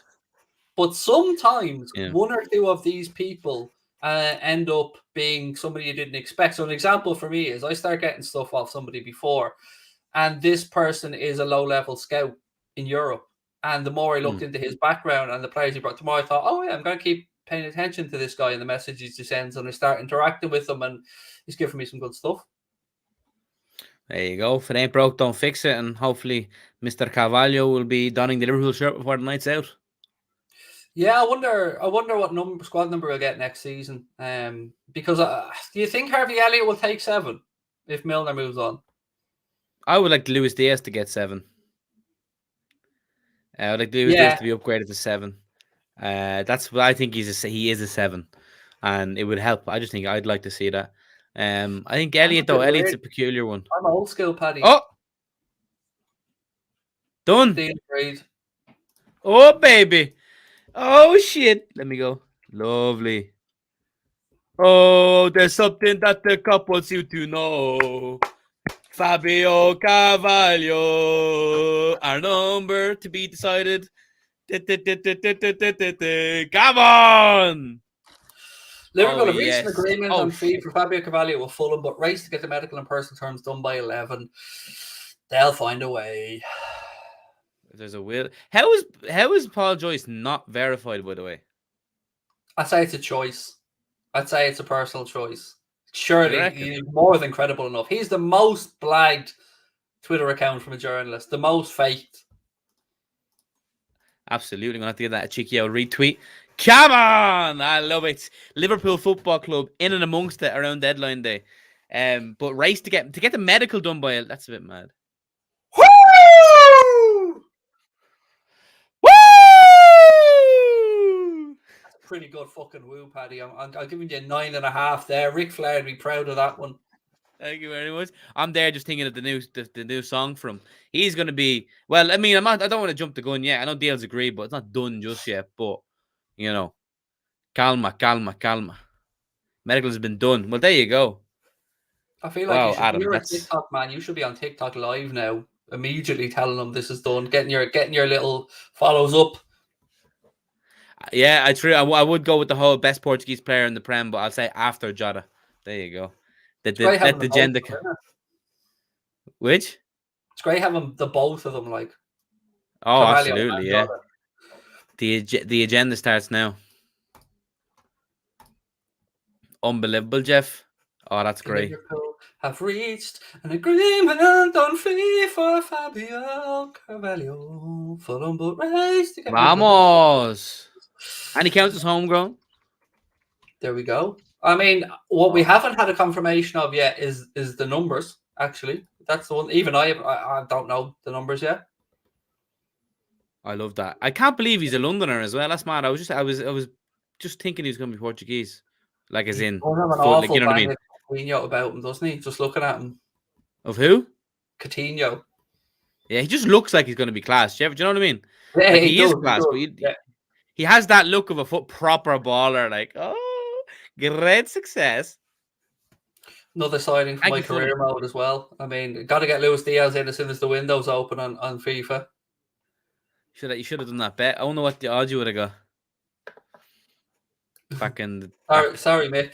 Sorry about that, mate. But Mick's missus absolutely despises when I sing, Paddy. I can't blame her. It's horrendous, but she there you shouldn't. go. It should be. It's a treat for the ages when Craig sings. Imagine how my missus feels, Mick, huh? Getting woken up 2, 3 a.m., you know, little bit of a poke in the leg, and then them dulcet tunes coming out. How my fix, love. You'll get this one, Paddy. Let me just finish this line. Do you remember what film that's from? Mrs. Doubtfire. No. Any chance of a ride? Let me just. Oh yeah, the snapper. I'll brush my teeth then. That would be nice. That's great. That's iconic. That's Fabio proper Carvalho Irish to Liverpool. behaviour, that is. Absolutely. Greg, do you want to take this or shall I? You go ahead, Mr. Murphy. Fabio Carvalho to Liverpool is on. The fee has been agreed and he'll be loaned back to Fulham until the end of the season. Now a race to get the deal finalised before the deadline. Courtesy of Neil Jones. Thank you, Mr. Jones. Oh, things you want. Jones, Jones, thank you, Mr. Jones, Mr. Jones, There's Mr. Jones. something that the cop wants you to know. Best in the world is Fabio Carvalho. Our number to be decided. He is going to win Liverpool Champions League number 8 next year. I'm actually buzzing. I know, it's great. Buzzing. What a glorious January transfer window. And everyone's going to say the whole thing of, oh, look, he's acting like you know who he is and all that bollocks. Listen, yeah. Anfield Agenda doesn't mess about. They've been on this from day one. Craig knows the crack. He knows what Fabio Carvalho had for breakfast today, yeah? Unreal. Oh, man. This is, as I've seen it, we're quietly building the second team. Now, once Salah gets his contract, then we can firmly stand down. No, I do think, and I like to be a fair person, you know, I can't not say that we played a blinder here by getting Luis Diaz from under the nose of Spurs and getting Carvalho done. And as Paddy said, if we get Mohamed Salah signed, certainly there will be defrosting of my vocal disdain for them. But I have to be honest and say I don't care if they bring me €7 million. Jude Bellingham, Erling Haaland, Kylian Mbappe. It doesn't matter. I will never trust them again after the Super League, but I will also be happy to credit them for the good stuff. I'll always try and be fair, but the Super League for me was always the last straw. Yeah, well, obviously, yeah. Once that was stopped, I was happy enough with that going forward. But I'm kind of with you. But my whole opinion of them will completely be on the Salah deal. I've said like these signings are great and all that, but Salah is still part of paramount importance. So that must be done. So we'll see what happens, and hopefully Mohamed Salah is happy now to see business being done. Yeah, it's looking like it's 10 mil, by the way. The Carvalho thing from the few bits and pieces. Is that in the euro? Chat, of course. No, just in the chat and a few things that are just popping around social media. Okay. Listen. It's gonna prove to be shrewd business, 100%. 10 million I'll send out a euro. tweet to piss Okay, off so rivals. that's what? Yeah, Just euro. under 8? Happy days, job. No, trust me, because if you lose him to Dortmund, he'll go and star out, and then you're going to be wanting to buy him for 50 million in a couple of years. You know what I mean? Look at this. Paddy's the best co-host you've had. That's a huge compliment, Paddy. Oh, thank you very much. I appreciate that. I feel like I wouldn't say co-host. Paddy I'm the could be my bitch, younger but I'm brother. happy to be the bitch. I feel like Yeah? you could be my younger brother. That's the way I've looked at this scenario. It's like I just look at you as another lunatic, and I mean that complimentary. Yeah, we seem to be wired in the same wrong way. Yeah, we're both, as I like to say to people, we're all fucked up in our own unique way. Oh, absolutely. I mean, I don't know about everybody else, but my balls are getting bigger as this transfer window goes on, and I'm just sitting here schmug about the business we've done and the direction we're going now. As a club, Yeah, I mean. absolutely. And I've just sent out a tweet to piss off all the rival fans, and I love it. But Fuck yeah, 'em. I'm just buzzing. It's just nice to be. Listen, we could be signing fucking, I don't know, Paul McShane right now, and I'd be happy. But the fact that we're signing a proper class little player that's going to be unbelievable is key. And I'm really excited by what he can do. Hoping now he finishes the season unbelievable with Fulham, gets them up, and gets to us in one piece. And yeah, I'm excited. And it's just nice to add another Portuguese player. I know he's Londoner, but you know what I mean? I'm sure he speaks Portuguese. That'll help with the chemistry of the already like Portuguese setup. And, the Spanish lads can usually speak sport. They always intertwine together. So I'm liking the Latin vibe of our squad. It's very sexy. I've got something else for you before I let you go, Paddy, because we've almost gone through the hour amazingly, but I knew you'd like this one. Cahill Heffernan set to move on a loan deal from Cork City to AC Milan, mate. What a move. Yeah, I believe he'll be the first Irishman to play for Milan since 1949. Unbelievable, only 16 years of age to get the move to Milan. I believe it's a short-term loan deal to the end of the season with a view to making it permanent. But no matter what happens, to already be making those sort of waves at his age is great. That's one good positive that's come out of Brexit. It's forced a lot of Irish lads abroad, and they're going to learn their trade. There's a lot of exciting Irish talent coming up, and Irish football is looking bright, and I'm really excited. And World Cup 2020 something is going to be ours.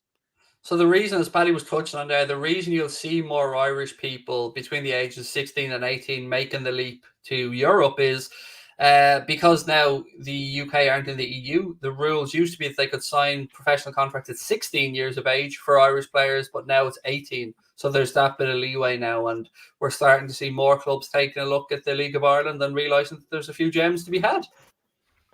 Absolutely, and yeah, we're gonna win a major before England do. So wait, what is his nationality? Is he English or Portuguese? I don't want to get that wrong. Born in Portugal. I think he's Portuguese. Fabio Leandro Freitas Gouveia Carvalho is a professional footballer who plays as a winger or attacking midfielder for Premier League club Liverpool. Born in Portugal, he represents England at international level, but born in Portugal. So his nationality is Portuguese. Case closed. Thank you very much. Homegrown. That's all. That's the only part I need to know. English. Wow. Okay. Even fellas, hope you're both well. Portuguese. We're absolutely should we cut FSG a bit of the slack? Again, like Paddy said, I don't want to tell anybody else what to do, but certainly if Mohamed Salah signed to a new deal, there is less cause for me to be outwardly annoyed. I mean, all I want is what's best for the club, and if the club's gone in the right direction, I think we're all happy. Does that sound fair, Paddy? Absolutely, I'm happy. I mean, I'm always going to be happy. Liverpool doing transfer business is just unreal. As I said, we could be signing the biggest studs in the world, and I'd be happy. But the fact that we're signing actual quality, I'm starting to see the picture now for the future, and I'm very excited. So, Paddy, what's your Twitter? People want to know, so they can give you a quick follow there. It's just Mr. Paddy Murphy on Twitter. Yeah, you'll find some mostly spot on takes with the odd little controversial one to piss off United fans. But yeah, I'd appreciate the follow. You don't have to though. You won't find. You'll find me on there, but I'm not on there. I think my account hasn't been deleted yet. But yeah, I don't use Twitter anymore because it's. I tell you what, my life's been great since I've gone off social media. Yeah, I remember you took off Twitter. Yeah, listen, you're probably a good shout. To be fair, like I had to mute a conversation earlier. Like, Twitter is a place where people aren't afraid to give you abuse. Let's just say. Yeah, and I'm a sucker for reading it, mate. I just can't let things go. I'm an argumentative bastard, and if I get stuck into something, I can't let it drop. So they always end up winning with me because I'm too easy to bait. I know, yeah, it's very hard not to bite, but once you start biting, then they feed off that. They're like piranhas. What do you think on this, real quick? Thank you, Zach, for the super chat. Will he have the same impact that Coutinho did? Are we expecting that level of an impact from young Fabio Carvalho? Well, obviously, Coutinho came in January and actually stayed and played and made an instant impact. So obviously, he won't be able to have an instant impact based on his signing. But from the moment he plays, I think he will if he's allowed game time. I think immediately he comes in and he sits on our bench initially. And listen, if he proves to be good enough to play on the first team, then we have a real exciting prospect on our hands. He's most definitely one for the future, but he can be one for the now as well, or one for from next season onwards. It's just going to be a really exciting option to have off the bench and the sort of quality that we've been crying out for. And if our youngsters aren't good enough at some stages, then just go and sign the other clubs' youngsters. That's a good model right there. Here's our friend. There's Jamie. What a legend. Go on to Jamie. What a legend. What a bloody legend. So Chris is coming right over. foot. I believe he's right Chris foot. and Izzy are coming over, Paddy, to Dublin. I think he said June 13th to 17th. Ooh. So we're going to bring them to Tato Park. That's beside me. I'll have to pop out and say hello. And also, I think Ella wants us to go. I think she said that Bows were playing Shells on the 17th or around that day. So we might try and take in a game as well. Show Chris and Izzy what the real Ireland is. They're actually staying in Camden Street, which is a great show. Oh yeah, happy. That's a good spot. Yeah, happy days. Listen, we'll have to show Chris how to drink a pint of Guinness, and we'll probably have to be a security after all his Irish lander over the while. Yeah, true. Paddy, I'm going to let you go, my friend, and appreciate your time as always. No doubt we'll speak really soon. Are you on the FIFA grind tonight? And I've seen you putting in those end of month hours over the last few days. You know, well, I mean, they don't count towards my total, unfortunately. I wish they did, but yeah, I didn't reach my sports ones, but it is what it is. But I will do a bit of FIFA tonight, maybe a bit of foot champs, and yeah, should be a bit of fun. Sweet. I will be on there from 11 myself. Mr. Paddy Murphy, always a pleasure, sir. Thank you for giving up some of your evening, and I will catch up with you soon, my friend. Absolute pleasure. See you, chat. See you, Craig. Connor, have a good one, guys. Take care. Up to Carvalho. Thanks a million, Paddy. Right, let me just change my background, folks. 1 second. Just change it back to the one that works. There we go. There we are. Right, now we are inside the final hour. It is back to just you and me. I've got to be honest, I didn't think I was going to last the pace. I didn't think I would get this 4 hours done, but we are now inside the last hour. We can say to you guys that Aaron Ramsey has signed on loan for Rangers. That's been completed. He's been out there wearing the Rangers shirt, I should say. Fabio Carvalho, medical is underway, has been underway for a while. Agreement in place, €10 million between Liverpool and Fulham to bring him in at the end of the season. And yeah, it's just been a positive end to this transfer window. And enjoy it. Enjoy this, because we won't get many days like this. So enjoy every single minute of it. Massive thank you to Paddy and to Chris as well for their time earlier on. I just want to check in with Connor because I know we're really close to getting to 132,000 subscribers. If you want Fabio Carvalho to be a success, if you're happy with Luis Diaz, please do hit that subscribe button. I'd love to get there before the stream finishes. We're 70 away, 70 people from hitting 132k. Right, let's go. Last hour, it's just going to be me and you guys interacting, going through your comments, answering your questions, anything that you want to throw it in. Craig, I've seen the video, but I haven't heard the audio, Miroslav, yet, and I love 4-4 tunes.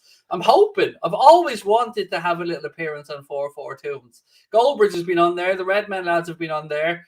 I'd love a little cameo on there at some point. I don't care how badly they slander me. I'd still laugh at it. One confirmation from Anfield. Okay, Keegan. Fair enough. I'm telling you that it's done, but I understand you want confirmation from Anfield. That's okay, my man. You'll have to wait a bit longer for that one. Ryan said he got a Luis Diaz jersey today. Sweet. I've seen the clubs stock some of the away shirts with Diaz 23 in them. They look really good. Vinny said, get Mo tied down and you'll be happy in his nappy. I mean, yes, that's the big caveat to all of this, isn't it? It's great that we get Luis Diaz. It's great that Carvalho is going to be coming in the door. But ultimately, we want the big announcement to be Mo as well. And then we'll all be over the moon. Craig, are you going to record some of the meetup? I still don't know, buddy, what exactly we're going... Oh, you mean with Chris and Paddy and stuff? Oh, God, yeah. If we meet up, yeah, we'll definitely do some videos around that. Will we get to see him in the Liverpool shirt as he's staying at Fulham? Good question. That's a very good question. I'm trying to think back of Naby Keita when we signed Naby and he stayed on loan. And I don't remember if we've seen him with a Liverpool shirt or not. I know that we'd seen him with Steven Gerrard actually in the number 8 shirt in Anfield at one point. But yeah, honestly, I don't remember. It's a good question. Have we got Carvalho? Yes. The deal's been agreed, mate. He's Crystal Palace have signed Mateta as well, who they had on loan. A very impressive actually spell for them so far. Keita did he? Okay. Well, then I would imagine, boom, there you go. Capo Can, how are we, mate? Lovely to see you in as well. We agreed a deal in principle for next summer. No, we've agreed a deal for now. He will arrive next summer because that's when his contract is up, but we are paying a fee for him now and we are loaning him back to Fulham for the remainder of the season.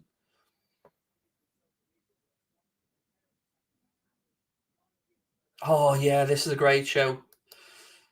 From Mustafi, Kabak and Davies last year to Diaz and Carvalho, what a turnaround. Yeah, spot on, Mo. Love that. Yeah, it's mad how the emotion works, isn't it? Because I've been floating on air.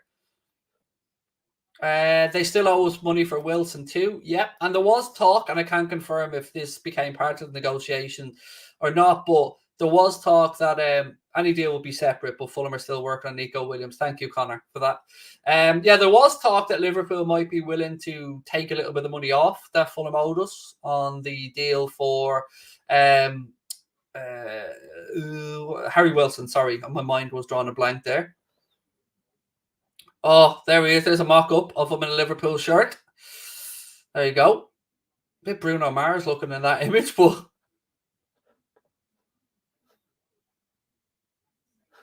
thank you, mate. Thank you, Ray. Appreciate that, mate. Really do. Lots of love to you, buddy. Yeah, look, it's great. And look, I'm somebody who has been very vocally critical of FSG, but I'm not somebody who's afraid to say well done when we've done good work. And this has been great work. To be able to push Spurs out and annoy Daniel Levy so much so. And I don't know if you guys seen this today, but the report is that Daniel Levy actually got on to FSG trying to rat out Julian Ward and our lads for spending money that he believed they weren't given the go-ahead to spend. How pathetic, I know. But being able to push Spurs out to bring in Luis Diaz and now being able to get the deal over the line to get Fabio Carvalho, it's just been a great win, though. And yes, everybody involved deserves massive credit. From the great work done by Julian Ward, from the scouts, obviously, from Michael Edwards as well, who was supportive to Julian Ward in this deal. Yeah, you just got to say well done. And ultimately, we all want it to be successful. We want the club to do well. None of us sit here and take any pleasure in this, fractured relationships at time. None of us want that. We all want the club to do well on and off the pitch because we love the club.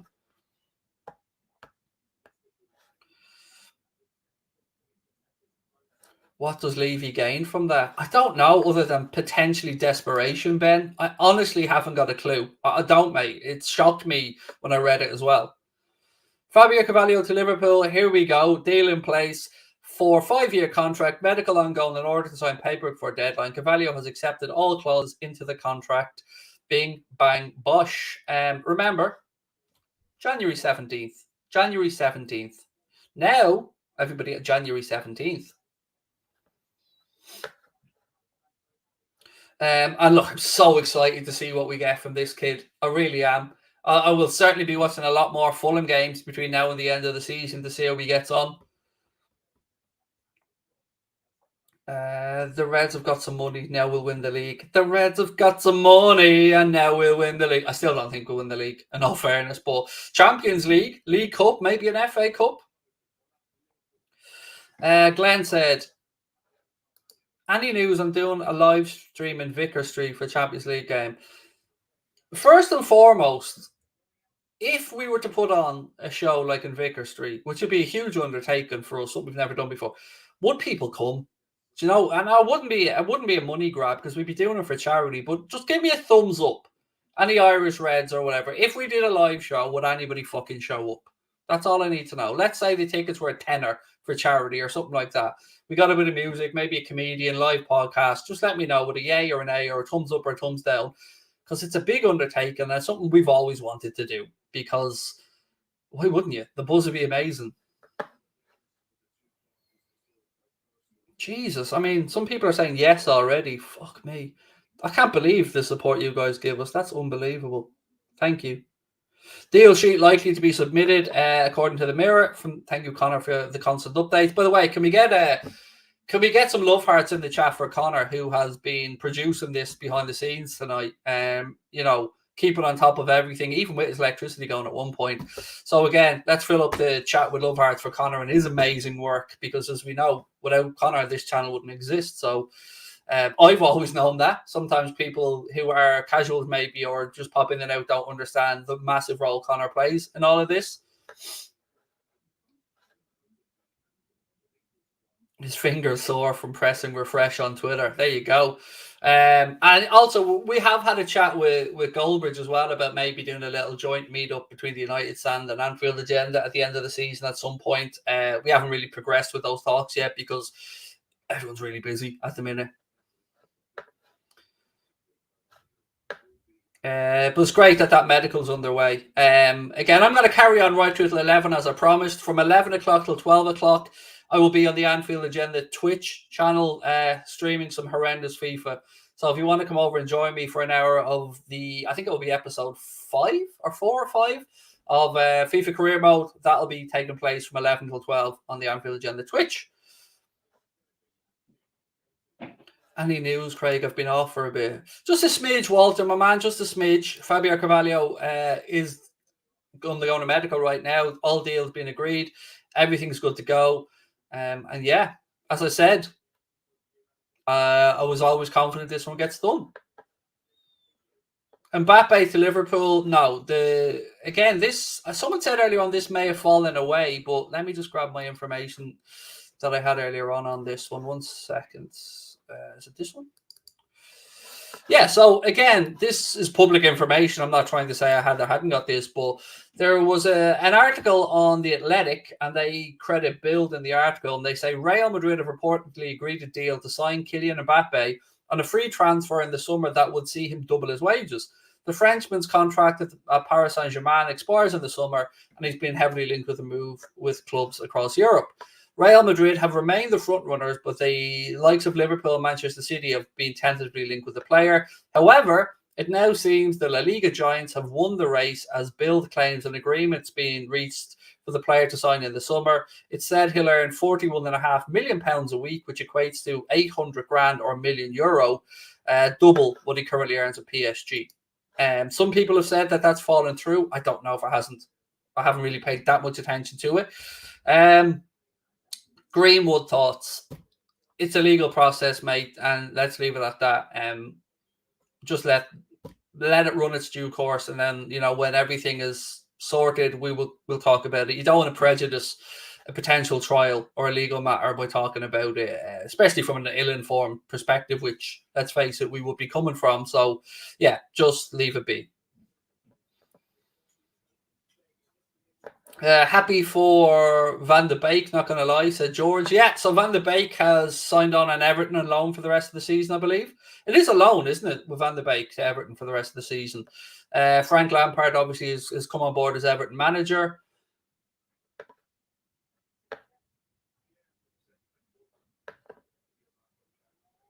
I'm happy from decent move. Again, nice.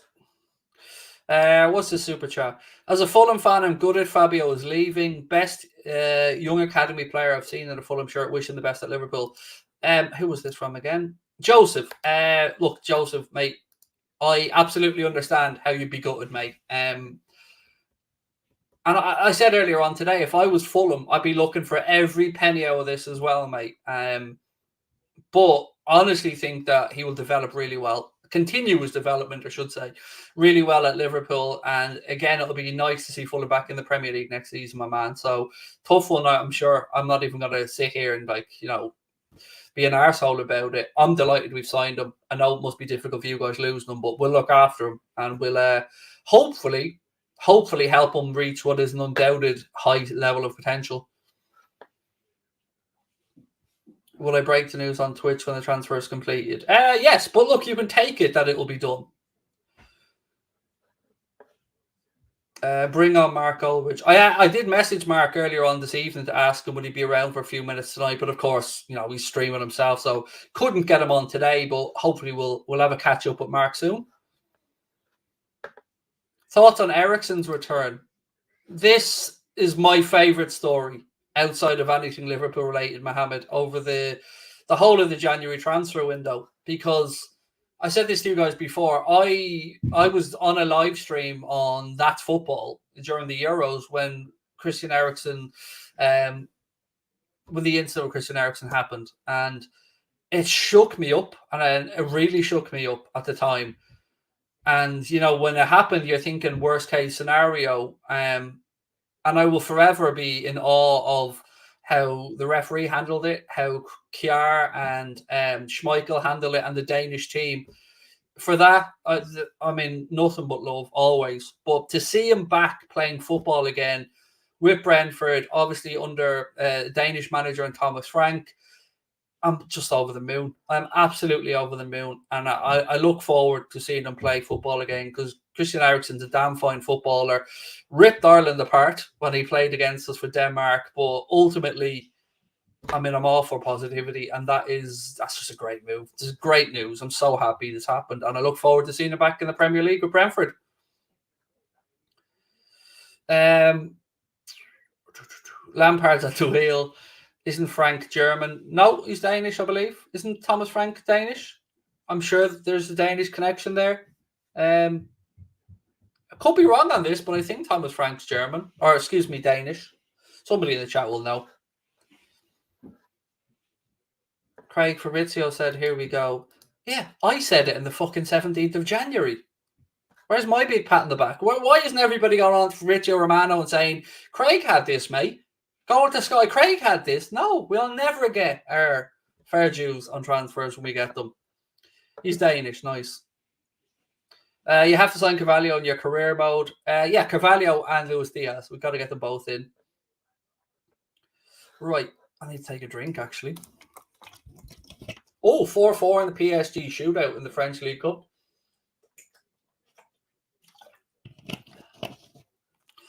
Do I think Carvalho will feature next season? Yes. 100% yes. So what I read earlier on, and again, look, this is just me reading an article that's probably out there for anybody to read, was that the long-term plan for Fabio Carvalho is to move him into a Bobby Firmino type role, whereas he will eventually play as a false nine in Liverpool's team. Obviously, probably compete with Diogo Jota. Sorry, I'm just deleting some stuff off my desktop here as well, which is just brilliant. Do I watch American football? Yes, and I was glued last night to both games to see. Obviously, the Bengals beating the Chiefs was unbelievable. Yeah, I mean, bring on the Super Bowl. The Rams hosting at the SoFi Stadium against the Bengals. It's going to be amazing. And yeah, two quarterbacks. One, I think, second year and he's already in. I can't remember the guy. Joe. I can't remember what his surname is. Joe something. Yeah, I do. I'm new to it. I'm only a couple of years into it, but certainly looking forward to it. I watched the games last night again. It was fantastic. Is a deal done? Yes. Just the medicals are just being done right now. Joe Burrow, yes, thank you. Joe Burrow was amazing. Again, that comeback at Arrowhead Stadium. Wow. Was it 21-3 down or something at halftime, if my memory's right? Joe Burrow and the Bengals were absolutely amazing. And then the Rams as well, because Garoppolo being a pain in the arse for people to beat. And they knocked out my team, the Packers. So it was nice to see that we will have a Rams Bengals fight. And look, I've got to say, I'll be rooting for the Bengals, I have to say. So Fulham wanted £15 million to move now, but have come down to 10 million as they will keep him on loan as per Graham Bailey. Thank you for that, Connor. Police Mersey are looking for John W. Henry's lost wallet.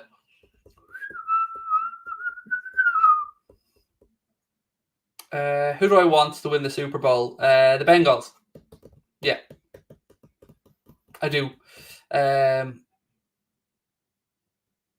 Yeah, definitely. I just think it's going to be great. I think it's going to be a shootout anyway. I think, my bet for this one will certainly be both quarterbacks to throw over 270 yards and both quarterbacks to throw over 1.5 touchdowns. That will be my bet for the Super Bowl.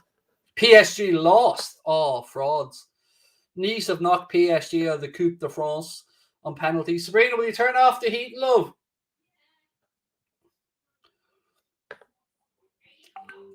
I'm almost cooked yet. PSG out. That's a shambles. It looks like. Look, in my reading of that situation, Pochettino will be the next United manager, and Zinedine Zidane will come in and manage PSG. That's what seems like is going to happen.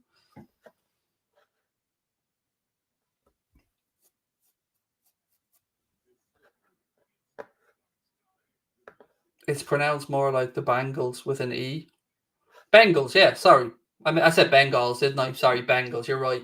But yeah, just really impressive. Really, really, really impressive, Joe Burrow, and the stats that he's put up in the latter part of the season have been ridiculous. But look, people aren't tuning in hearing me talk about NFL, which I'm definitely not qualified to talk about. But side note, we will be doing a watch along for the Super Bowl on the channel, so we'll be doing that for the first time we'll ever do an NFL watch along. John W. Henry had 60 missed calls from Daniel Levy is a joke that somebody's put into the chat. Do I like basketball? No, not my cup of tea. Back in the day when you had Pippen, Jordan, Bird, then I watched basketball. Is there anything else we can expect to happen before the deadline? Oh, sorry, that moved. The only other thing was a potential loan deal to Fulham for Nico Williams, which there was talk still happening. Could this still fall through? Not unless something showed up in a medical, Ben, which I don't think it will, in all honesty. So, look, I'd say you could take it to the bank, mate. It will be announced. I don't think it'll be announced before 11. There were reports that a term sheet or a deal sheet had been applied for a little bit of extra time, up to 2 hours, to get the deal over the line. But it'll be done. Don't worry about it. What have we got? So I'm sad about Nat leaving, even on loan. He played for the badge and he can headbutt a bus, but it's for the best. I hope he gets more chances when he comes back. Yeah, I mean, one part of me wants him to play football, absolutely. But then again, he still has time on his contract. So if Bournemouth come up and want to make an offer to buy him permanently, I'm sure the club will look at that. But ultimately, I think it's really clever by Liverpool here, because we don't know what may or may not happen with Joe Gomez down the line. So, yeah, great first window for Julian Ward, said Ella. And yeah, look, Julian Ward worked with the Portuguese national team, I think, as a data analyst previously. So between himself and Pep Linders, obviously, there would be no shortage of knowledge and depth. And I think he was a scout as well I think he was Liverpool's scout for Spain and Portugal at one point, if my memory's right, Julian Ward. So, again, just brilliant business by the club. Well done to Julian Ward. Well done to everybody involved.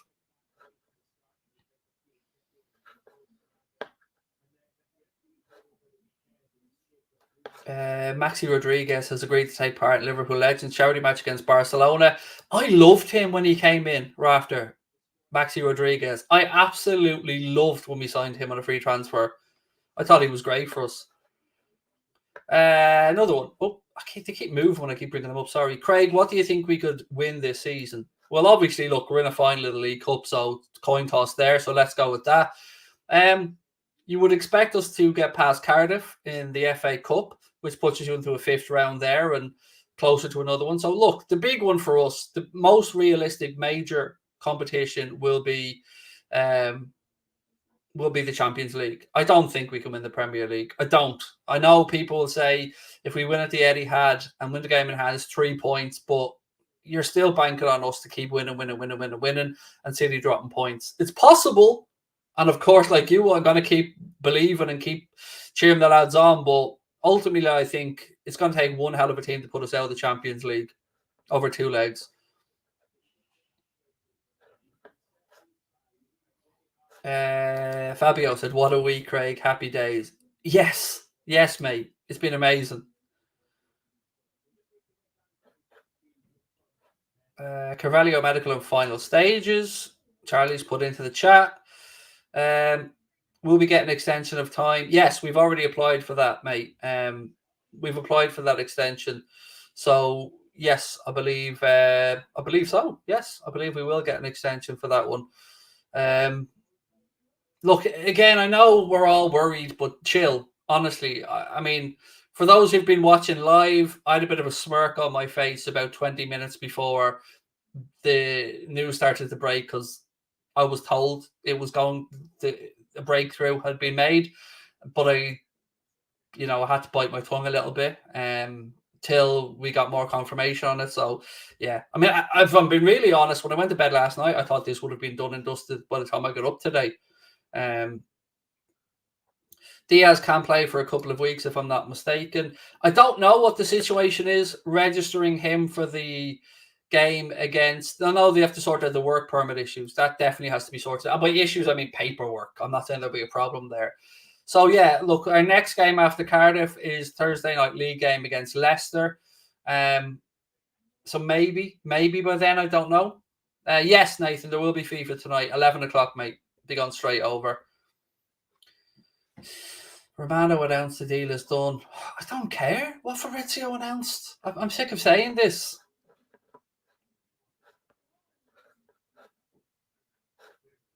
When do we bring Diaz home, Craigie? I don't know is the honest answer. Look, he has to get the work permit issue sorted out. By issues, I mean paperwork. I don't foresee there being any problems there. He's an established Colombian international. He's playing in the Champions League. I don't think there'll be any issues getting him in. Adam, let me just get this comment up on screen, said, "Hi Craig." Hello Adam, how are you, mate? Personally, I think that in the summer we keep Nat and sell Joe Gomez just to the fact that we made a great centre half. Pace got him out of those ball watching blunders. Yeah, I'm of the camp of if Joe wanted to move on, I would sell him. I'm in that camp, not because I don't rate him, but I don't think we necessarily need to stand in his way. If Joe wants game time and somebody like Villa came in for him, I think it would be a lovely fit for Joe Gomez there. But ultimately, of course, Joe Gomez is more than good enough to play in this Liverpool team. But it does look like now he is a little bit down the pecking order at the club, 4th choice behind Matip and Kanade. So, let's wait and see. How are FIFA streams doing? Things are doing all right, Mick. Hard to tell. Watch the Twitch channel. It's just Anfield Agenda. Anfield Agenda on Twitch. If anybody wants to go over and give it a follow. Will Luis Diaz be available for Cardiff? I don't believe so, Luke. No. Apart from the paperwork stuff, we have to remember that Luis Diaz will need to find a home. I'm sure the club, of course, and the club's staff will help that. He will have to get settled in, get to know his bearings, meet his teammates, get up to speed in training. So no, I would imagine it might be a while. But look, I look at the Diaz situation like this. Whatever happens between now and the end of the season is a massive bonus, because we'll have him fully ready to go. And look, we'll have him for use in the Champions League against Inter Milan, and we'll have him for use in the latter part of the Premier League. But ultimately, imagine if we only got him in late doors in the summer. Then, you know, he wouldn't have had all this time to bed into the team, to the culture, to the style of play. I just think it's a win-win in this scenario. And I'm looking to the long term for this Diaz thing rather than what he can do between now and the end of the season. Do you think Mane and Salah will start versus Leicester on the 10th? They'll be back on the 7th at the earliest. I don't know what the COVID restrictions are or aren't coming from Cameroon, or if there's an exemption for professional athletes. I honestly don't know. If it's a case of them being back on the 7th, yeah, I would say they will play.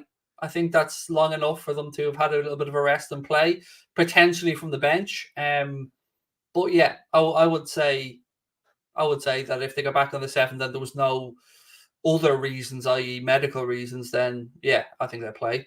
It's a big game, like it is a big game.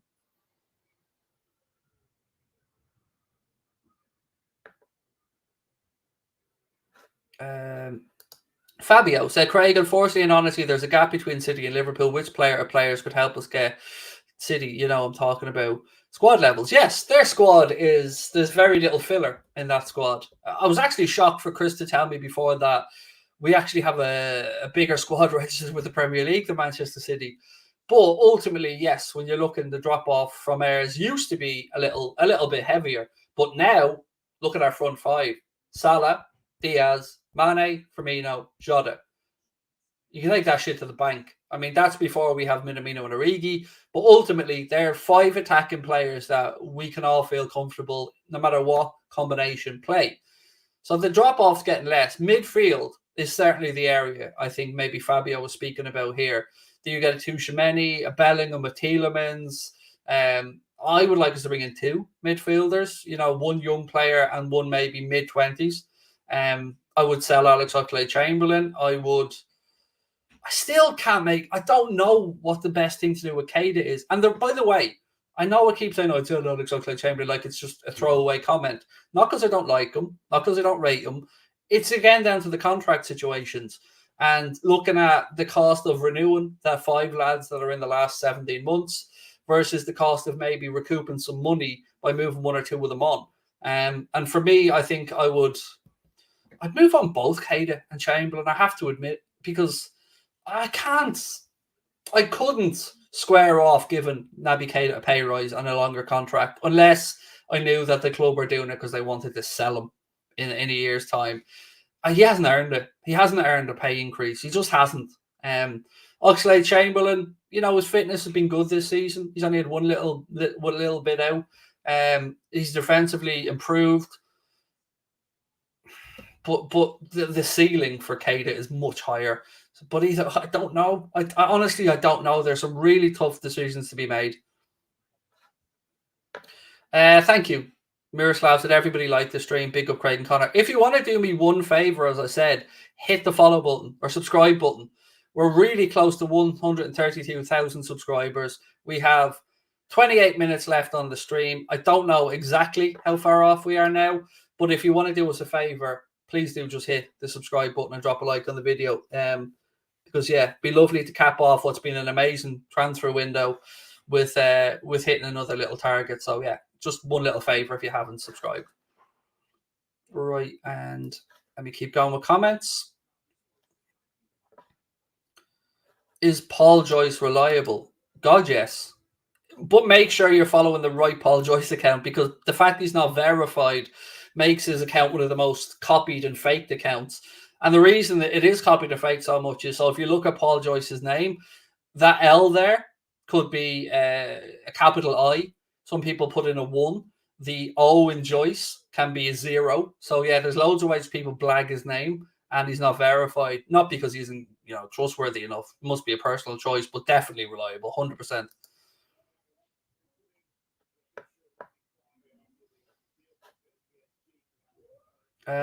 Diaz caught me off guard, didn't expect it. It caught the club off guard a little bit because the plan was to go for Luis Diaz in the summer, but Daniel Levy and Spurs' sincere pursuit of Luis Diaz forced Liverpool's hand in this window. And you know what? Interestingly, I actually think our hand being forced saved us money in the long term from what Porto may have wanted. So yeah, I think it took everybody by surprise, mate. But again, this is something we have to give credit to the owners, to Julian Ward, to Klopp, to the recruitment staff for getting done.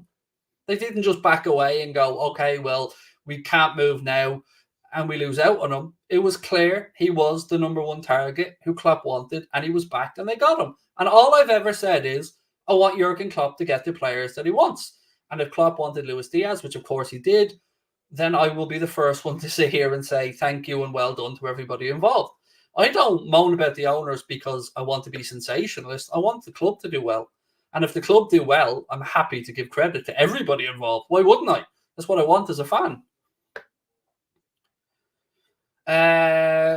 Great way to kill 4 hours. Thank you, buddy. Medical news. Again, it's just underway. Nothing new on it. Look, I'd say this one probably goes to 12, closer to 1 maybe before we get an announcement on it. But I honestly, don't stress. Don't stress on this one. Whereas James, not part of the channel anymore, mate. Covered it on loads of occasions. Yeah, just that's all I'll say on it. Wish him all the best. Ben said, "Hey Craig, if you were to offer you Bellingham, Tchouaméni, and Dybala, if we sold Salah, would you take it?" No. There's no getting rid of Salah now, mate. Salah has earned, deserves, should get a new contract, improved. So no, I wouldn't. Would I take Tchouaméni and Bellingham as players? Yes. I don't know an awful lot about Tchouaméni, having not watched them enough, but certainly all the scouting reports and people believe he's a top-notch player. So again, I'm a little bit blown away by earlier on. I want to say thank you to everyone because I put in kind of just a random question about if we did do a live show in Vicar Street, a live podcasting, would people come? And look, I know it's easy to say, oh yeah, we come on here, but I didn't even expect that because I don't believe any hype around us. You know, we're just us. We just do our own thing. So thank you for starting to give me that belief in myself, in Connor. Well, I've always had belief in Connor, in what we're doing, because that's my dream for this, is to do one live show in Vicar Street in Dublin. It's a venue I love dearly. And if we ever can pull that off and you guys show up, thank you. Because it won't be a money maker. It'll be a charity thing. But yeah, thank you for just giving me that belief to try and push to do it.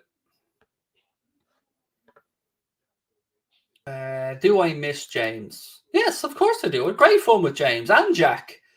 I mean, people come on this channel because they're good. We like them. Jack, brilliant. James, brilliant. 2 young men that will absolutely have a future in this industry. And I will say it again, 2 young men whom the door at Anfield agenda is never closed for.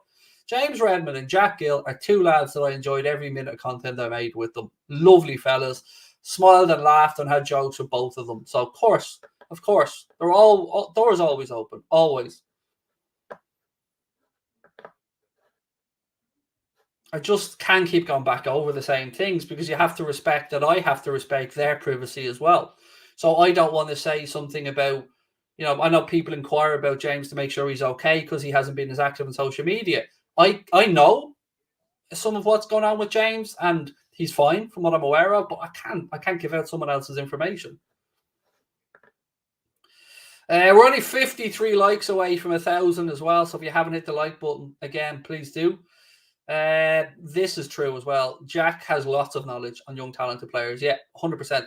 And look, with Jack's situation, I can be a lot more open about it. It was the broadband issue. His broadband was terrible, as anybody will have watched, will have seen. And that's something that's just out of people's control. You know what I mean? That wasn't that and Jack did wrong. It wasn't that we did wrong.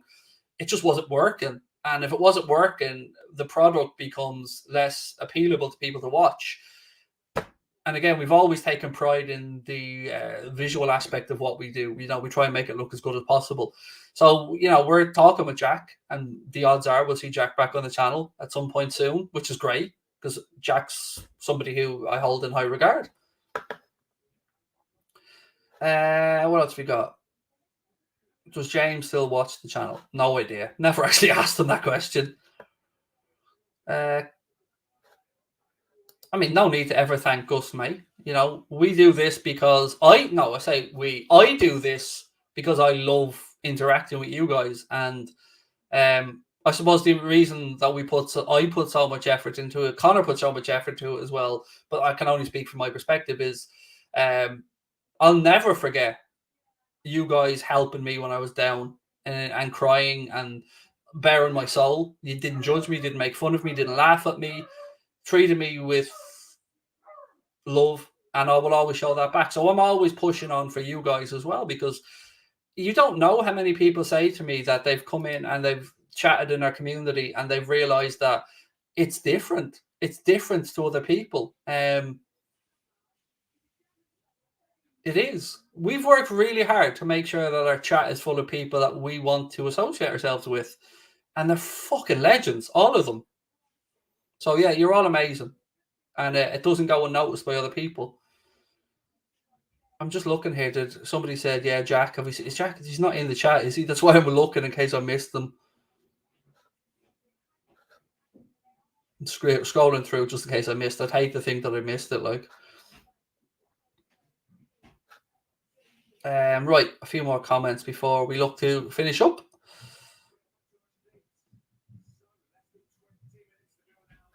We all idolise you, bro. I'm certainly nothing to be idolised, mate. I'm just a normal dude.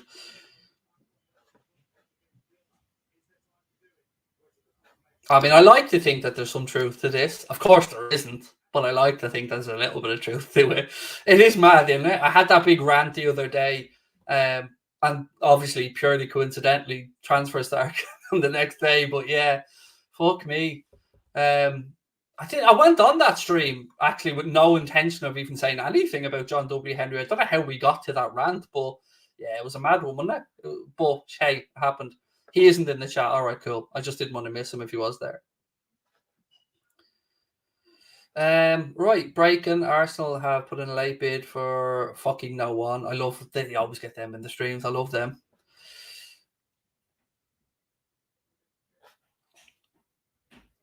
Just a quick message to remind you to plug the Twitch stream. Yes, right. So when I finish up here at 11 o'clock, I'm going to jump straight over to Twitch. If you haven't given Anfield Agenda a follow on Twitch yet, we do both watch-alongs on there, and I will be doing the two AFCON semi-finals. I will be doing the Egyptian one, and I will be doing the Senegal one on Twitch. But I will also tonight be jumping back on there at 11 o'clock for another FIFA career mode stream. We've upped the level. We've upped the difficulty level. And it's been a while. And if you want to come across and have some fun with us, please do. Really easy to find us on Twitch. There's a link there in the chat, or you can just search Anfield Agenda. Right, what's this?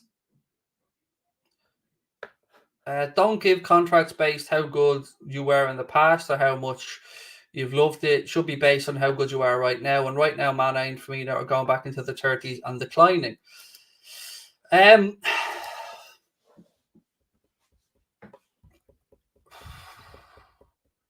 think deep down I would agree, James.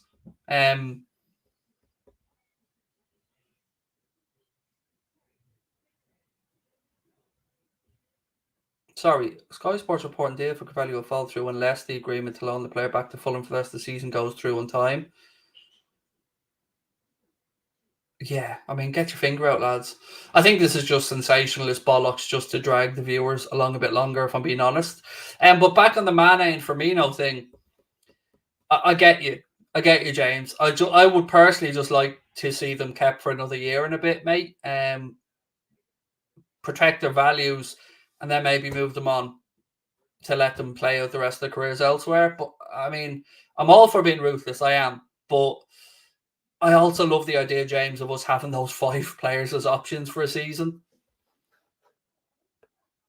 And thank you for the super chat, James, as well, mate. Really appreciate it.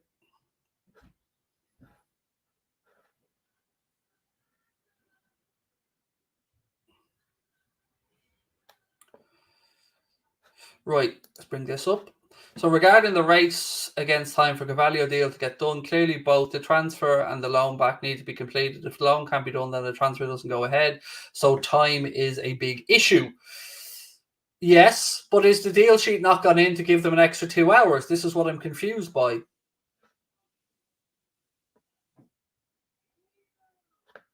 I mean, look, I would still say to everybody, relax.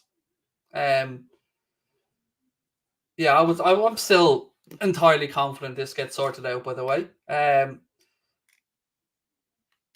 just think it's about building up a bit of tension as well for viewers around the world. You know what I mean? But I think, look, I think it gets done.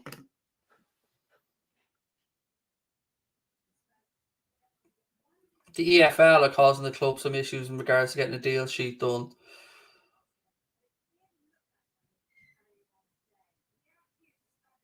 I don't know why they'd be trying to get their fucking finger stuck in it, but again, we'll keep up to date. We'll stay on till 11 and see what happens.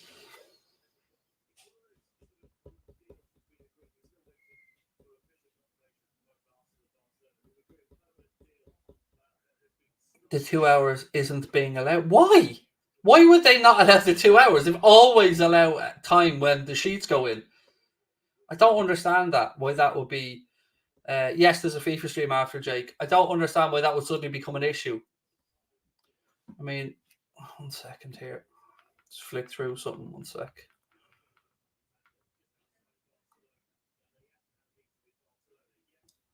Okay, I was just checking something there. 1 sec. Again, don't overly stress. Still time on this. Konoplyanka flashbacks. Difference there was that the owner didn't want to get rid of Konoplyanka, the guy who ran that club. Was it Ruben Kazan? I can't remember who he was at the time. It's not Fulham, it's the EFL. The EFL seem to be the ones dragging their feet here. I still believe it gets done, though. I do. I mean, love the quick maths from Mick there. 900 seconds left. Isn't this what it's all about, though? This is what it's all about. These squeaky bum moments. Tick tock, tick tock. Dum, dum, dum, dum, dum, dum, dum, dum, dum. And yeah. This is probably gonna, as I said, this will drag on. This will drag on a little bit, but Daniel Nielsen has said, where's this?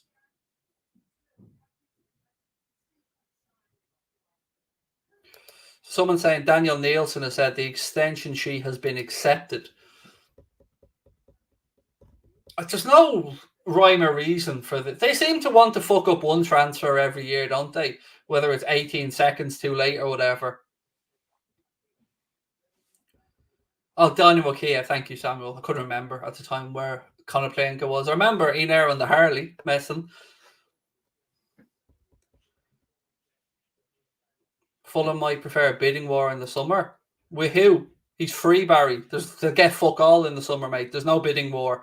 If he was to sign for Borussia Dortmund in the summer, Barry, they'd get about 200 grand. So there's no bidding war. His contract's up. Sorry, Connor. I know you had something up on the screen. Todd Cantwell has joined Bournemouth. Good bit of business that for Bournemouth.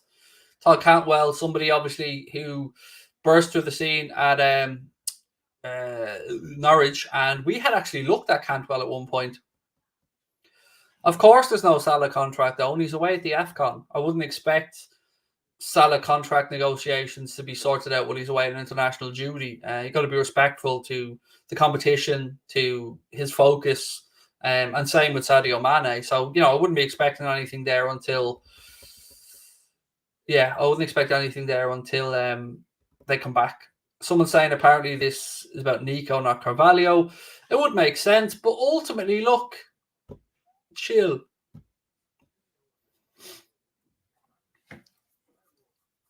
It is lovely news, Andy, regarding Christian Eriksen. Yeah, great to see him back playing football. Great to see him back in the Premier League. And, I'm sure that the Brentford fans will absolutely love having Christian Eriksen. Was it 3 or 4 at Old Trafford? It wasn't me. I can confirm that it was. Did many? Are we in the bin? No, Michael. Relax. Relax. Everyone needs to just chill a little bit here.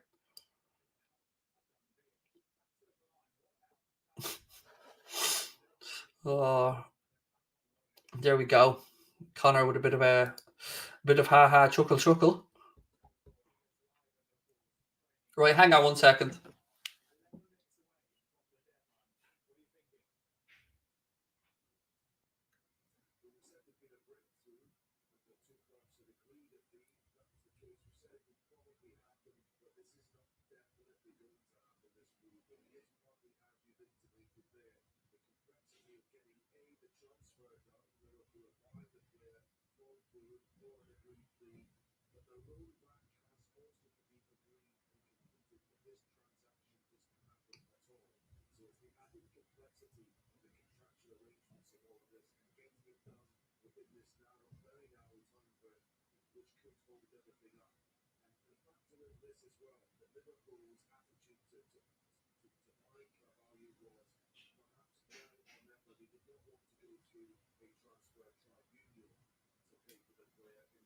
Sorry, folks. 1 sec.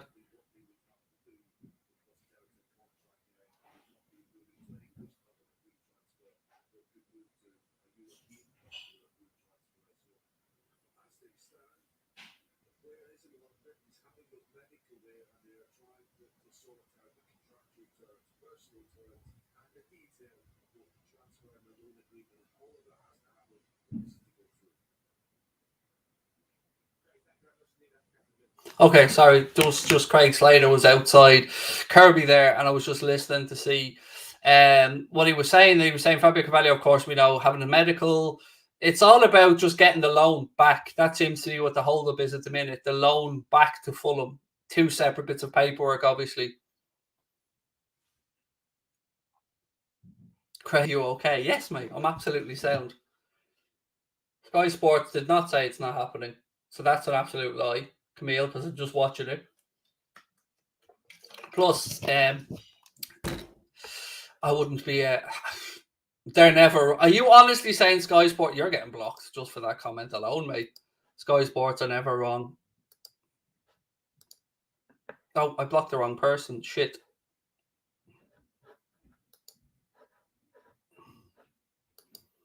Sorry. I think I blocked the wrong person there.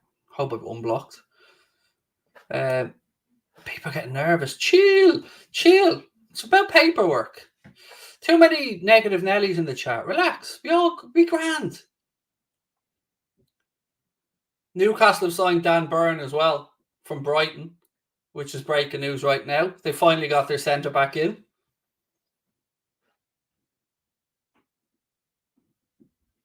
Of course, there'd be some jobs worth. Some fucking pedantic arsehole at the EFL will be just looking to wield some power here to make the club sweat. Ultimately, I believe this will be fine. But again, you've got some pedantic arsehole who probably feels the first bit of power they've ever had in their life here, feeling like that they can stick one to Liverpool or Fulham. That's the way I'd read this situation.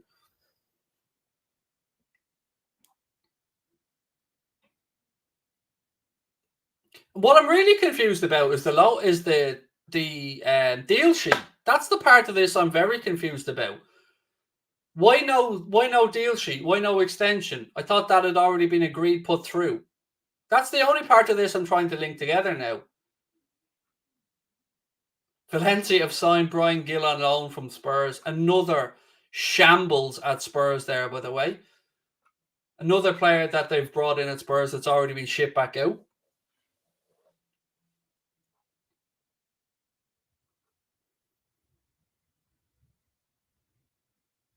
Can a contract extension happen? Yes, a contract extension can happen. If he's your player, mate, you can sign that contract extension anytime. Doesn't have to be in a window. He's already registered at the club as a player.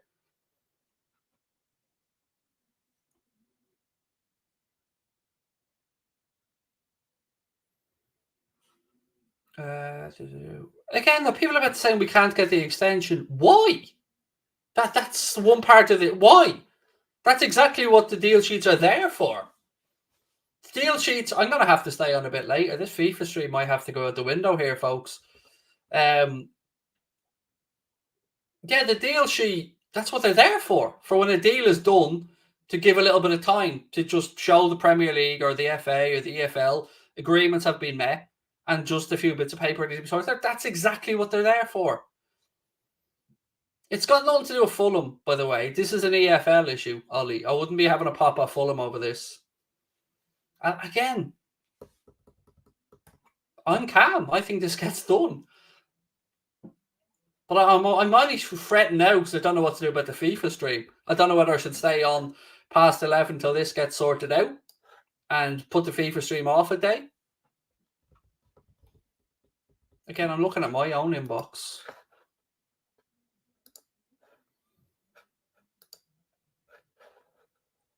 Honestly, I've had nothing new in my messages yet. Yeah, I'm staying on, Connor. The FIFA stream's going to have to just get pushed. I'll do it tomorrow. I can't do it at 11:30, Neil. I've been on here. I haven't seen my family yet today, mate. You know, we were up, thought I had an appointment in the hospital today with a specialist about a knee, and then it's back here and on this. I haven't even seen my family at all. 5 minutes, 20 seconds to go.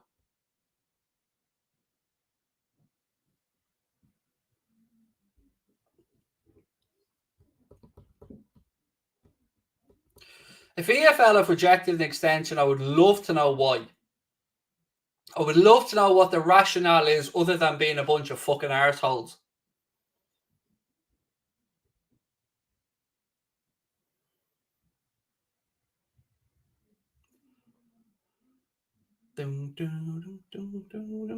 By the way, the transfer window in Scotland's open till midnight.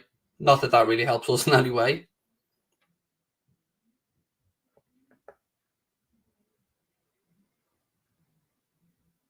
It ain't been done in 5 minutes. Yeah, Addison, you're imagining, mate, that it's not already been worked on. It's not like they've said, right, 5 minutes to go here. Let's start drawing up a contract.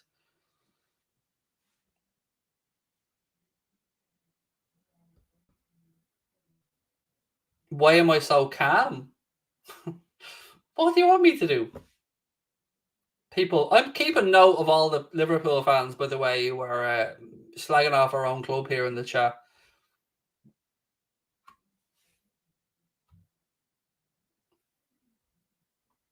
I'm relaxed because I believe it's all sorted. That's why I'm relaxed.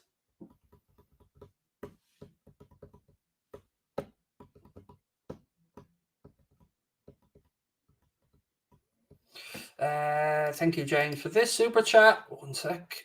Said, emotions aside, Man and Firmino are more than replacement. Well, look, Carvalho is seen as a long-term Firmino replacement, mate. Kind of a whole host crucial players leaving around the time Klopp leaves, time to refresh. Agree. I agree. I don't disagree with a lot of what you're saying, James. I just think there's still a few more miles left in those legs. So I'd think that there's another few years left with these lads at the club.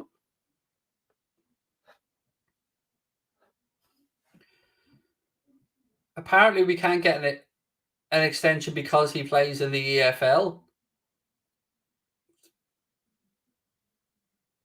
Everton got a deal sheet accepted, somebody else is saying. Chill. Honestly, relax.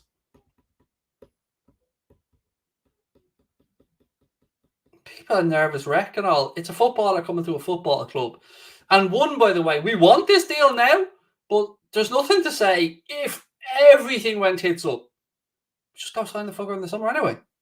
He's a free player in the summer. So, again, chill.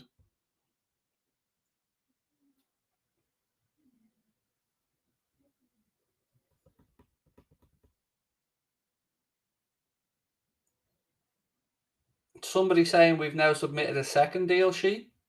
Okay. Again, we'll just wait and see. We'll wait and see. But I'm not going anywhere. I'm staying on here till this is sorted. FIFA stream can just be pushed back.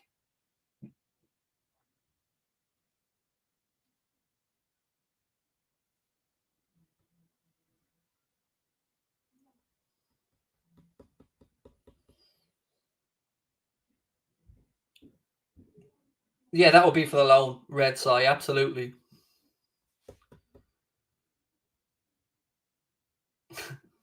I love that from Connor. Bit of banter in the chat there.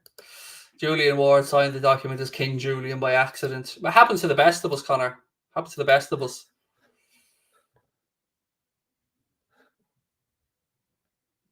I wonder if it's one of these situations, one of these situations where everybody's scrambling to sign a bit of paper and you haven't twisted the pen or clicked the top properly, or you can't get the ink to come out and you're frantically scribbling and tapping it on the table, trying to get a bit of ink to come out and no joy. Relax. We got time. We got time, folks. Transfer window. It was still a whole 66 seconds left. Don't you ever call anybody dumb, you absolute fucking Omadon. Who the fuck do you think you are? Coming in speaking to anybody like that, you absolute fucking plank.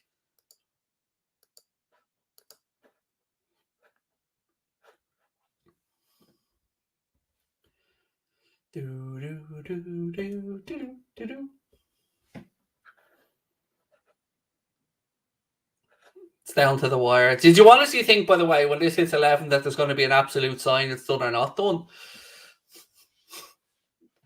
Oh, this isn't true. That's also not true. He's had a contract. Anybody can buy him in the summer. The only difference being if an English team signed him in the summer, they'd have to go to a tribunal to agree a compensation fee with Fulham. Whereas if he was signed to a club outside of England, it would be a minuscule fee of about 200 grand. So again, please don't spread fake information, mate.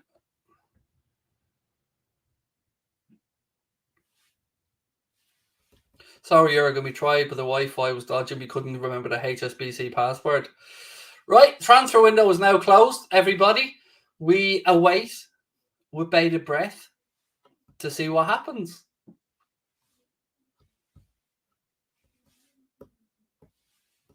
Well, one thing is for sure, Fabio Carvalho and Luis Diaz will be a pretty damn good transfer window.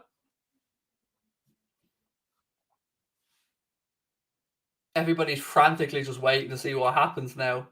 Why are we saying goodbye, Carvalho? Fuck me. There's a lot of... I'd hate to have you lads in the trenches with me, some of the defeatist people in the chat.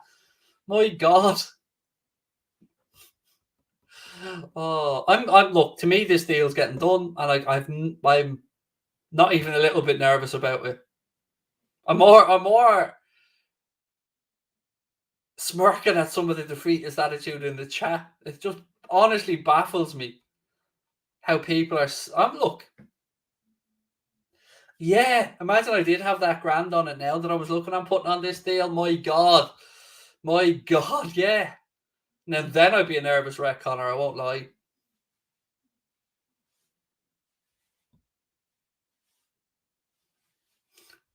Oh, Rory, you're such a negative fucker. The window's closed and they requested our request. And you know the paperwork hasn't gone in, mate. Because you're in the EFL offices there, are you? And you have an eye on the fax machine, have the L webcam. Relax. Relax.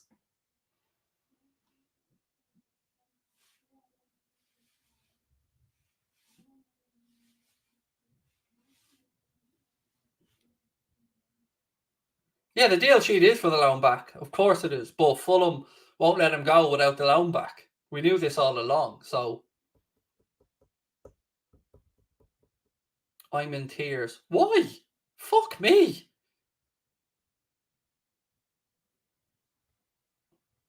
There's a deal sheet there for you, by the way. Do.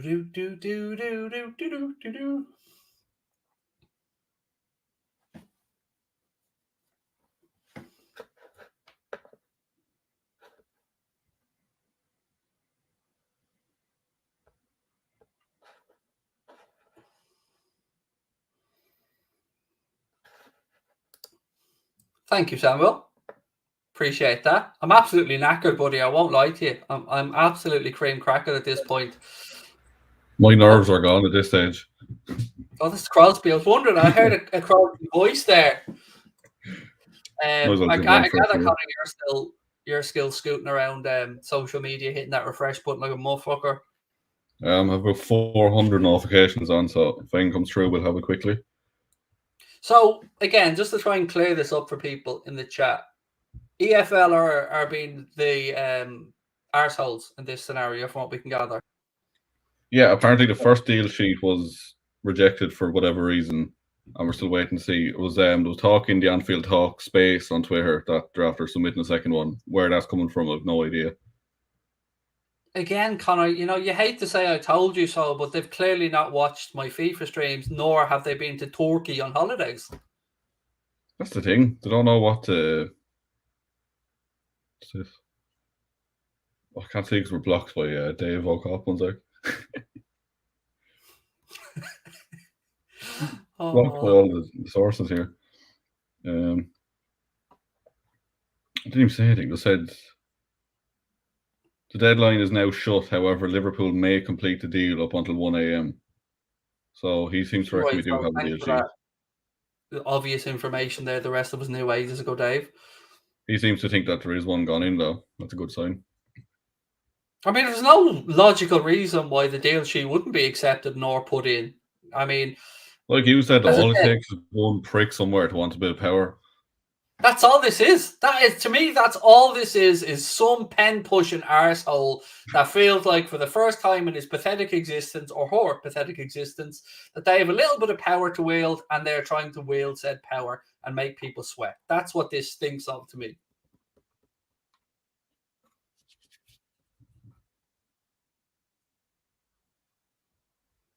Craig Google Carvalho says he plays for Liverpool. Yes, mate, that's the joy of Wikipedia. It can be edited.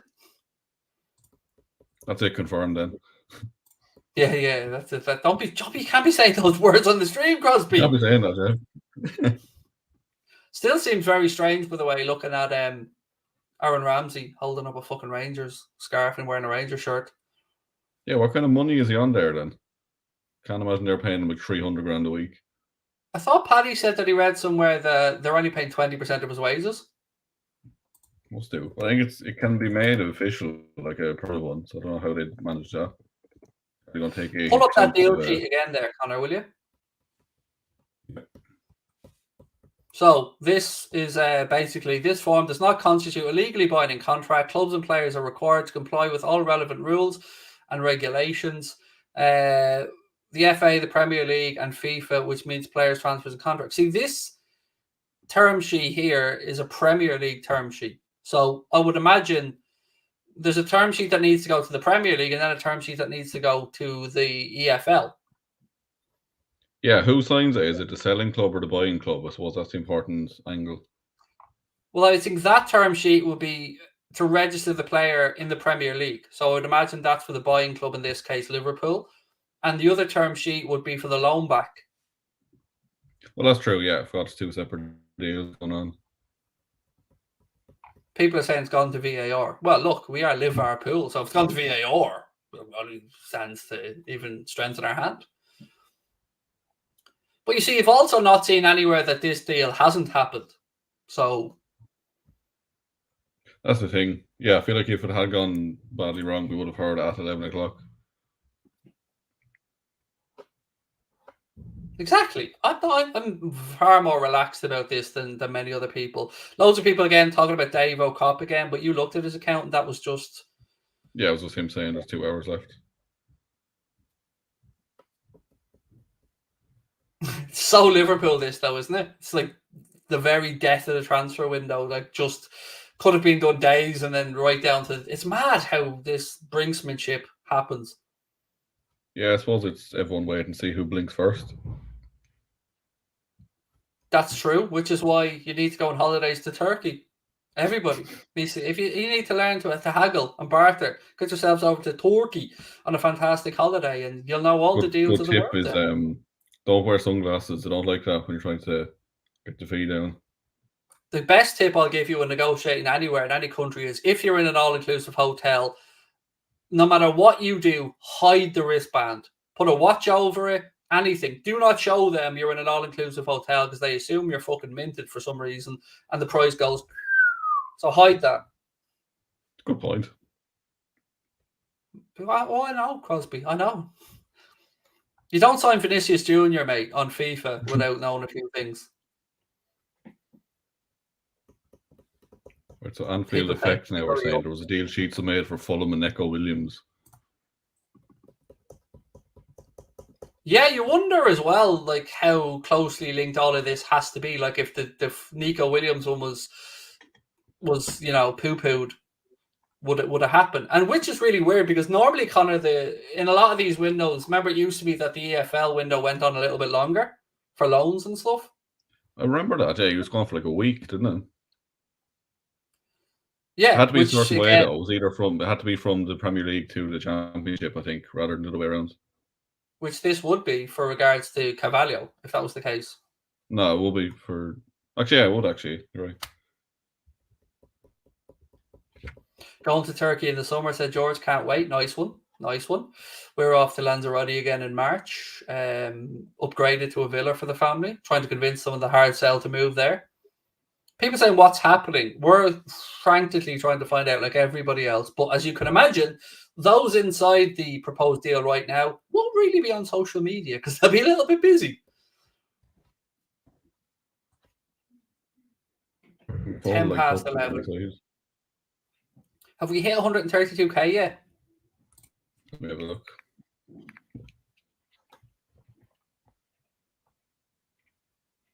Aubameyang signed for Barca. 30 away.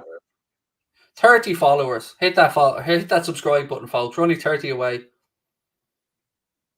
What have we got? David Lynch moves off. Off? Yeah.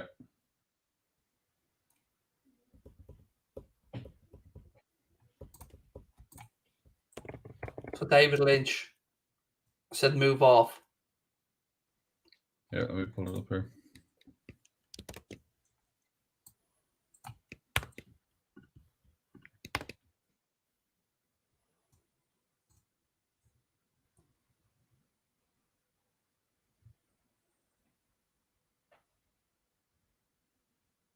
Fuck that.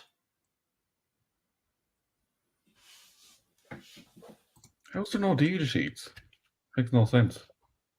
Again, thank you for this one, mate. Appreciate it. This is a confusing one because we can technically just go back and get him in the summer and go to tribunal, which Liverpool didn't want to do under any circumstances. Yeah, it'd be interesting to see will they now, given how that went down. Has anybody else backed this up yet? Steve just had fallen through. Fucking if Steve said it. Paul Gore saying so. Fuck that.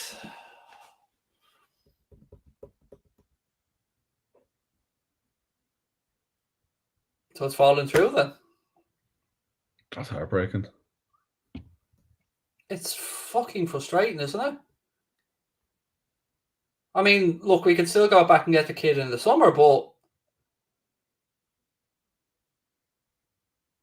it just baffles you that multi-million-pound businesses can act in this way so late, like so 21 amateurish. days to do it, like.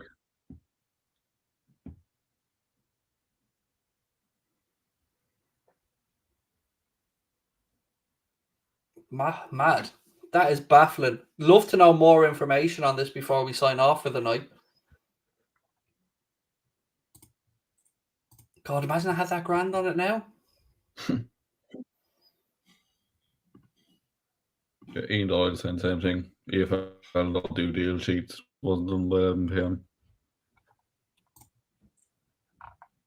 I mean, the amateur hour of not knowing if they did or didn't do a fucking deal sheet, by the way.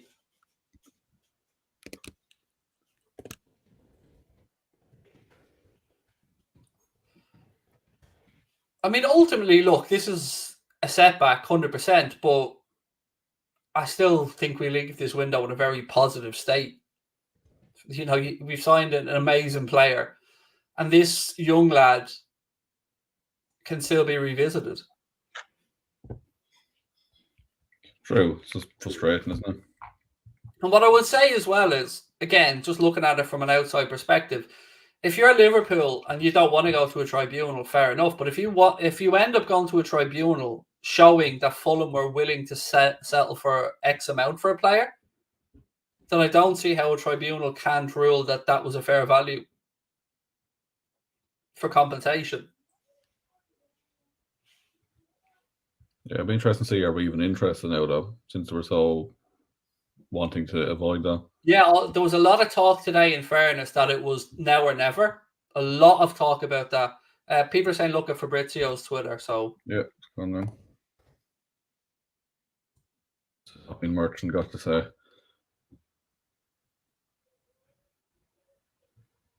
He's just saying deal in real danger. He's not saying off, like. So, again, conflicting reports, but the Liverpool side of this There we seems go, to be. there's the wording.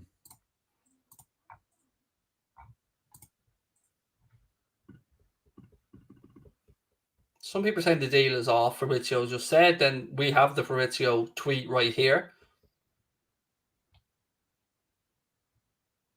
I mean, everybody thought this was done. Everybody, you got the here we goes. I got my information. Everybody was briefed that this was done. Thanks for telling us to chill. You really are a pathetic little bitch, mate. How about save some of that small dick energy for the EFL, mate? Not my problem. Do you want me to tell you to stress next time, Ollie? You will. You know, I hope you enjoyed your little pop at me, mate, because it'll be the last one you have on the channel. So thanks for telling me to chill. Oh my god, like it's anything to do with me here.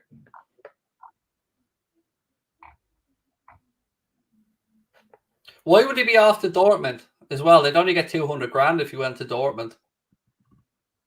Wasn't open race now, wasn't it? Again, is there anything from Pierce? Anything from Joyce? I think Pierce might have said something.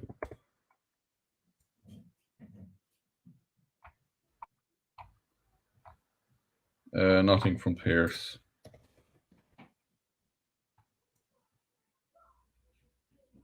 Nothing from Joyce. I have Sky on, Mick, but I would rather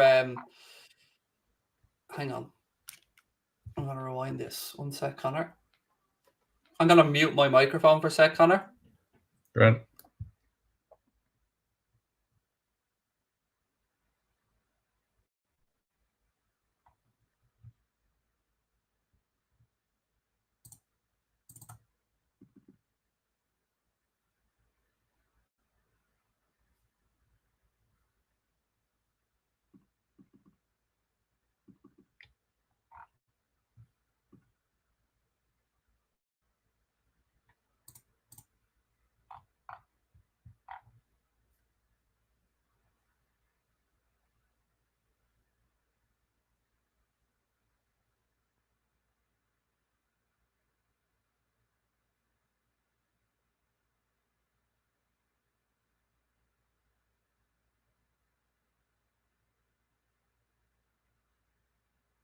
Oh, sorry, Craig Slater on Sky. He said no deal, but no source to that.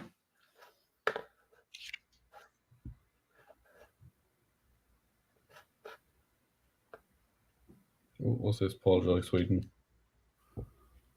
Liverpool did not complete Fabio Carvalho deal with Fulham by deadline. However, if all parties agree, there can still be a pre-agreement for the player to move to Liverpool in July. There is no immediate time pressure for that agreement to be reached. Strange one, this. Confusing one, this. Fair, Annoying one, this. No deal. So no deal. I think we can safely say that then. No deal. It's all down to if we can get something sorted for the summer then.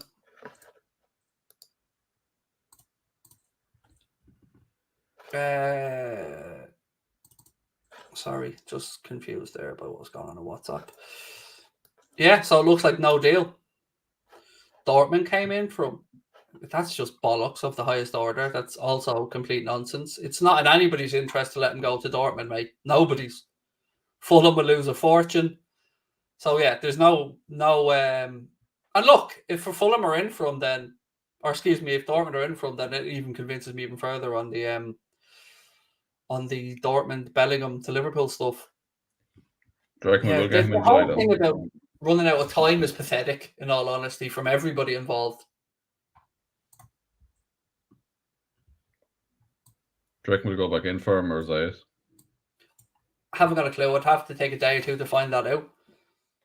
But yes, we got the main man, of course, which was Diaz. But yeah, I mean, how fucking embarrassing is it for everybody involved that multi-billion pound businesses have a whole month to get a deal done, and ultimately all day knowing that they were both going to cave in the end, and they still shit the bed on it. Ridiculous.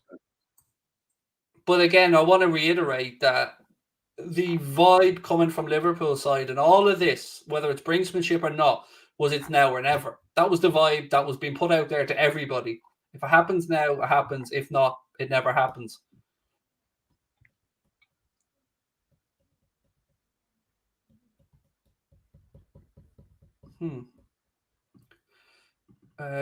We've already talked about Paul Joyce's tweet, mate. Connor already, that was the one you spoke about, Connor, wasn't it? Yep. Pierce tweet, yeah? Yeah, he said the same thing as Joyce. Again, people blaming Fulham here. Not Fulham's fault. Fabrizio saying we'll find a solution for the summer move.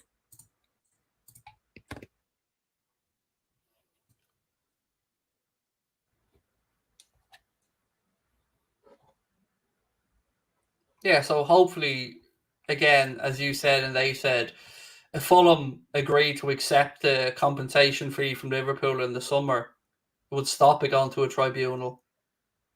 But again, it does. I would be lying if I sat here and said now that this doesn't give other clubs a time to try and destabilise this. What you would hope to happen here as Liverpool fans is that Fabio Carvalho sold on the project, that the club have convinced him that this is where he should be, and that this will happen. It kind of reminds me, Connor, of the whole Van Dijk scenario. It could be a little bit, to be fair, yeah. Like, we know Klopp does like to wait for his targets, so wouldn't be surprised if this does go through in the summer. On this one, Josh, so because he is classed as a homegrown player and because he came through in Fulham's academy, Fulham will be due compensation for him moving to another English club. That compensation, if it could be agreed between the two clubs, would go to a tribunal. It happened with Liverpool and Danny Ings, happened with Liverpool and Harvey Elliott, and that tribunal would then decide what they would deem fair compensation. So Liverpool wanted to avoid that at all costs because they are long processes that are very uncertain. You know, we ended up paying a record fee, a tribunal record fee for Danny Ings, and a record tribunal fee for a 16-year-old when we got Harvey Elliott, which at $4.5 million is still absolutely cheap. But yeah, so that's where we are, unfortunately. Paul Gorsh reckons it'll be done this summer. Yeah, I mean, the growing sentiment from everybody in these tweets now seems to be everyone's on side for it getting done in the summer. And ultimately, I want to just put this out there. Ultimately, if it gets done and agreed for the summer, nothing has changed here. He still stays at Fulham, still finishes the season. And if his will, the club's will, and Fulham's will, and let's not forget, you know, we do have the whole loan situation with what's his face, Harry Wilson on loan at Fulham. So ultimately, if it gets agreed, nothing really has changed. So he still stays at Fulham for the remainder of the season. He becomes a Liverpool player. If that's the end of this scenario, great. Nothing really has changed here. So, yeah, I mean, I wouldn't lose the plot over it as long as it gets sorted out. And it looks like it's going to get sorted out, you know. It's slightly embarrassing all the same, though, isn't it? Like, that long in meetings all day today and it still didn't get done. It is. And, you know, if I'm running this from either side, I'm asking questions about how it got to this stage and didn't get through. But ultimately, look, if it's meant to be, it's meant to be, and it'll happen in the summer. So that's where we are right now. Can't change that, but hey, it is what it is. I'm going to go, folks, and I'm going to go over Connor and do a FIFA stream. So if anybody wants to follow me over for some more conversation, I'll be on the Anfield Agenda Twitch channel from 11:30, doing a FIFA stream, and I will answer any of your questions as I can.